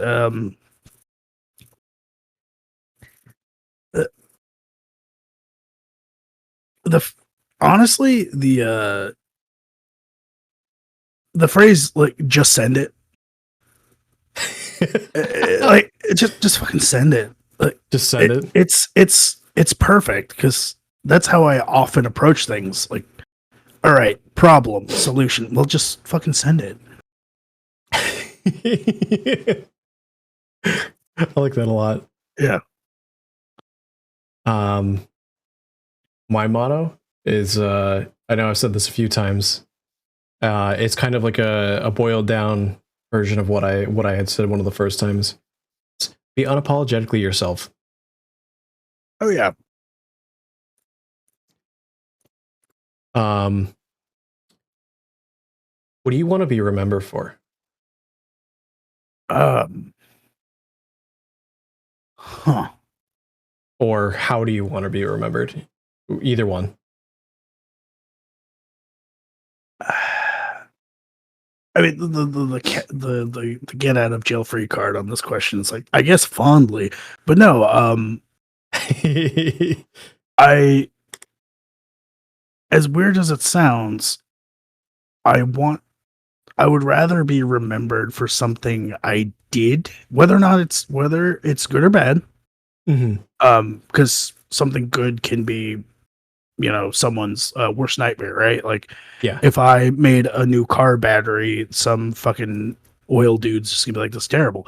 But I want to be remembered for leaving the people that will remember me when I'm fucking ash and bone. The thought that I want them to have is, he left things better than how he found them. I like that. I like that a lot. I know my answer to my own question is I want to be remembered for helping to set up a place for people. A place where people can feel comfortable regardless of what's going on, regardless of what they're dealing with, where they feel like they can come be themselves. They kind of get away from anything without anyone, putting them back through some of the harshness they might be going through.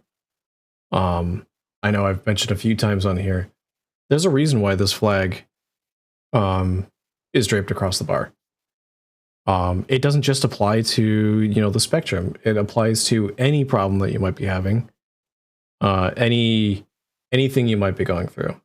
The nest is a place where you can come to get away from it and be honest with yourself and respect honest with yourself and people around you, and respect anybody and those around you as well. You open the bar from Cheers. Like the entire time in my head, I'm going, "Where everybody does your name." It's funny because, like, okay, let's be honest. Like, so when I first started, I had an idea of like, I honestly had no idea where I wanted to go with streaming. Like, I literally just sent it. Like, I was like, okay, here's what I need to start. I got this. We're just going to go. We're going to figure it out as we go. Because when I start, I have no idea where the fuck I want to go. And we're going to figure it out as we go because things change. I change. My content changes. Well, I hit a certain point where I'm like, okay, I have an idea of where I want to go now. How do I get there? What tools do I need to get there? And I approached it that way. Like, okay, now I have an idea, direction of where I want to go. Now let's add some creativity into it. And I'm thinking, I'm like, okay, I want this place. I want a place where people can come. I want a place where I can do collabs. I want a place where I can, do this kind of stuff. I now know I want to do interviews. I now know I want a place where people can come and hang out. And it's not going to be weird because it's not going to be my bedroom. Or it's not going to be like a weird thing. And a couple ideas came up. I'm not going to lie. One of the ideas that I had, because I was actually talking to somebody at this point for a commission for the person I got the bar from. One of the ideas they came up with was a plane hanger. And I'm thinking, like, that'd be a really cool idea and very thematic. However, when it comes down to doing interviews, it's a little bit, I don't want to say awkward, but misplaced. Yeah, dodge the puddle of hydraulic fluid. Just take us. If only you knew how that actually works with planes. Hydraulics are designed to leak. Okay, that's what I've learned. Yes, in the service, they're just designed to leak. What do you mean they're sealed? That's bullshit. Seals fail all the time. Yeah, they're designed to. But yeah, the more I thought about it, and the more I was talking with them, the bar seemed more and more of a perfect place. Especially since you have I want to say the relatively new movies, but the original one is kind of a classic, depending on how old you are. Top Gun. Oh yeah. Like the bar is like the ever-present scene in both Top Guns. It's the meeting place. It's where people go. It's where stories are told. And there's a reason why I ask if you could share a conversation over a drink with people. Everything is thematic. Everything is like I don't have to explain a bar scene to somebody. You see a bar scene, you're like, oh yeah, it's a bar scene. Like I understand it. Like yeah. It also just ties into my real life story. Like I have my pilot's license. Granted, I don't have anything beyond just the basic version of it. But I do have my pilot's license and I have the knowledge that comes with all of that. And if I really wanted to, I could spend the time and money to progress. But I mean, that'd be a career choice that's very costly, but yes. Yeah, it is. I don't think I have to tell you that it would be close to 20-ish grand from the point I'm at to the point where I could actually earn money from flying. Oh yeah, easy. And that's assuming the market doesn't even change for the worse. Oh. But yeah. So yeah, that's that. The only thing I am missing is the sign from the new Top Gun, which is where disrespect the bartender and you pay for a round of drinks for everybody. That'd be a good one.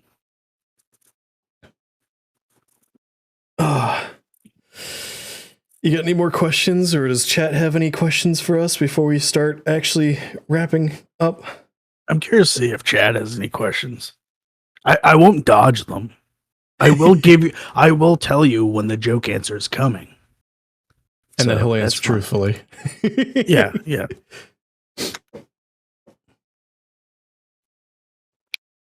I know Mika asked earlier what your favorite plane was. Was that a joke answer? No. The shitbox that is the Enola Gay was amazing. It shouldn't have worked, and it did.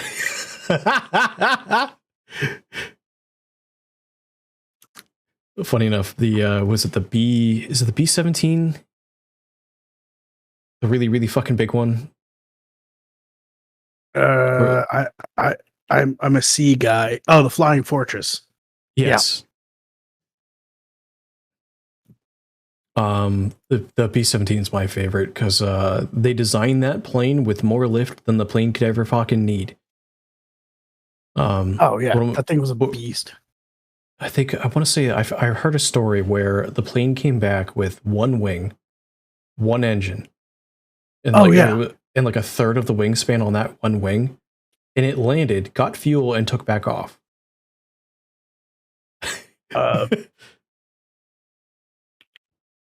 Sarah wants to know what your favorite shirt you own is. I'm gonna plug.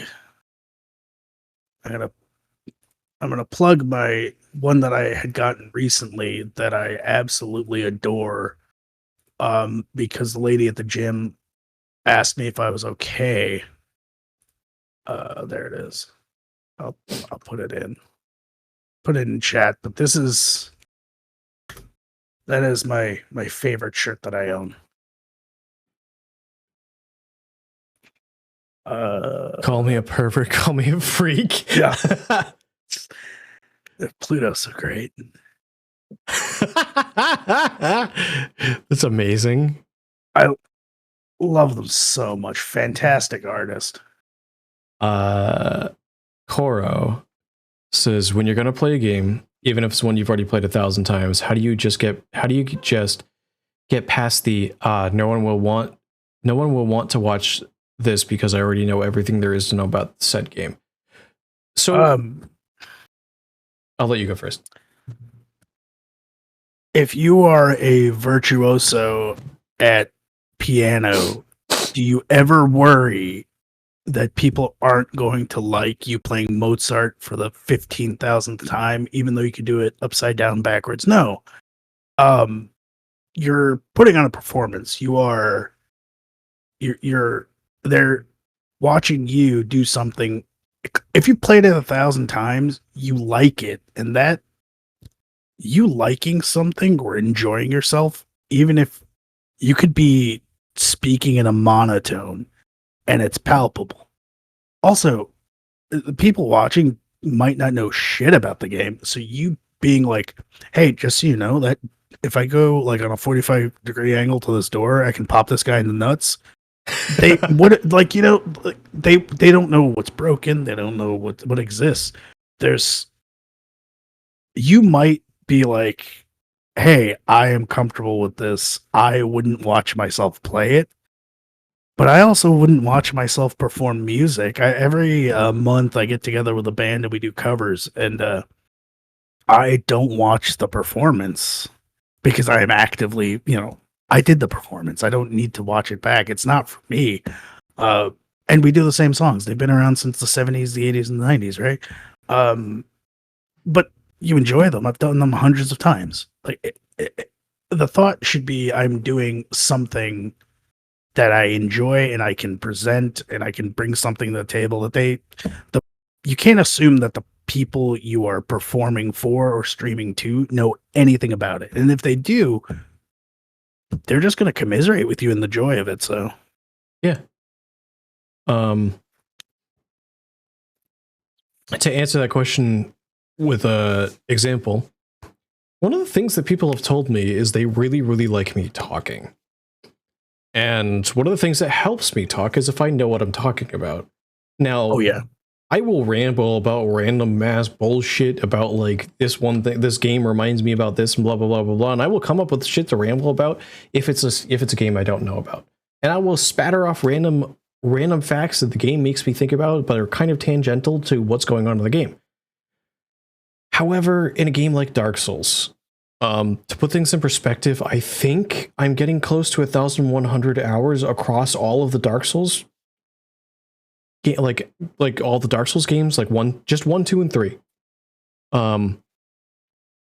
Which means that like that what it comes down to is I know a lot of the lore. I know a lot of the mechanics. I don't need to I don't need somebody to explain to me how to do something that's a tutorial. Like I just know how to do it. I can tell parry timing, I can tell different things. However, when I'm streaming, what the things that people enjoy after a certain point is like they'll enjoy seeing me play the game, but I'm also adding to it my knowledge of said game. So like I can tell you that one of the bosses from Dark Souls 1, Artorias, is one of my favorite characters in the game. The reason why he's an enemy in the game is because he's gotten corrupted by the Abyss, because he gave up his ring to protect Sif, his dog, from the Abyss, because he couldn't protect the dog from getting corrupted. It's also why his arm is broken, because his shield got ripped off. Yep. He's also left-handed. Mm-hmm. I think in Dark Souls 1 he's the only left-handed enemy. I want to say that's true. TV asked me if you're opening a food truck tomorrow, serves your favorite thing. What is it serving? Not grilled cheese. Different kinds of grilled fucking cheese. All right. Oh shit, that's fucking the goddamn grilled cheese market in restaurants is bullshit. It is. Like, dude, I want Gruyere and apple. I want pulled pork and cheddar. I want a goddamn grilled cheese. Like, when I say, like, a patty melt, fuck it. We're going to do a smash burger with, like, 5 goddamn cheeses on it. Fucking. Fucking give me the pulled pork grilled cheese with fucking... Was it, with, like, 5 different grilled cheeses on it? Yeah, clog my fucking arteries. I don't care if you don't remember the name of the food truck. Your arteries are going to remember it, okay? Yeah, that's why you're going to come back. Okay, but like real talk though, hold up though. My answer for that is a mac and cheese food truck. Yeah, because like, there's somebody that I've started seeing on TikTok that literally runs a food truck. I couldn't tell you what the name of the food truck is. However, it's very iconic whenever this guy shows up, because he makes mac and cheese from like 8 different kinds of mac and cheese, and he's got variations based on what he puts in it. You ever been to a fancy pub? They charge you $14 for goddamn mac and cheese and don't even have the balls to bake it. Like, all right. I want to see the guy in the vat of mac and cheese having to stir the oil back in. I'm not there for my health. I'm there for my pleasure. Yeah. I want to go to a food truck and at the end be out of breath and need a cigarette because it just fucked my whole body. That is why I'm at a food truck. Or what's another good one? If you order a salad at a food truck, gulag.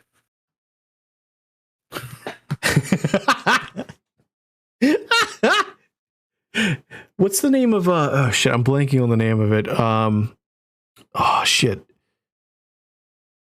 The guys that serve the meat that's on the pole that spins around with the heater. Oh, shawarma. Shawarma, yes. Yeah. Fucking shawarma would be amazing too.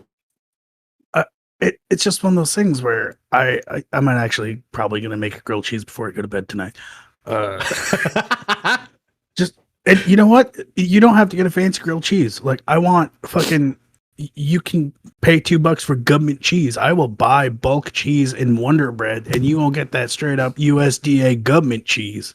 Because sometimes that's what you want. I had a friend. I still have a friend.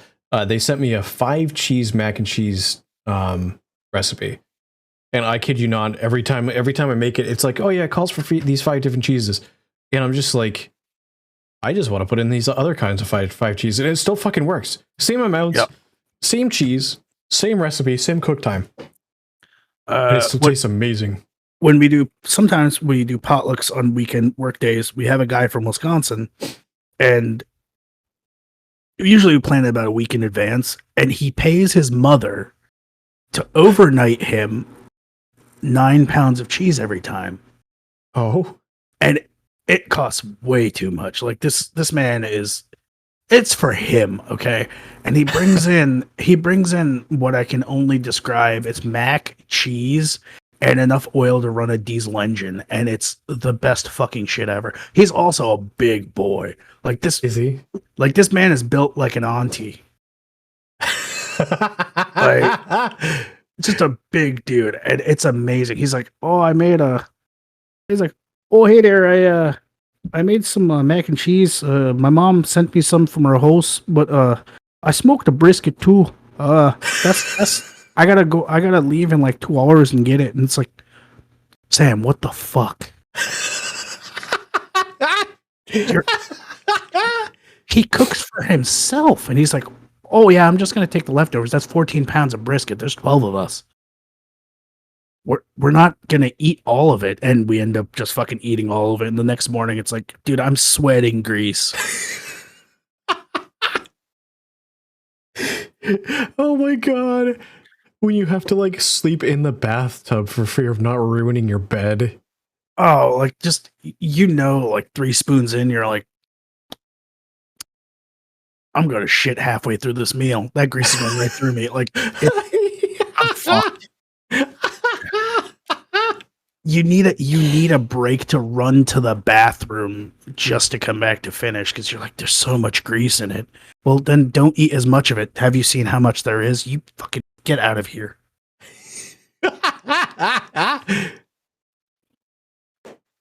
Oh my god.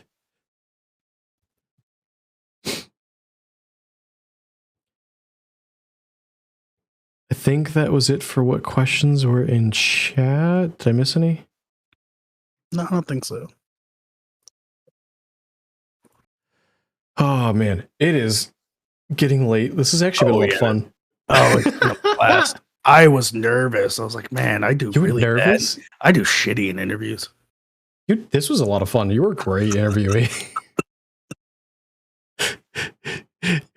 He says I was nervous as I'm sitting here just like, man, he is like really calm. Like man, wow. I like almost like honestly, like, it's going back to I've been doing like live shows and shit, and it's just reps. Like you just get into it.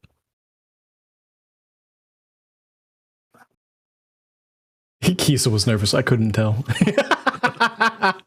So for those people who didn't get to see it, we're gonna give Kisa a shout out because Kisa came by the nest.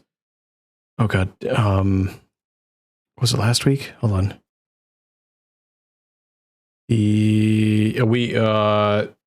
Just under a week ago. It was last Wednesday. Depending on what time zone you're in, that was already a week ago. But anyways, whole lot of fun. Go check her out. She's amazing. But yeah, Tank, this is awesome. I'll talk to you after stream as well. But if you ever see me posting about like an open nest or whatever, either on the Discord or on Twitter, feel free if you're open and you want to hop in. Definitely feel free to just reach out and ask. You're 100% more than welcome to come by at any time. No, bunch of fun. Definitely. Love hanging out with you. Love seeing you around.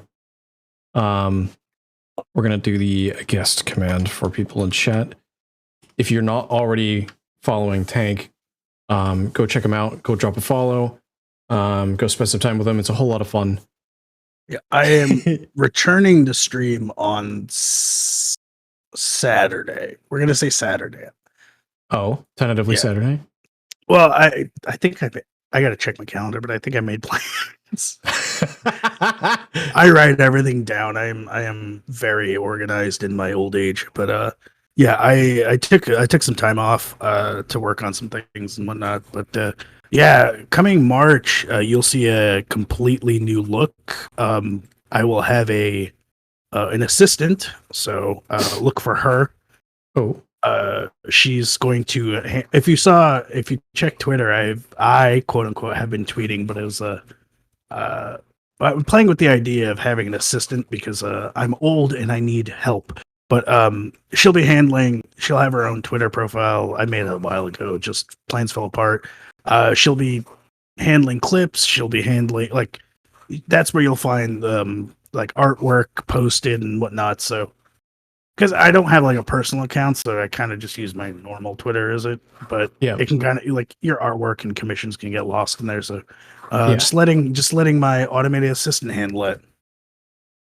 Okay, that's actually really cool. I like that a lot. Is that going to be like is it going to be more like a TTS thing, or is somebody going to be? It's going to be TTS. A friend of mine will be voicing the alerts. She's going to just show up.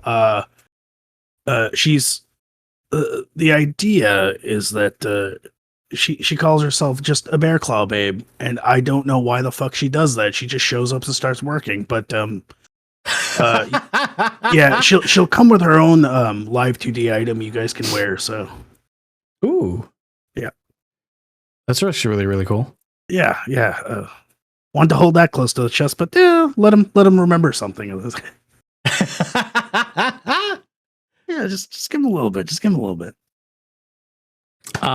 So I do open up this to, since this is interview about you. One thing I do open up to interviewees is I ask to see if there's anybody online that you would like to raid. Give me a second to open a browser. I know you're on a single monitor, so yeah. Normally I run 3.5 monitors. So 3.5. I have the Bezos website has this wonderful thing where it recommends me things that I shouldn't buy, but they're cheap enough too. I bought a little 7-inch monitor, and it's got a little sticky on the bottom. I can screw it in, or it's got a little sticky, and it sits under my desk normally, just angled upwards, which is where I keep Discord on. Oh, it's just tiny. It's just a little side thing. Sometimes I'll put like other things on there, but okay, I'm like, okay, I could use my iPad, but then I have to stand it, and that just takes up desk space. Or I can just mount this thing and just kind of, Yeah, that's actually really cool. I actually will put it in Discord. One of my literally, and I can say this with no shame, my favorite VTuber and becoming more of a friend, Bonnie, is on, and she does Minecraft and her shit's unreal. It's so good. Just her from her model to the shit that she's able to do. In her Discord, she was like, "Hey, I wrote a script that you could duel each other and pick up like loot," and we spent hours just fighting each other for fun. Interesting. Just if I have a stream question that's like technical in nature, I bounce an idea, and every time she's just like, "Try this or do this," or "Hey, maybe you could do it this way," and it's could not have asked for a better friend. Interesting. Yeah. So here's my typical raid message. I will ask you if you want to change that at all. No, that's perfect. All right, cool. We're gonna go ahead and get this raid started, and we'll do a closing while it's ticking down. As I mentioned, Tank, you are a great guest. This is a whole ton of fun. Thank you. Thank you. 4 hours and 50 minutes, and it hasn't felt like it at all. I did not look at the clock once, and I am one of those people that's like obsessed with time. I definitely like hanging out with you. I need to reach out to you at some point because I think it'd be a whole lot of fun to do an actual collab with you. Oh, definitely. It might be a bit before I figure that out because there's some things working in the background, events coming up. So oh boy, do I feel that. It might be a bit before I reach out, but I definitely want to do something with you again in the future. Yeah, no worries. Well, thank you, and thanks, chat. You guys were great. You listen to me ramble. They listen to me ramble every time.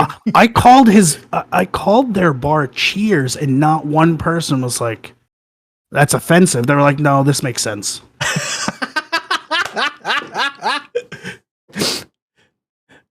Next time I'm live should be tomorrow night. I forget what I put on the schedule, but tomorrow night, 8 p.m. I might be playing A Plague Tale: Innocence, I think is what's on the schedule. Oh, fun. I love that game. I'll be catching everybody later. Have a good night, everyone. Good night.